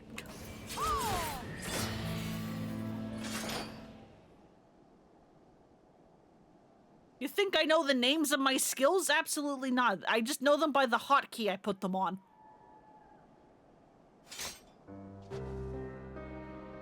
It is finished. Good. I've seen enough of this farce. Conjuring a simulacrum of a bloody Knight of the Heavens Ward in the middle of Ishgard? Fairy, take me, you're a fool. We're lucky to be alive. Yeah, is this the button that does the thing? Your soul crystal is restored then? Not even close. Or not. We had an agreement, boy. You were to return that which you stole. Forgive me. I'll return to you which was used to give Ignace life, but as for the remainder...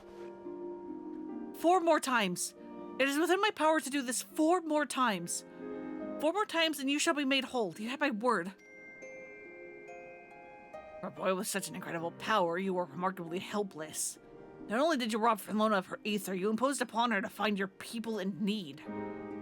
You want to do good? You want to be a hero? You want to help people? Then why weren't you better prepared? I will never be a hero. I only want to help. It is not death itself we fear, but the unfinished story.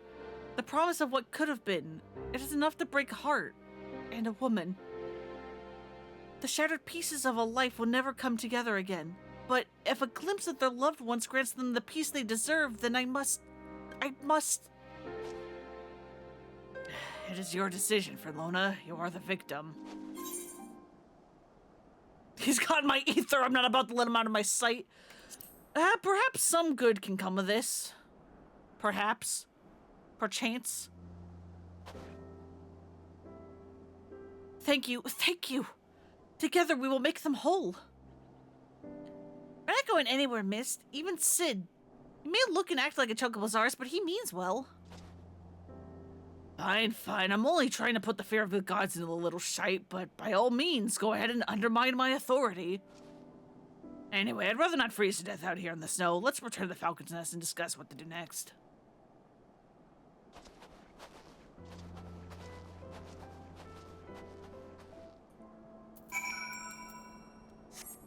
Alright, back we go.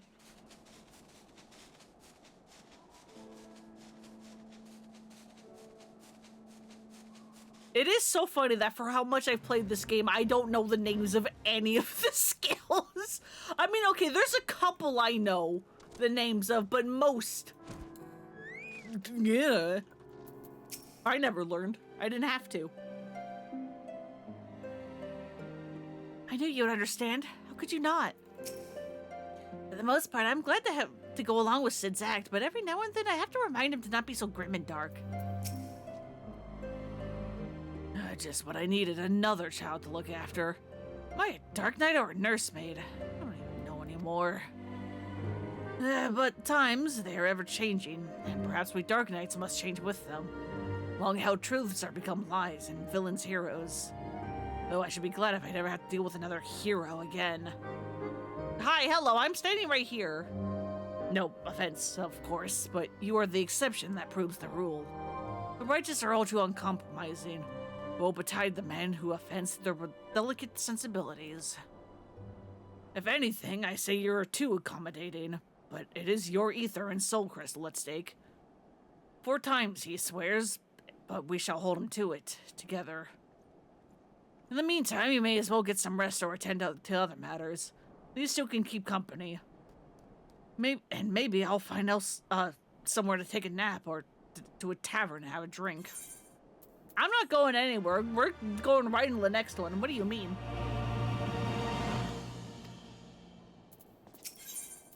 The Widow and Her Love. Sudoku is handling his new duties with a characteristic aplomb. Oh, thank the gods, an adult. Riel has been spending a lot of time with Mist, keeping him company and getting to know him and so forth. Not that there's much to know. He won't talk about his home or his past. He doesn't seem to have any interests or skills beyond conjuring elaborate illusions derived from memories. I have no idea how he does it either, and more importantly, I'm not even sure how we could take back the aether he stole. We may have no choice but to agree to his terms, unless you're content to carry half a soul crystal. We can hear you whispering, you know. Mist means well, and Felona and I are willing to help him. Why aren't you? I didn't say I wasn't willing. I'm still here, aren't I? Right then, we found no one suitable for the boy's needs here. Rather than return to Ishgard, I say we try somewhere new. Let's head to Tailfeather.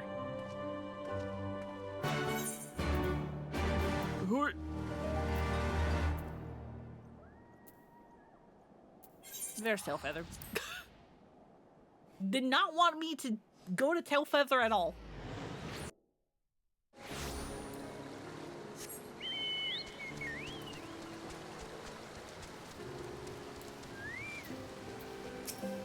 This place too has seen a share of sadness. President of the High House is interesting. What the hell's happening? Life here's not easy, but it's fulfilling all the same. That said, the hunters have no personal tales of profound tragedy to share. They did, however, tell me of an outsider recently here from Falcon's Nest. A prisoner, actually. A woman named Laudy. She's to atone for her crimes through hard labor, but the proctor has been zealous. He berates her constantly, and every day she bears fresh bruises. Ishgardian justice. I know it well. If this woman is performing various chores for the hunters, then it should not be hard to find her. Come, let us look around.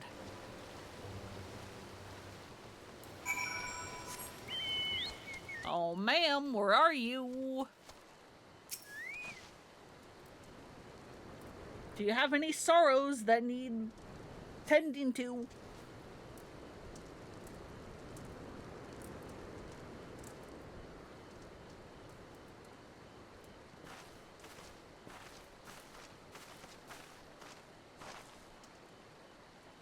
This is the place, isn't it? Insolent child, you are not to speak unless spoken to. Is that clear?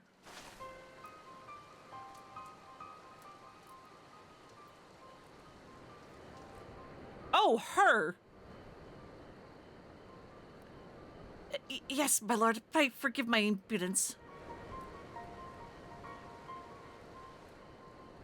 Do not play me for a fool. Your sins are beyond forgiveness. Sir Emmerich and his noblemen and his noble brethren may think you are worthy of mercy, but I have seen your kind before. A swift death is more than you deserve. A swift death is more than what that bastard deserves. I can't imagine what she did to deserve that kind of treatment. She tried to sabotage some peace talks between Ishgard and the dragons.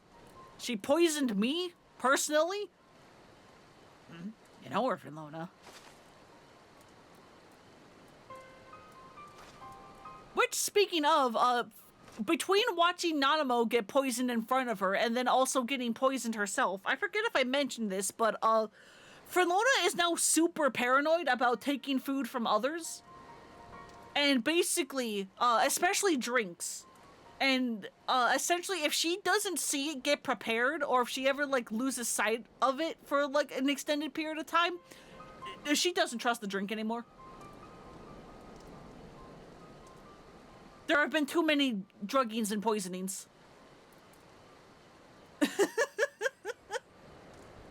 Don't blame her. Exactly.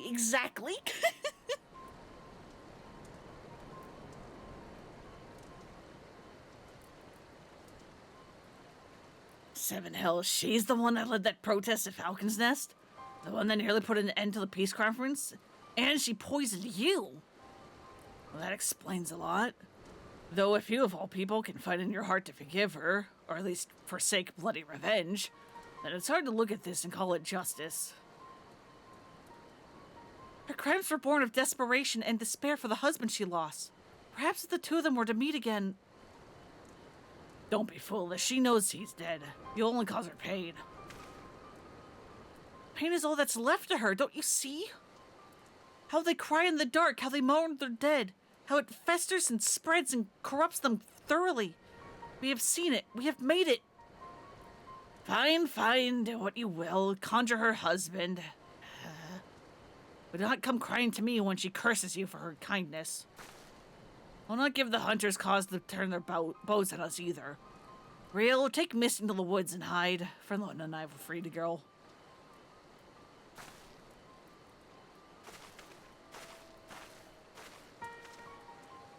Rather, I will free the girl. She would know you at once and might understand your intentions. We cannot risk the commotion.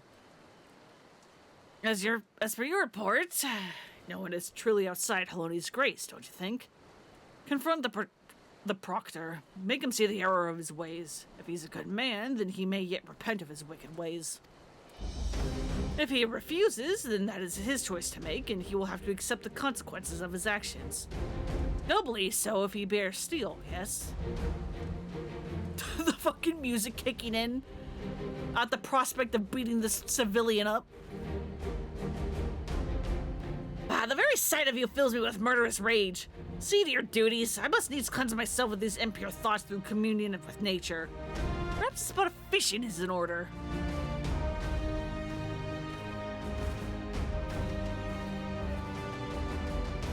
Another chance.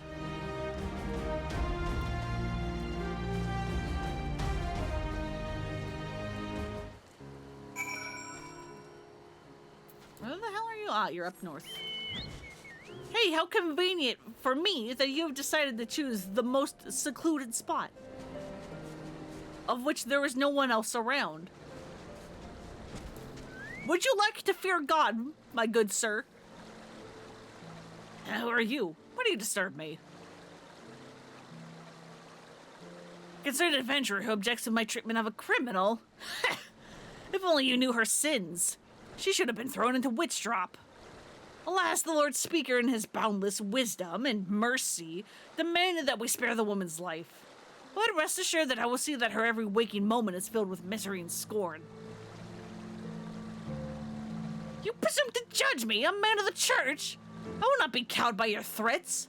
Fairy gotta protect me! Fairy gotta protect me!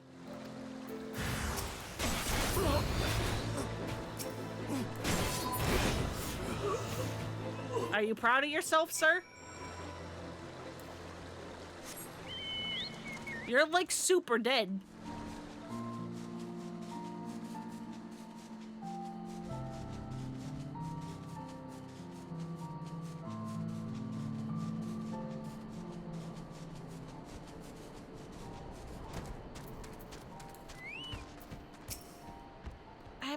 I'm not sure we should be here.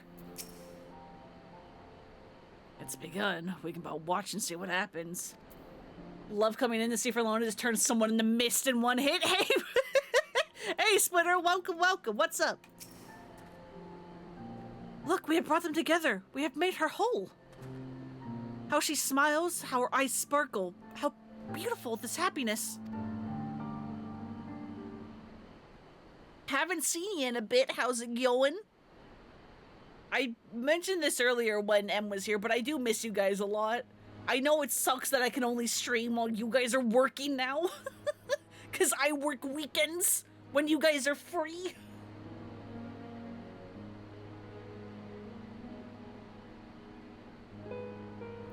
Every night I dream of your face. I could have tried to stop you from going back to the front. Could have begged and screamed and cursed. But I didn't, because I knew you'd listen. And even if you'd forgive me for it one day, I never would.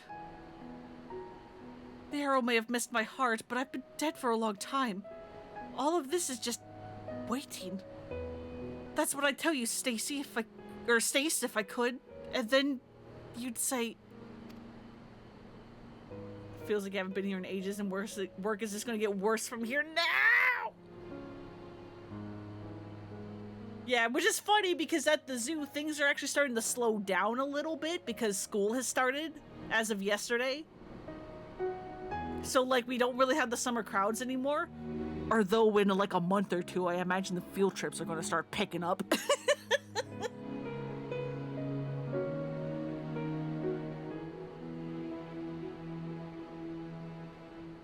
You can't stay stuck in that moment, Loudy. You've got to go on. You've got to forgive yourself. You've got to let me go. But I won't. I won't. If I do, who'll be left to remember the man you were? The soldier, the husband? I'm the only one who knows. And it's my duty to hold on to that for as long as I can. That's what I'd tell him if he were here, but he's not. And he'll never come home to me, so please, put an end to this, whatever this witchcraft is. Post office is going to start picking up with Christmas. Yeah. Yeah. Oh, God.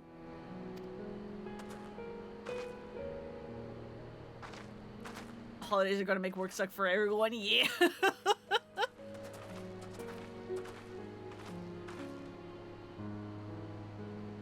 It's like on one hand, once the holidays happen, weather generally tends to get poorer. So again, that should mean less visitors, kind of. But at the same time, the weather's going to get poorer and I work outside with the animals.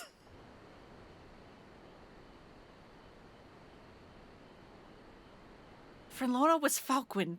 Was this all you're doing? No, it was mine. Forgive me. I thought that... I only wanted to... I was wrong. I see that now. You have every right to be upset. It's all right, boy. It is. I appreciate your kindness, even if it was misguided.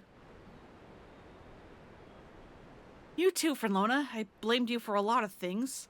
Hated you so much because... I don't know. Because you came back and Stace didn't, maybe. Because you weren't him. They say the war's over now, but it never ends for people like you, does it? There's always something worth fighting for. Someone who used to work outside with animals, Godspeed, yeah! Oh boy.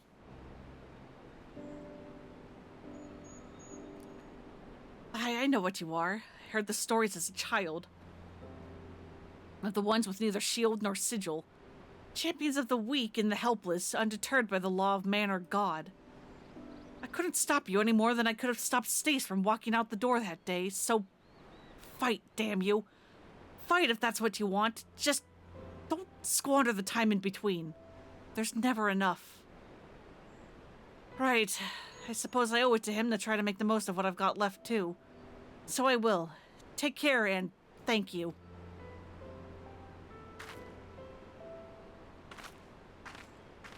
Good luck. Especially because I don't think you can return to Ishgard. She's gone. Reclaim your aether from Lona.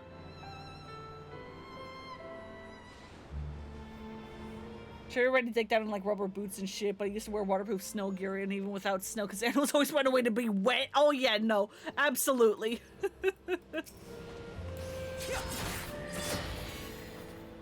As the ether flows into your soul crystal once more, from the depths of the fading abyss, you hear a whisper.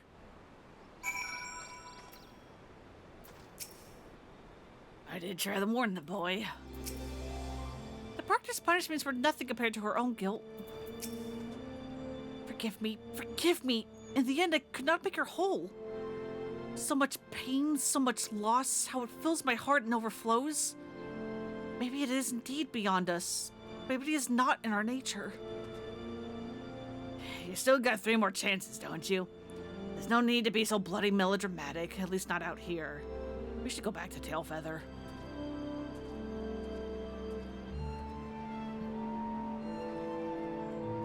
Yeah, luckily I haven't been, peed on yet by the goats or anything. Although some of the goats have done their damnedest to try to sneeze on me and then wipe their snot off on my shirt. I'm just like, can you not?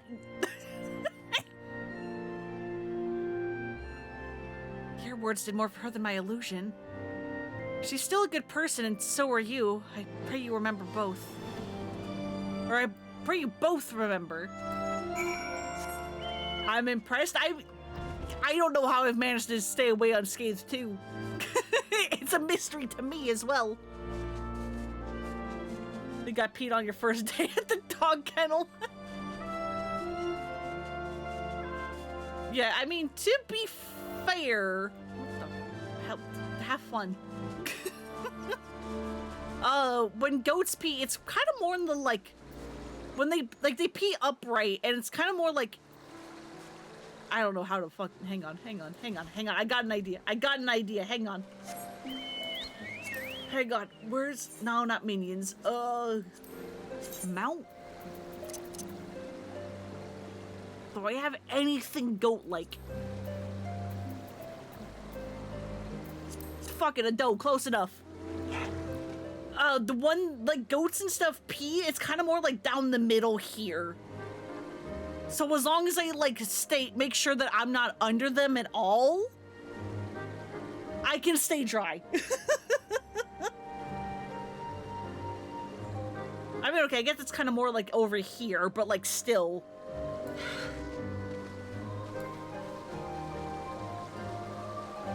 Anyway.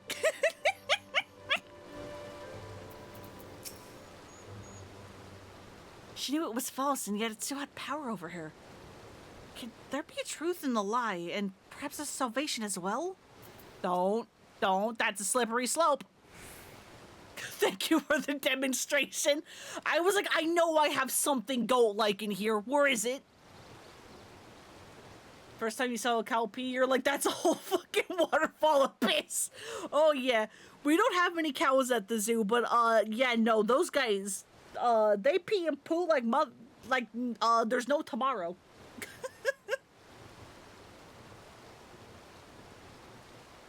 They found comfort in seeing the dead. They had so much to say to them, but I don't know what I could say to her. You also had a very complicated situation with your mom.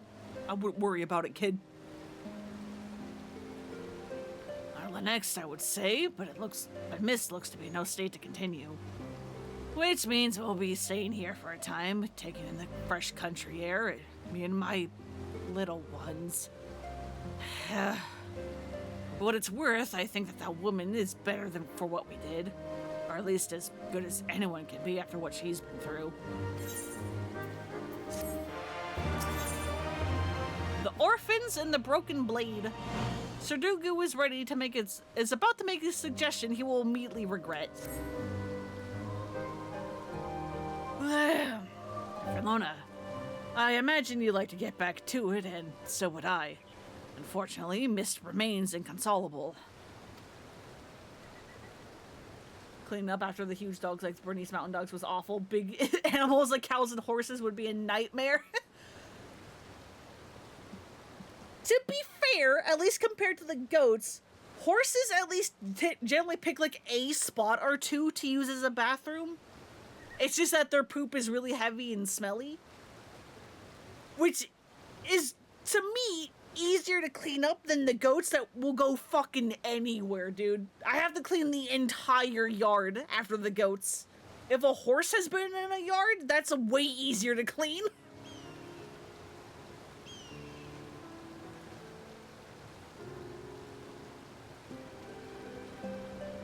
His failure with Laudy, such as it was, weighs on his mind, and he's afraid of repeating the same mistakes with others.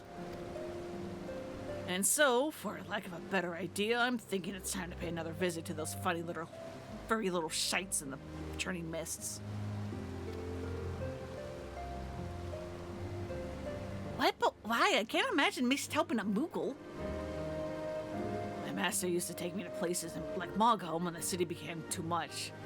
Fresh air, the quiet, the isolation. And yes, I have not forgotten how the Moogles helped Riel and me when we were moody and broody. Though I would argue that we reconciled in spite of their intervention and not because of it. You're getting laughed at. Whatever you say, Sid, whatever you say. Don't worry, I haven't given up. How could I? You wouldn't. Can you stop speaking in riddles and cryptically, please? Mystery kid? Horses are more domesticated, so I guess that makes sense, yeah. The easiest animals to clean up after in terms of poop are the alpacas. Because they pick one spot to use the bathroom and their poop does not smell at all. They're so nice and easy to clean. Oh, you know, Moggy. Trouble follows me wherever I go, Kapo. And then would be the horses, because, again, they only have, like, 1 or 2 bathroom spots, but smelly. And then after that is the goats and sheep, because they will just fucking go everywhere, and it takes basically cleaning the entire yard to clean up their poop. It's good to see you again, Moggy. I hope you and your friends haven't been getting into too much trouble. Right then, water under the bridge. No need for palms to be torn from heads and shoved down throats. Yet. Our Mist is taking in the sights, I believe. Why don't you join him?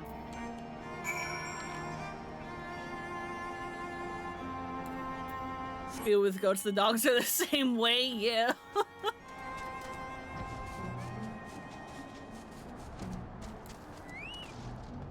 I would say you taking in the view, but this isn't exactly a good weather for viewing, huh? The wind in your hair, the sun on your face. Here you can immerse yourself in the beauty and the calm and forget the horrors. Almost. They're just like, I am outside, so that means wherever. Exactly. I used to have a dog, and she at least would, you know, try to go on like grass or in bushes when possible, but yeah.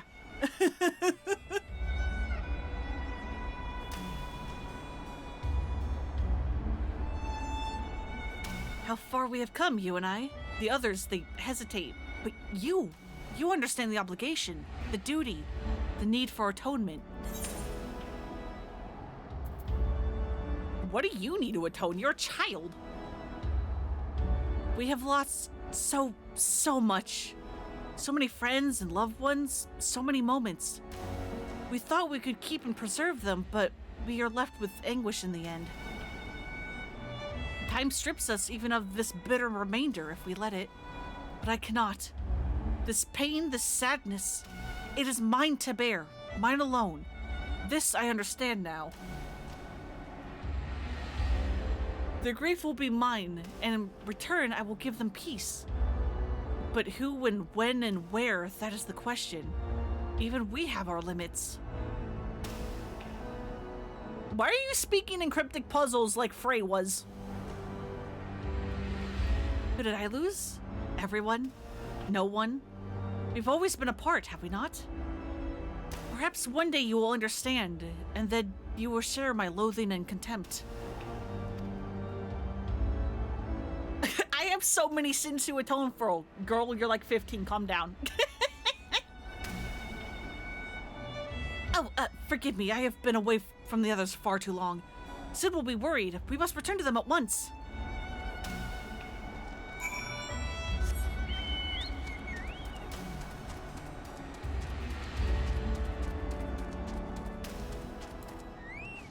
Alright, you good now? Did you and Miss have time to talk? Sid upset? I'm not sure, but I think I heard him grinding his teeth. There you are. I trust Mist has ample time to reflect upon his mistake. I have. I'm ready to resume my search for those that might help with my power. Difficult though it may be, I do not intend to give up. Glad to hear it. In that case, there's no need to remain here any longer. I say we leave this accursed place and never return. Don't be silly, Sid. I say we show Mist more of the churning mists. We did come all this way, you know. Come on, there's a place I'd like to show you. Now wait just a goddamn moment. You can't go running off on your own like that. You'll get eaten by a three-headed gooboo. Real? Real? Look at me with the bleeding... Come on, they cannot have gone far. Watch for belligerent Dravanians and mischievous Mughals. Why do I feel like the Mughals are the bigger threat? I feel like the Mughals are who we need to watch out for and not the dragons.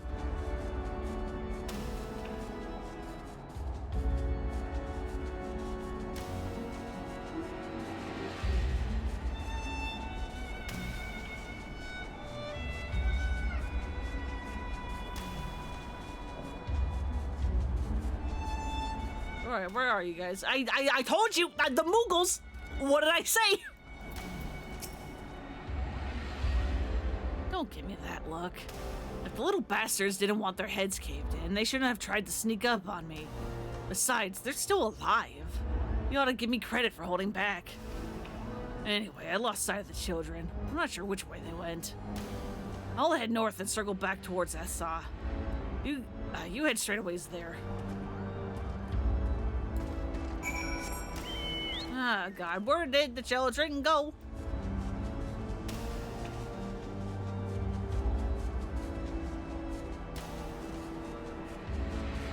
Where did you guys go?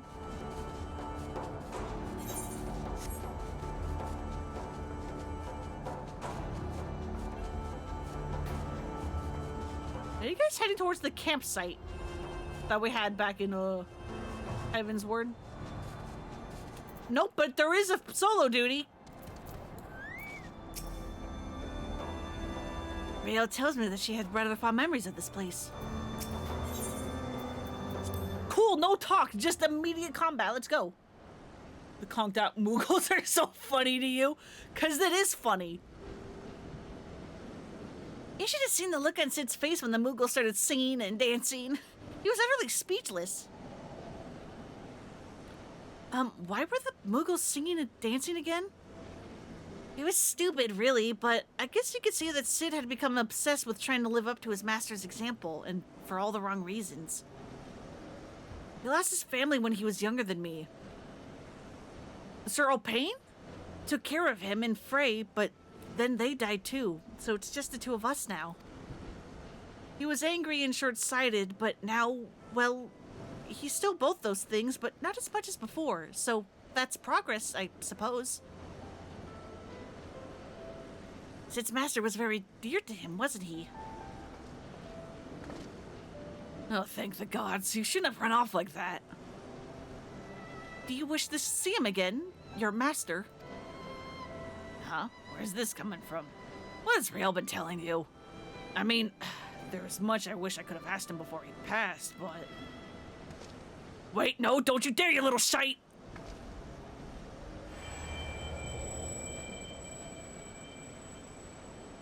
Oh, Sid, charming as ever, I see. Yeah, just laying cutely in defeat, face down, planted in the ground. Master! And this must be Frey's successor, a worthy one, I have no doubt. My name is O'Pain, and it is an honor and a pleasure to meet you, Verlona. You did well to come so far on your own before meeting Sid, and together you have both grown so much in mind, body, and soul. As dark knights and as true heroes. There's a time when I was hailed as a hero too, for deeds meritorious in the defense of Ishgard and in the name of the Fury. A brave and true temple knight I was, slayer of countless Dravanians, a commander beloved of and respected by his men. They would follow me into the seventh hell. And indeed, that is where I led them. Time and time again, they would fall and I would earn the accolades. And then they would give me more green boys with dreams of glory. Green boys with red blood spilled on white snow, again and again and again. And then one day I couldn't remember the first one's face. I had forgotten the face of the first boy who gave his life for me. That was the day I left the Temple Knights. I know that tale by heart, but not the tale of what came after. By a goodly man with titles and wealth, a man who could have lived out his days in quiet comfort. Why, that man chose instead to walk the path, and to once more accept 2 children into his care. You asked me that question long ago, and I told you that one day you would understand, when you were older and wiser and stronger. Shall we put you to the proof, Sid, and see if today is that day? You always were fond of your tests. No, don't be cross. You only have yourself to blame. These are your memories, remember? Ha. But of course you do. The point is, deep down, you wanted this. And while there's no substitute for the genuine article, you could do a lot worse. So do me this honor, all of you. One last stand with the dead. Show me the man you become, Sir Durgu of the Obsidian Heart.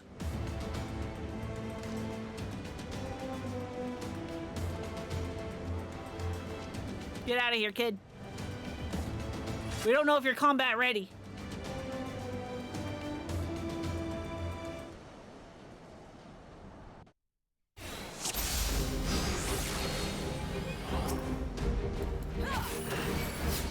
Hold nothing back, you 3. Show me your all.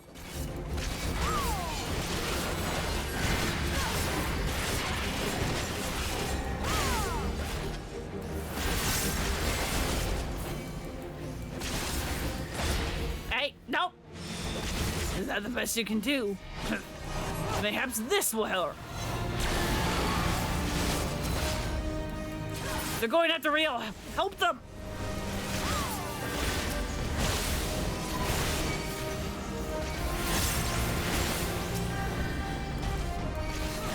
Sir, old man? Do not attack the child.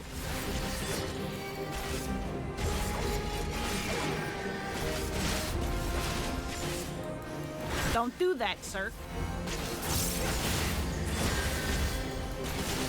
You just have danger puddles. You swore an oath, Sid, did you not? What will happen if you fail to uphold it? Help! Help! I can't break free. Save real, everyone.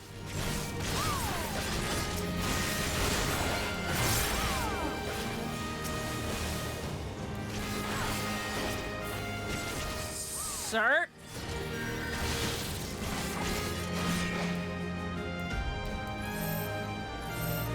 Death awaits to those who walk this path alone, Sid. Ugh, you never were one to hold back. Sid, are you alright? You're still here, old man. What else have you got? Stabbing out again, Verlona?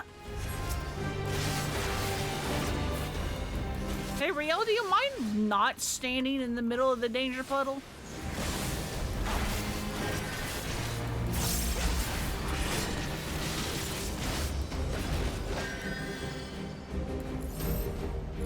wasn't for Fernlona, you'd be dead by now. God, he's right. That's one more I owe you. Well done, you two. You have exceeded all expectations. Thrice-damned son of a... Sid, speak to me, Sid! Magnificent, Fernlona.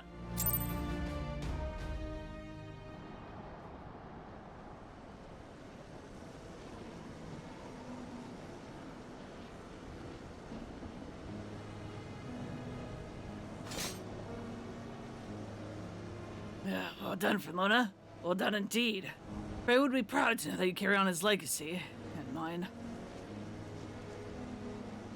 And Sid, my boy. My beloved boy, you nearly had me. Now, spare me your sympathy, you bloody shade. I lost, and that's the end of it. You kept Riel and Fernlona out of harm's way, Sid. You did well. Learn to shut up and take the compliment.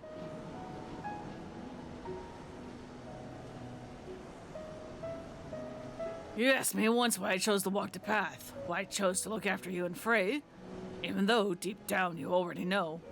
But since I lost, I owe you the answer from my lips. I was angry. Angry with the Temple Knights and angry with myself, angry with the twisted world where good men die for nothing. I was seeking justice for my boys and forgiveness for my sins. I saved lives and punished the wicked, and for a time that was enough, but nothing lasts forever, does it? Men ought to have a legacy. I failed my boys as a Temple Knight, but you two were my second chance. I would teach you everything I knew, everything I learned from my mistakes so you wouldn't have to make them. I would send you out into the world to do great things, and maybe it would all balance out. Well, that's all I have to say about that. You know what comes next, don't you? Though I suppose I ought to give you a word of advice before I disappear in a puff of smoke. I am your predecessor's master, after all. People like us will never know peace. Every moment brings us closer to death. Those of our enemies, our loved ones, and yes, our very own. The fear of death is what keeps most men alive. That dread, that desperation to escape the inevitable, if only for a little longer. But we are not like most men. We have seen what awaits us beyond the abyss. We have tasted despair, bathed in that oblivion, and have wept rivers for our dead and cursed the gods for their cruelty. It is our sword and our strength, and that is why you may one day stand above us all. May the gods have mercy on your soul. Take care, Sid. Be nicer to the girl, and try to be less of a chocobole's arse. Now, for the love of...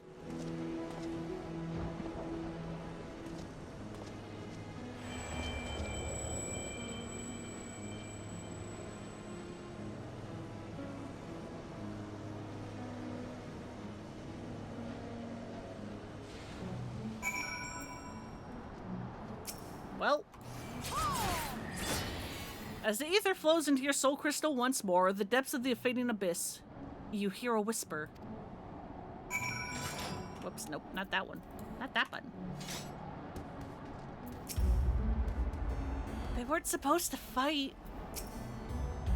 Sid's in a bad way. I think Earl Payne may have overdone it a bit. Good.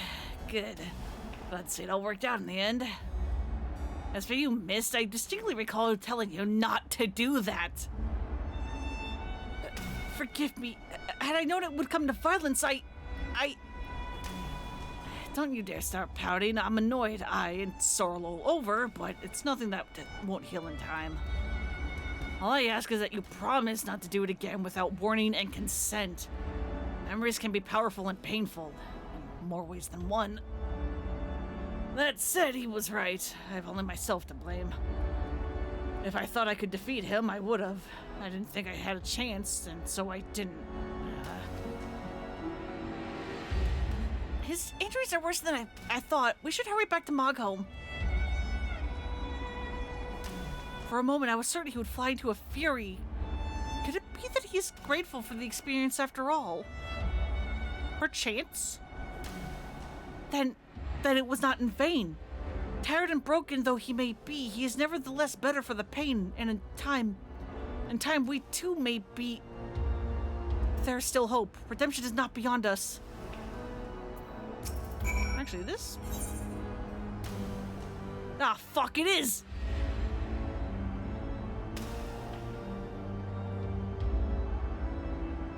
This is more Dark Knight questline that is doing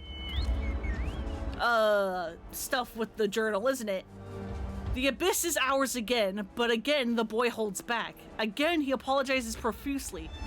To his credit, Sid shows remarkable restraint, though that may be solely due to the many injuries inflicted upon him by Sir O'Pain.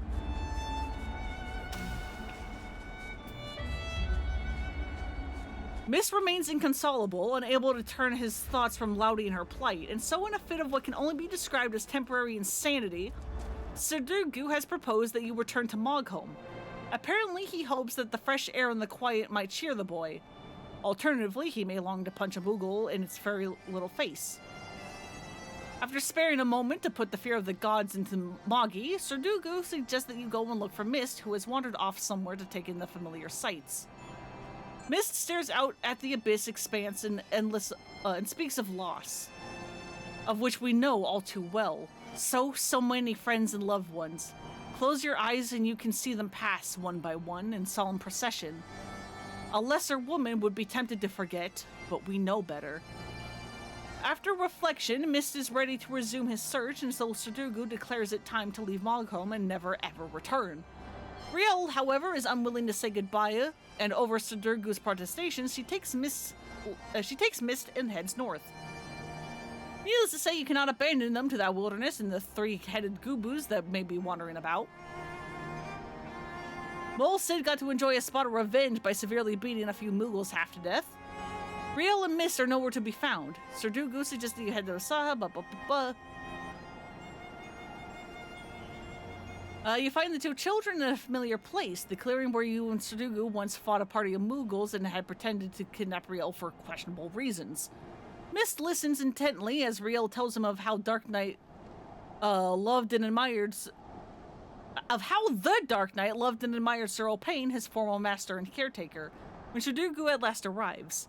Mist asks him if he would like to see the fallen knight again. Sir Durgu tells him yes, too late before realizing the boy's intention, and moments later you're confronted with another memory given form. Sir Durgu has long wondered why Sir O'Pain chose to adopt Frey and Sid, two orphan children, and train them as Dark Knights. As a spirited test of strength, the conjured memory reveals the truth that Sid has always known deep in his heart. That the former Temple Knight saw in him and Frey a chance to redeem himself for the countless young boys who fought and died under his command. A chance to create a lasting legacy and ensure the world would be a better place before having him in it. A chance for forgiveness. Now comes your part, to cloak yourself in the fiction, to breathe life into the dead, to give words into the voiceless. Mark well this moment, for she will learn from it. Because, yeah, I believe this is doing the fun bit. Okay, never mind.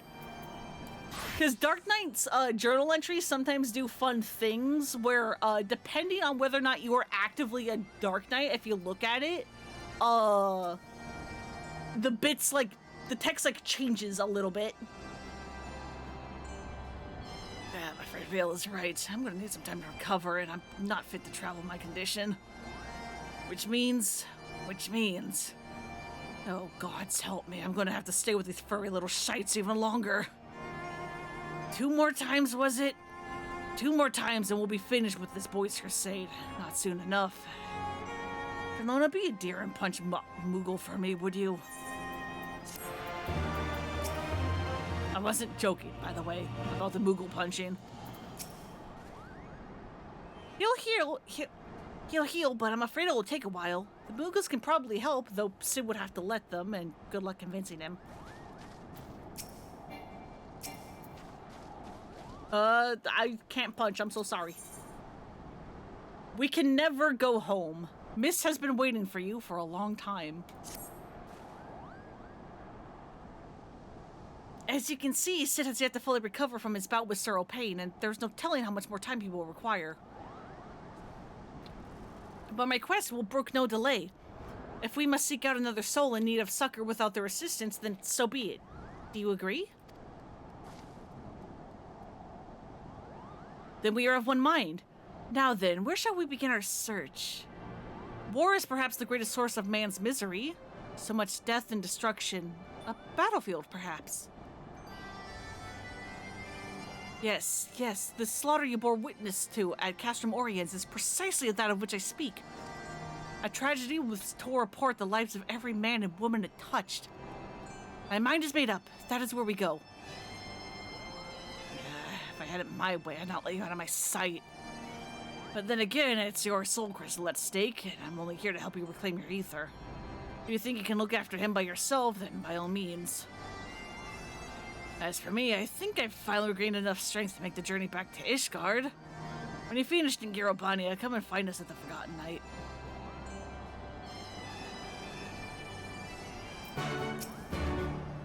Miss cares for us all in his own way, but you most of all, I think. Don't get cocky. The little bastard's a handful and a half.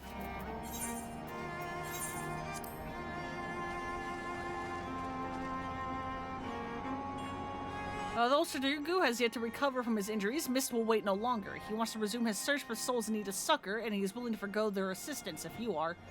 Anything to hasten the conclusion of this mad crusade. Castrum Oriens, the site of Ilbord's grand slaughter, may offer what you seek.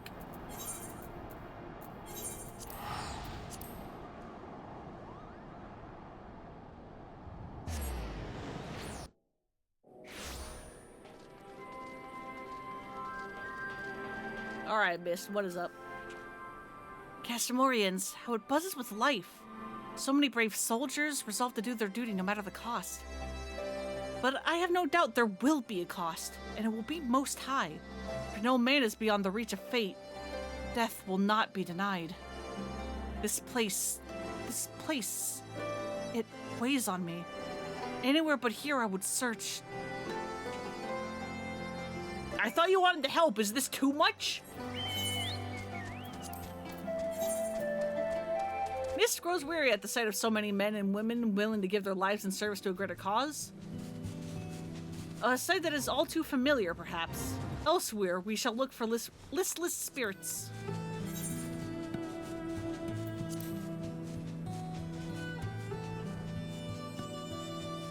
Maybe this isn't doing the funny thing. Either way.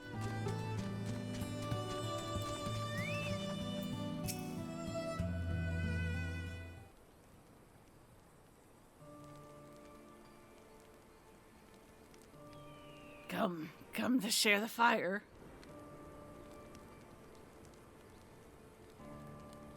Yeah, I want to help, but can you also do it for me? I would stand to greet you, stranger, but my legs and my eyes, the whole of me is not what it once was. Renlona, I know that name and that voice. By Brogger, you're still alive. Praise him. Praise him. Who's this man on the verge of death? Is he your friend? Nay, though I am flattered you would think so. This woman made medicine for me long ago, at the behest of Captain Meffred, when we were still in Quarry Mill. If I'd kept it all for myself, I'd have made a full recovery, but I couldn't. I had a dear friend, you see, and so I made a choice. He got better, and I didn't. Ended up working for the Griffin, he did. As a right-hand man, even. But, like all the rest who went to the wall, he never came back. The irony of it, that I'd be the one to outlive them all, if only for a little while. And so I sit here and await the reckoning as I rot from the inside out. The husk of the freedom fighter I aspired to be. No, this is not the ending you deserve. I will not allow it. The man he spoke of, the one whose life he chose to save at the cost of his own. That man is proof of his nobility if he were here.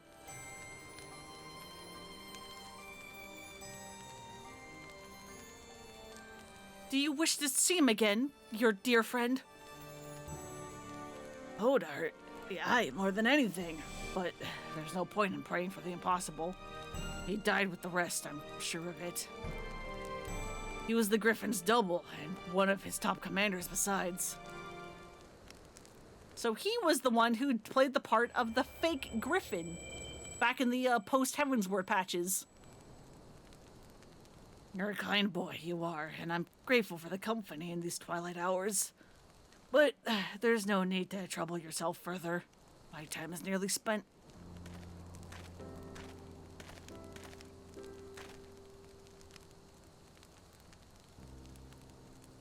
Then spend the remainder thinking of better days, Galleon, and not dwelling on the deaths of me and mine.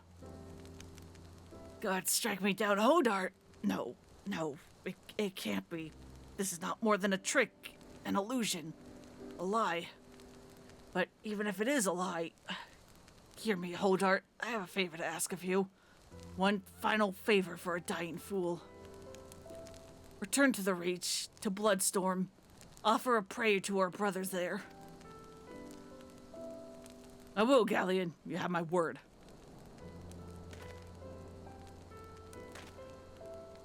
We should talk outside.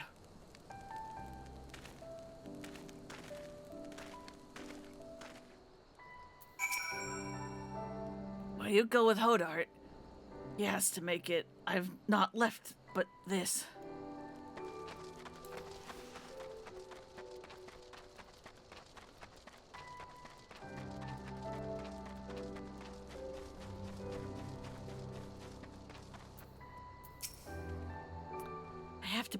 I have to believe. To Mefford and Galleon, you were larger than life. I always wanted to meet you, and here we are. Though I reckon this doesn't really count, does it? If only I could go back and tell myself what a blind, bloody fool I was to place my trust in the Griffin. Maybe then Galleon wouldn't be dying alone. Listen, he hasn't got much time. I'll lead the way. The wilds between here and the Reach aren't too dangerous, but as you can see, I'm unarmed. So they'll not be any good to you in a fight. Nor will I fear. We have to rely solely on you for protection. I've no doubt you can keep us safe. You're the Bleeding Warrior of Light, after all. Let us be off.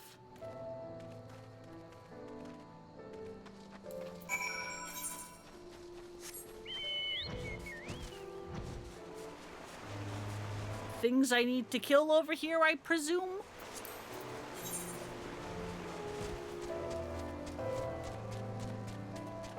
The shade born of Galleon's memories tells you of how he always wanted to meet you, a larger-than-life hero. Unaware that he eventually did at Little Alamigo. He laments his fate, wishing that he can go back and convince his former self not to place his trust in the Griffin. But if such things were possible, you wouldn't have a broken shield, now would you?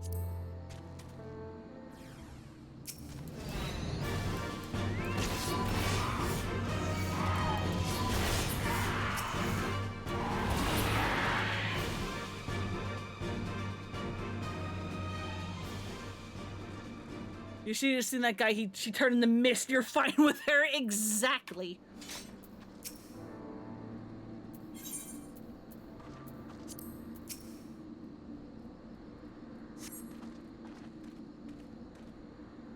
Strong as ever, eh? Stronger than you were that day, I reckon.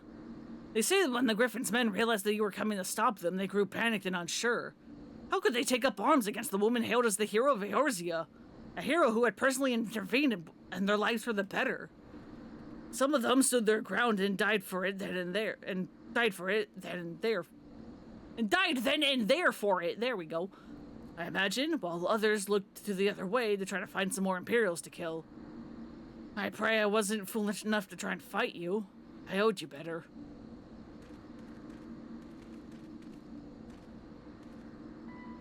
Hodart, speak to me! I'm fine, just got dizzy all of a sudden. We have to hurry, do you hear me? We have to make it to the Reach.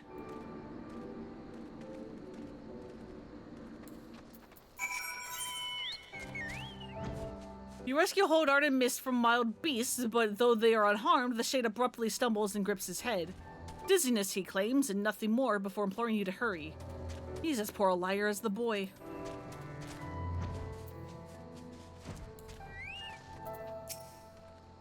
Hodart has to stay strong. He has to remember what's at stake.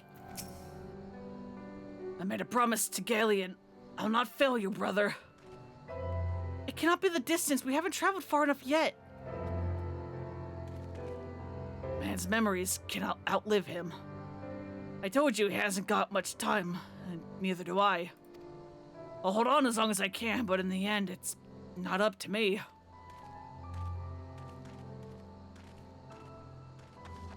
Galleon is dying.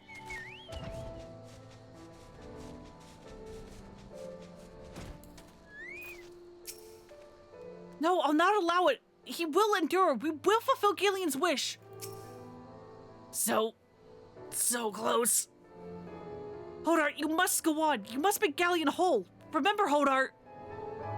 Don't you think I know that? He saved my life, and we all went and died for naught. For naught! All I ever wanted was to go home. Oh, come ye wayward brothers, bereft of hearth and home. Beyond yon a burning star there lies, a haven for the bold. Raise up your hands and voices, let your hearts with pride. Let fill your hearts with pride. Burn the churning waters, we stand strong and unified.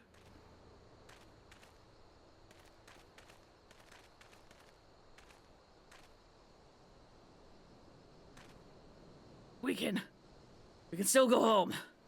Even now, after everything we have done, we can still go home.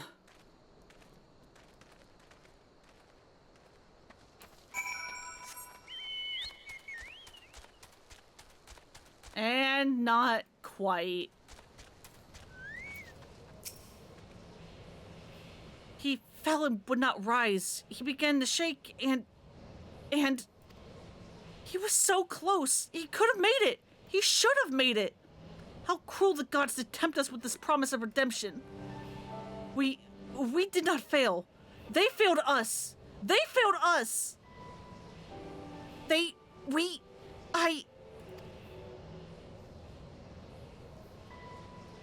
Forgive me. Forgive me. My failure is my own. I had my chance and I squandered it. Reclaim that which is yours. The spell is broken. Hodart is no more, which can only mean one thing. We are one step closer to ending the charade. As the aether flows into your soul crystal once more, from the depths of the fading abyss, you hear a whisper. It is not finished. Not yet. You come and pray with me.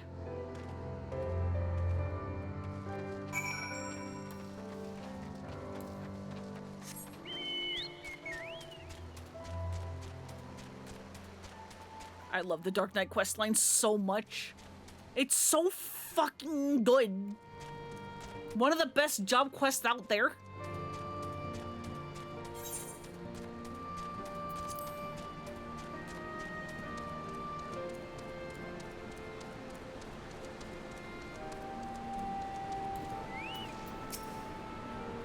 Here's where we pay respect to the dead.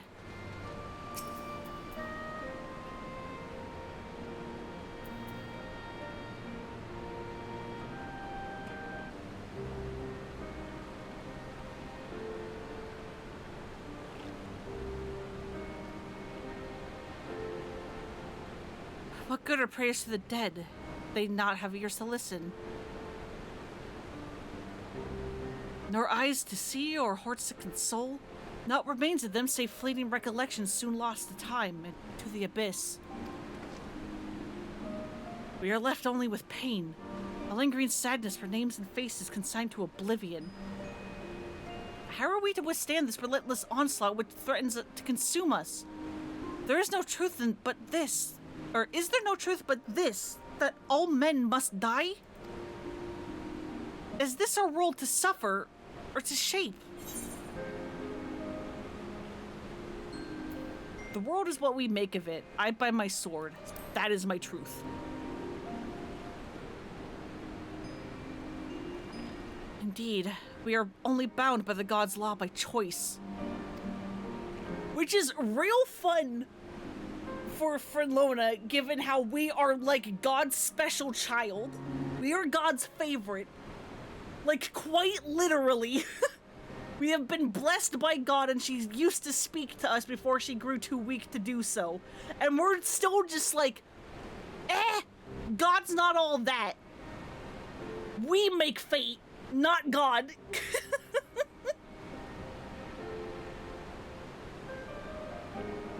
Which I think is a fun little twist with Frenlona. Because, like, prior to becoming a warrior, like, yeah, no, she believed in the 12. She believed in, like, Heidel and all that. And then after becoming... I haven't quite figured out how she feels during the brief period of time when she does become, like, the warrior light and, you know, gets, like, the echo and all that, gets to speak with Heidelin. But hasn't had her trust in Heidelin destroyed yet. I haven't figured that part out yet, how she feels. But... after the bloody banquet and we slowly start to lose all of the scions, and then ultimately Minfilia decides to go back into the tunnel that Y'shtola is exploding because she's like, Heidelin told me to do this. Frenlona starts to kind of question Heidelin of like, why did Heidelin quite literally directly intervene and make me lose my friend? Like, why this? And so then by this point, it's like, obviously, yeah, sure, Heidelin exists, and like, you know, there probably was a good reason why she needed Minfilia, was because she needed the extra fuel, word, mouth, whatever, in order to help save the parallel universe, but, you know, there is a bit in the story where Frenlona does have contempt for God, despite being Chosen's favorite.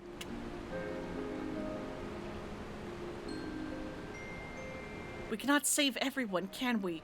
Sometimes it is all we can do to save ourselves. Does any of it matter? What, if aught, have we wrought by our own hands? One last time. I gave you my word and I mean to keep it. But know this, every intervention has come at a cost, a sacrifice. When I have finished, naught will remain of me. Let me for some contempt for the gods, especially when the gods are, like, literally real. Yeah, despite the gods loving you, exactly.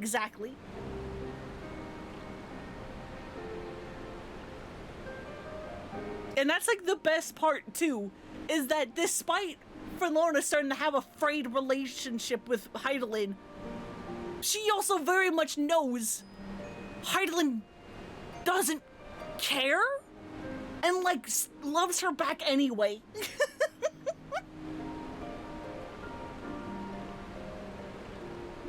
It's a fun little like character aspect I have. But it does not have to be. For all our faults, for all our failures, we have made a difference. All the lives we have shattered, we can make them come together again. Time and death are true enemies. Time and death are true enemies. Need hold no power over us. I can make a place for you in my world. You need to only ask.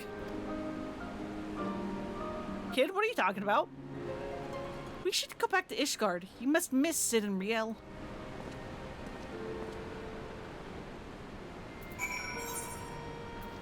The dead are forever beyond our reach, and we have no choice but to accept the inevitability that everyone we know and love will join them in time. Or do we? Distraught by his failure to see Galleon's final wish fulfilled before his passing, Mist muses on the possibility of a world where time and death hold no power of us. A world you could share. You need only ask, but we know better.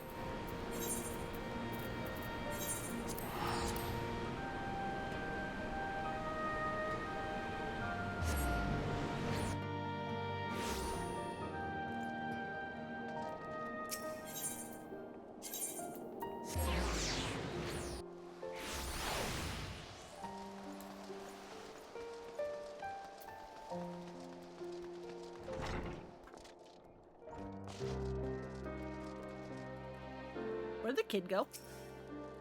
Is everything all right, Frenlona? Frenlona, I pray your trip to Girabani was productive. Mostly? Kind of? Mist seems to be falling into the abyss. Sorry to hear that. I mean, I'm glad you reclaimed more of your ether, but I wish the circumstances hadn't been so depressing. For Mist's sake. We have to see, but shall have to see how he's feeling when he returns. No, as far as I'm aware, he has yet to return to Ishgard. He certainly isn't here, as you can see. Oh, God damn it, don't tell me you decided to run away. And just when I was beginning to trust the little bastard. No, I could still be wrong. He's earned a little trust. A few days worth, no more. A few days have passed. What's up? Our compromise. You knew from the first that there was only one way this could end. God damn it, Mist. We're gonna have to track him down and make him return the remainder of the ether he stole from you, aren't we? He said that when this was finished, not what remain of him. Bloody vague and ominous, to say the least. We'll just have to press him for answers when we find him. Your last settlement of Helger's Reach in Garabania, yes? We'll start there. I'm going to, and I won't take no for an answer. Sid's gotten better, but he's still a long way from fully recovered. Besides, you'll need someone else to help you do the talking. Sid's no good at it. Get destroyed by a 12-year-old.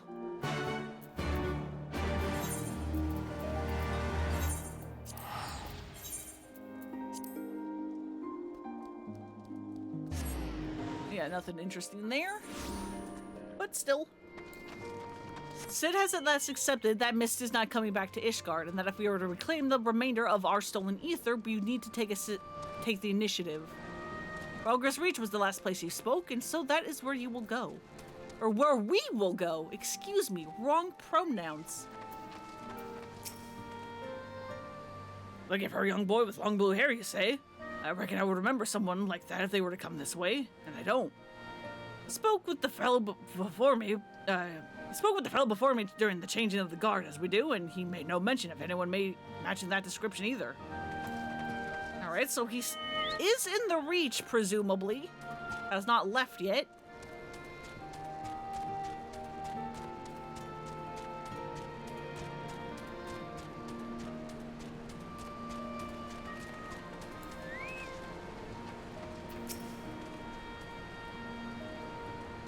What's that? You're looking for that boy too, are you? I was watching some birds late the other night when I heard someone skulking behind me. Forgive me, I hear him saying, and before he runs off and disappears in the dark. Then I realize it's quiet. Too quiet, aye?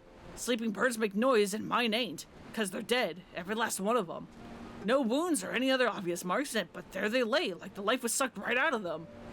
I don't know how or why he did it, but there's no denying that he did. And I demand recompense. If you find him, you bring him to me. Mist, why are you killing birds? Why are you absorbing their ether? Child!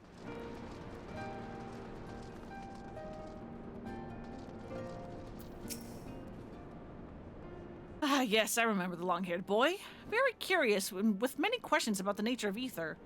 He had conversed with one of the Adder conjurers for a time. I know not what they discussed, but from his expression I gathered it was important. God damn it, kid!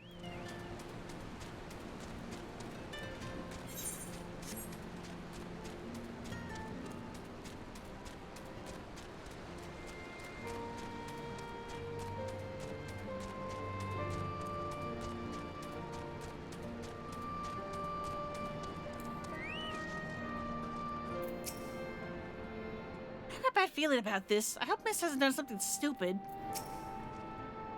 Our inspector returns. Tell us, have you learned aught of Mist's whereabouts? He's killing birds. And absorbing ether. Seen conversing with the conjurer and possibly killing chocobos. Not sure what to make of that, though we can be sure he stayed here for a time. But perhaps no longer. We learned but moments ago from Gillo here that a boy matching Mist's description was seen leaving the Reach. He is for the peaks, and so are we.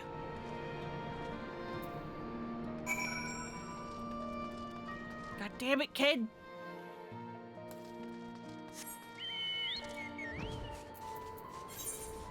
Sid is unsure what to make of what we learned, though it seems fairly obvious to me what mischief the boy's been about.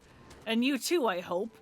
Anyway, it seems that Miss has been seen leaving the region, heading towards the peaks. The hunt is on.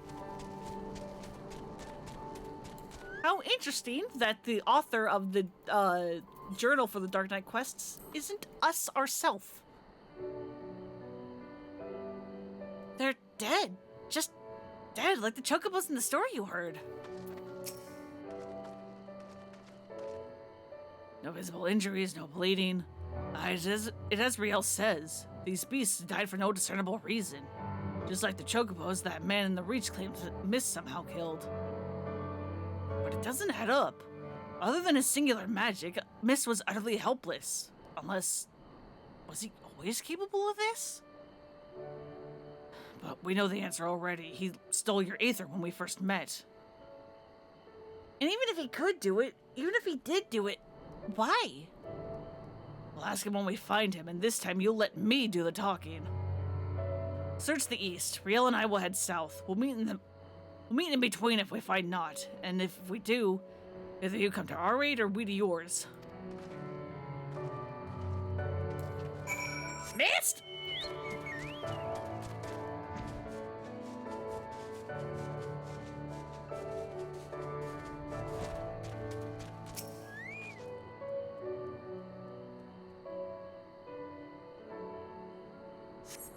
As you survey your surroundings, you observe not out of the ordinary. But on the edge of hearing, you hear a whisper to the southwest.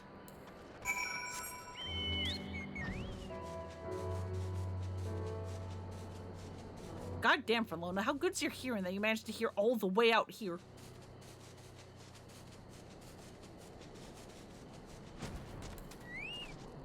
God damn it. No other...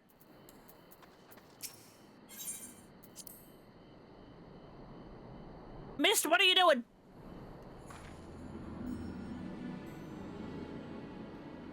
Seven hells, I hate being right. Her height gives her a better hearing radius. On your guard, Mist has showed his true colors. The Aether, or whatever else he took from those beasts, has given him tremendous strength. Contrary to his earlier warnings, conjuring another simulacrum wasn't the end of him. And all of the wonderful people he had to pluck from our memories, he chose Ystrad de Kalinot. He knows why we're here, and this is his answer. He summoned the monster that haunts Riel in her dreams and sends her screaming from her bed. Forgive me, Sid, but you gave me no choice.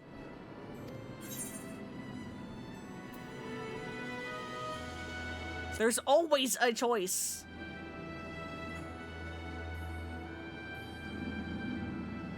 No, there isn't. Not really. Can you even remember why you came here? Can you even remember how many you've killed, how many lives shattered, how many stories ended? Upon the surface of the crystal are carved the sins of the Dark Knight's past. And yours are beyond counting, beyond fathoming, without end. Justice is an excuse, nobility is a lie, murder is murder. And though we are most definitely not without fault, this is cruel, it is this cruel and different world which has made murderers of us all. But we need no longer suffer. I sought to make those broken souls whole, one by one, when in truth the solution was much more simple. A world beyond pain and suffering and anguish and despair. A world beyond death. A world in which we never need bid farewell to our dearest friends. And how many beasts will you need to kill to make this world of yours? How much Aether will you consume to see it through? Bloody self-righteous sophistry from a mewling whelp. So your brilliant plan is to fill the world with a simulacra of the dead, is it? And somehow that's supposed to make everyone happy? Well, you're right about one thing, I'll grant you that. This world is brutal, uncaring, without logic or justice. But no justice but that which we make for ourselves. And I'll be damned if I give it up so you can force your illusions upon us to assuage your guilt. Did you not find comfort in your reunion with your master? Even though you knew it was a lie, did it not help you unburden your soul? To find a measure of peace in this madness? I am not your enemy, then or now. I will not fight you. All I ask is that you leave me to do my duty. It is never too late to turn back. You are still a good person. You can still be a good person.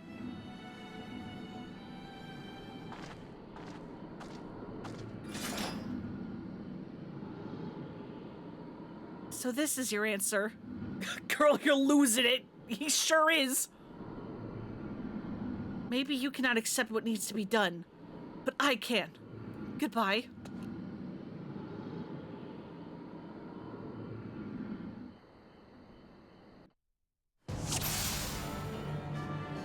Defeat the simulacra.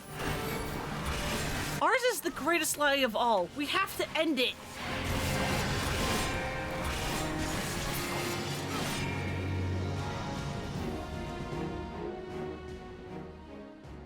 Good fight.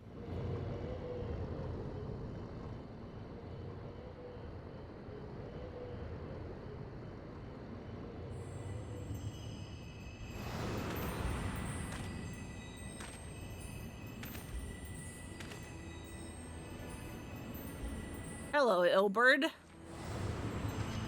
And Livia. And Ratatin.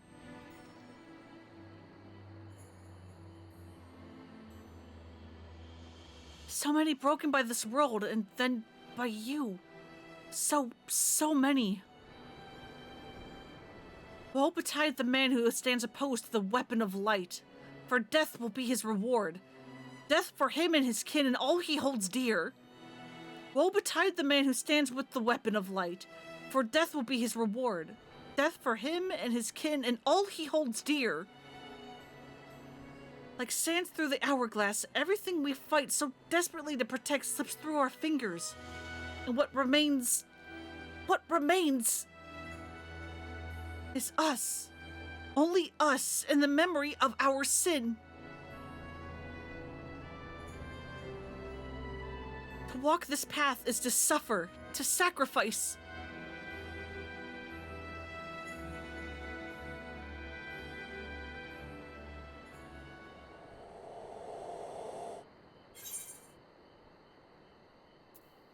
Listen to my voice. Listen to our heartbeat. I tire of this charade. Words from the end of the level 50 Dark Knight quest. Serve, save, slave, slay. I've sins aplenty, eh? But regrets, not so much.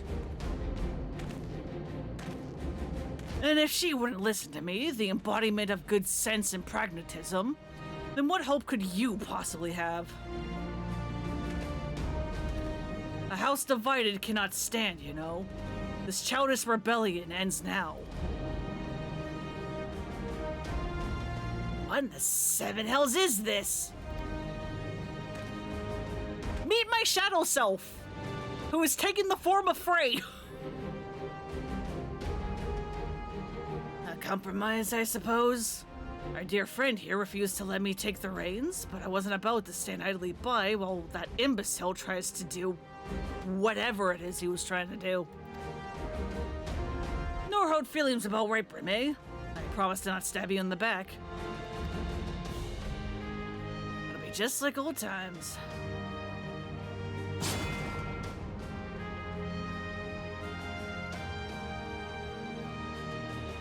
Dark Knight needs a sword.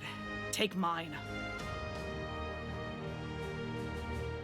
So yeah, for those of you who don't remember the initial milestone of the Dark Knight questline, Frey, our mentor, was a corpse we walked into who got better and was following us around and was like kind of venting out our anger issues towards people that were like, you know, taking advantage of us as the Warrior of Light and being, you know, basically like Karen clients and stuff.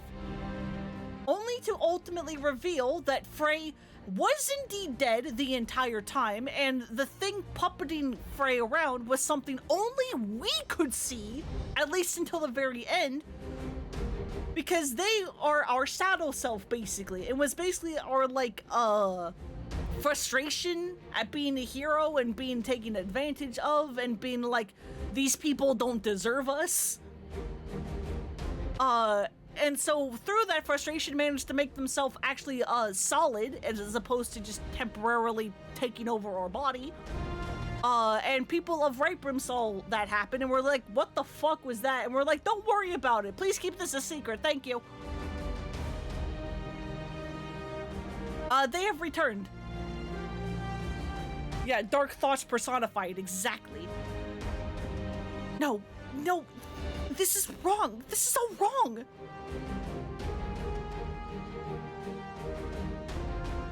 I offer you peace, restitution, a chance to make amends. Do not think you are above it. Do not think that a reckoning will be postponed indefinitely.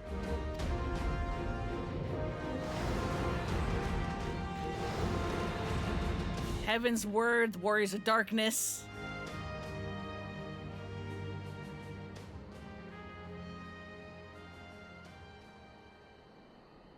Because hey, guess what?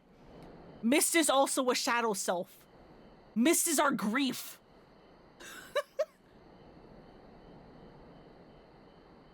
When it comes, I shall welcome it with open arms. But today will not be that day, and you will not be the judge.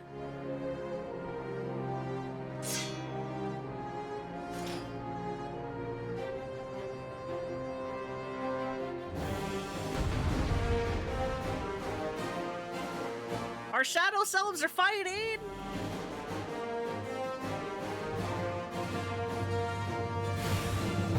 We'll deal with the dross, then the boy. Simple plan.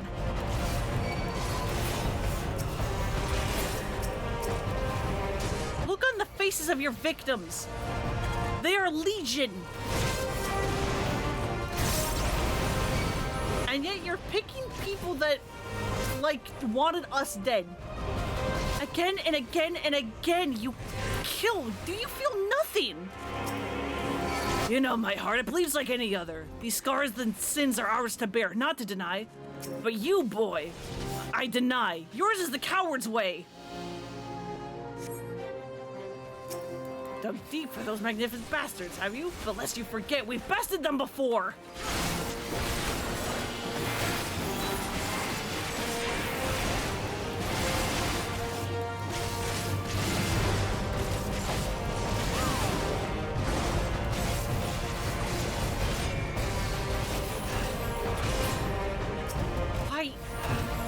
Why won't they answer? He's grown too weak to summon more shades.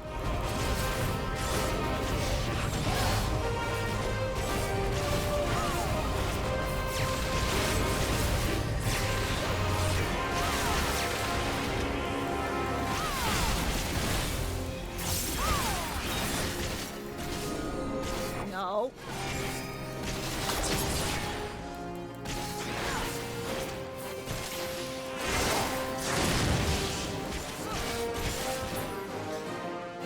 Falls silent in the abyss. Finish it, Fernlona, you soul eater. Reclaim the last of your ether and make us whole. A reckoning will not be.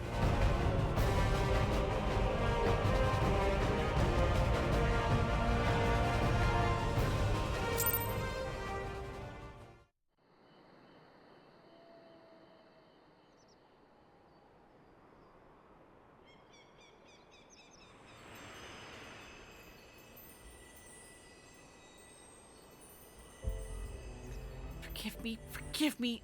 I ask, I beg, I pray, but it never comes.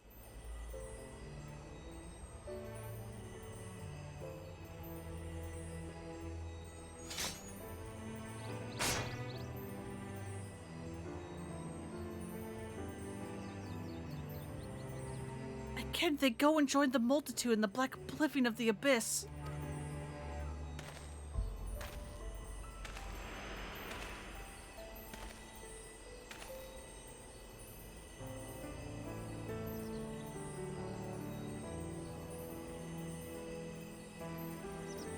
Such is a lot. Such is the fate of all who are born, to suffer and to die. Do not seek forgiveness, for it will not ease the burden. It weighs as it should. But what of the lost? Do they not deserve to live again?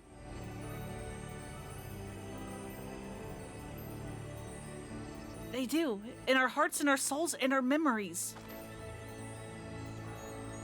No one likes having to say goodbye, but it's a part of life.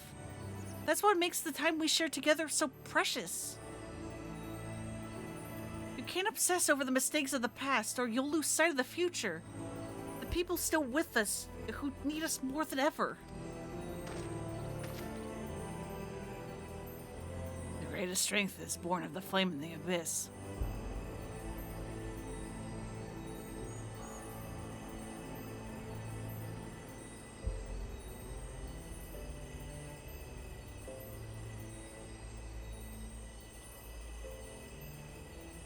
Listen to my voice. Listen to our heartbeat. Listen.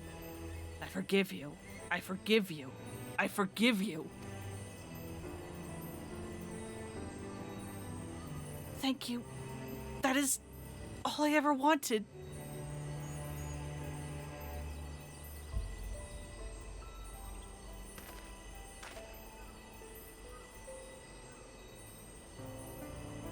So this is it. One last parting. One final farewell, after a fashion. In your darkest hour, in the blackest night, think of me. I will be with you always. Where else could I go? Who else could I love but you?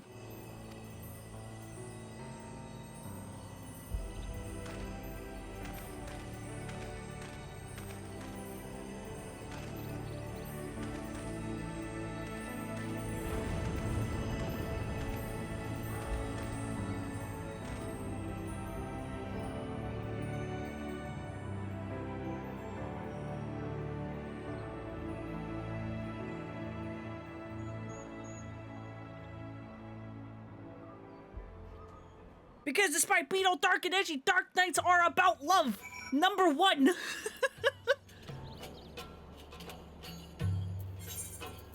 Did you guys fuck off the Ishgard and leave me behind? What the hell?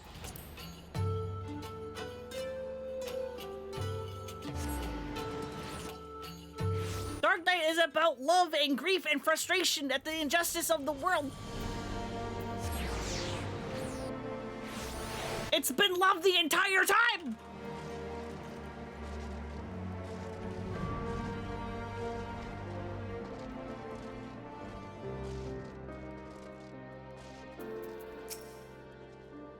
You'll forgive us for returning to Ishgard ahead of you, I hope. I needed some time to think on everything that happened in Garabania. Yeah, my shadow selves are truly fucking something, huh? We love in the depths of our dark hearts, exactly. They won't pretend to know everything that you've been through in your life. A man can never truly understand what's in another's heart. And probably not in their own, for that matter. I'm pretty much rambling at this point, I suppose, but I suppose what I'm trying to say is I'm grateful for everything you've done for me and Riel. I like you. I respect you. And I'll always be here for you if you need me. We're walkers of the fellow path, after all, and friends, I'd like to think. I've been wondering, Mist appeared at the same time the Soul Crystal cracked, yes? But which happened first, and why then and there? Damned if I know. Does anybody truly understand how soul crystals work? What matters is that the crystal and Frenlona have been made whole. That said, a heart bleeds, a man weeps, a soul burns. Thence comes the darkness to consume. And few hearts have bled as much as hers. Speaking of bleeding, I think your wounds have reopened. If you would sit, it would be much easier for me to tend to them. You should get some rest too, Frenlona. Not all wounds are so obvious. And the mouths of babes and sucklings praise Heloni. She's right, though. No need to overdo it by running off to the next battle just yet. If you must put one foot in front of the other, though, why don't you head back to where this whole damn mess began? Maybe you'll have an epiphany. Okay.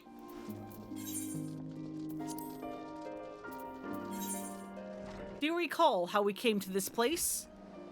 At a friend's behest in the midst of a raging blizzard, we drew closer as the gates faded into oblivion, and the towering spires, the men bowed low and bade us follow him, up the winding stair from still smoldering ruin to untouched splendor.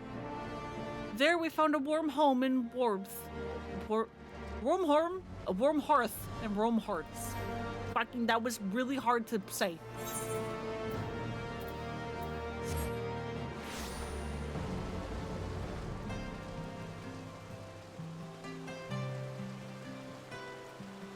But yeah, I know it's been a while since we went through Heaven's Word, but Mist looks the way he does because he has, Ysael's hair, but Horchafont's hair color. With Ysael and Horchafont both being people we lost over the course of Heaven's Word.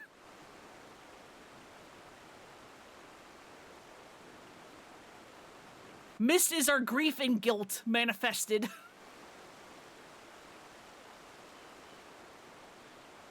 What troubles you, Mistress Miss Falkwin? I take it that's Edmund? Yeah, it is. I heard Mr. Touch Splendor as Touch Splinter, and you're like, you fellas keep your hands off of me. Whoopsies.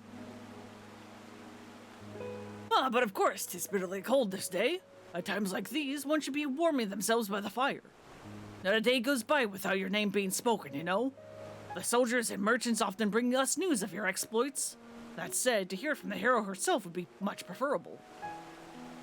But there would be no expectation to call up were you to call up on us. The pleasure of your company alone would be more than enough.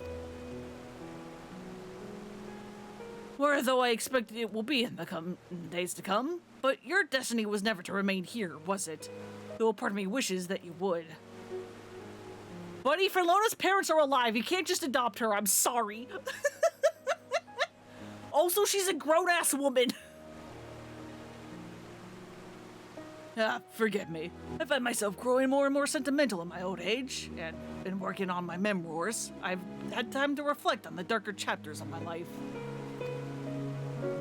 Horchafont lived his life to the fullest. If his story is to be preserved for generations to come, then I should be glad of it.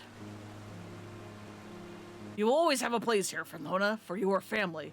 Now go, do not let me keep you from your labors. The world waits for none, not even you. That is one thing that's real funny, is that, like, unlike most people who like to make their, like, Warrior of Light's, backstories just filled with trauma, Ferlona doesn't really get much trauma until she becomes the Warrior of Light. Like, her parents are alive and well. They're just in a different country. You let someone adopt you as a grown-ass adult if they house and feed you. You know what? Fair, fair.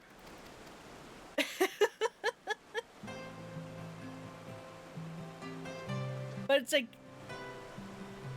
Yeah. Because, like, Edmund very clearly wants to adopt the Warrior of Light. This is no longer her canon world state. Because, I've decided to ship Ferlona with somebody else. But, I do have technically a alternate universe, I guess is what it now is, where, Ferlona and Hildebrand are the ship, because fuck yeah, let me romance the character relief, you can't fucking stop me. Or the comic relief, rather, that's the word. And Godbert and Julian, Hildebrand's parents, absolutely are, like, in the process of, like, trying to, like, adopt her, and she's like, my parents are alive, you know? And they're just like, challenge accepted. What are their names? We'll go message them. And it's like, no.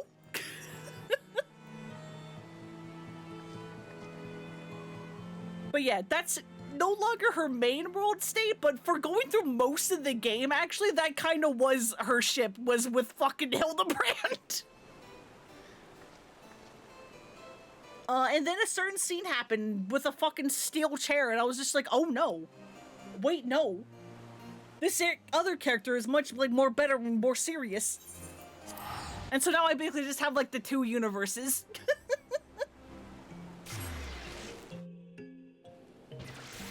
Yeah, we date the silly boys as a treat. Anyway, I need the fucking end stream. My broom is roasting me alive. I need to open my fucking door. I'm dying.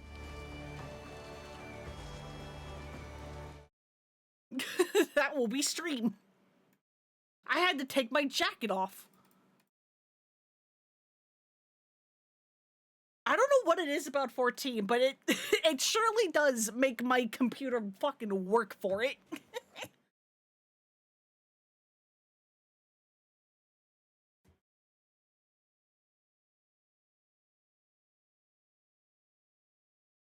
But yeah, that will be stream. As I mentioned before, next Thursday, the 27th, will not have a stream again. But other than that, I don't think there should ever be a break in streams. At least that I know of. That I've planned for. It depends if my body tries to fucking explode on me again. You know how it is.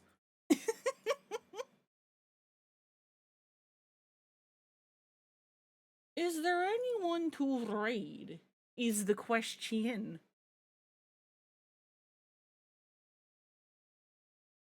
Not seeing anyone. So yeah, that will be stream. I mean, I mentioned this earlier. I do kind of want to try to do like longer streams for this Final Fantasy series because I am going to be missing a stream. And I know there's a lot of stuff I want to cover before Spoopy Month happens. But I'm like, the biggest thing against me streaming longer is me cooking in my fucking room. If I do longer streams, I'm going to have to open my door so I don't roast alive. Which is funny. But that is stream. Thank you all so much for coming and hanging out. I hope you all have a good night, a good evening, whatever time it is for you. I hope you take care of yourselves. And I will see you all next Wednesday for the start of the Alliance raid for Stormblood. It's going to be full of Final Fantasy Tactics references. And I think a little bit of 12 too, because I think Tactics and 12 share the same universe or something. Anyway, bye-bye.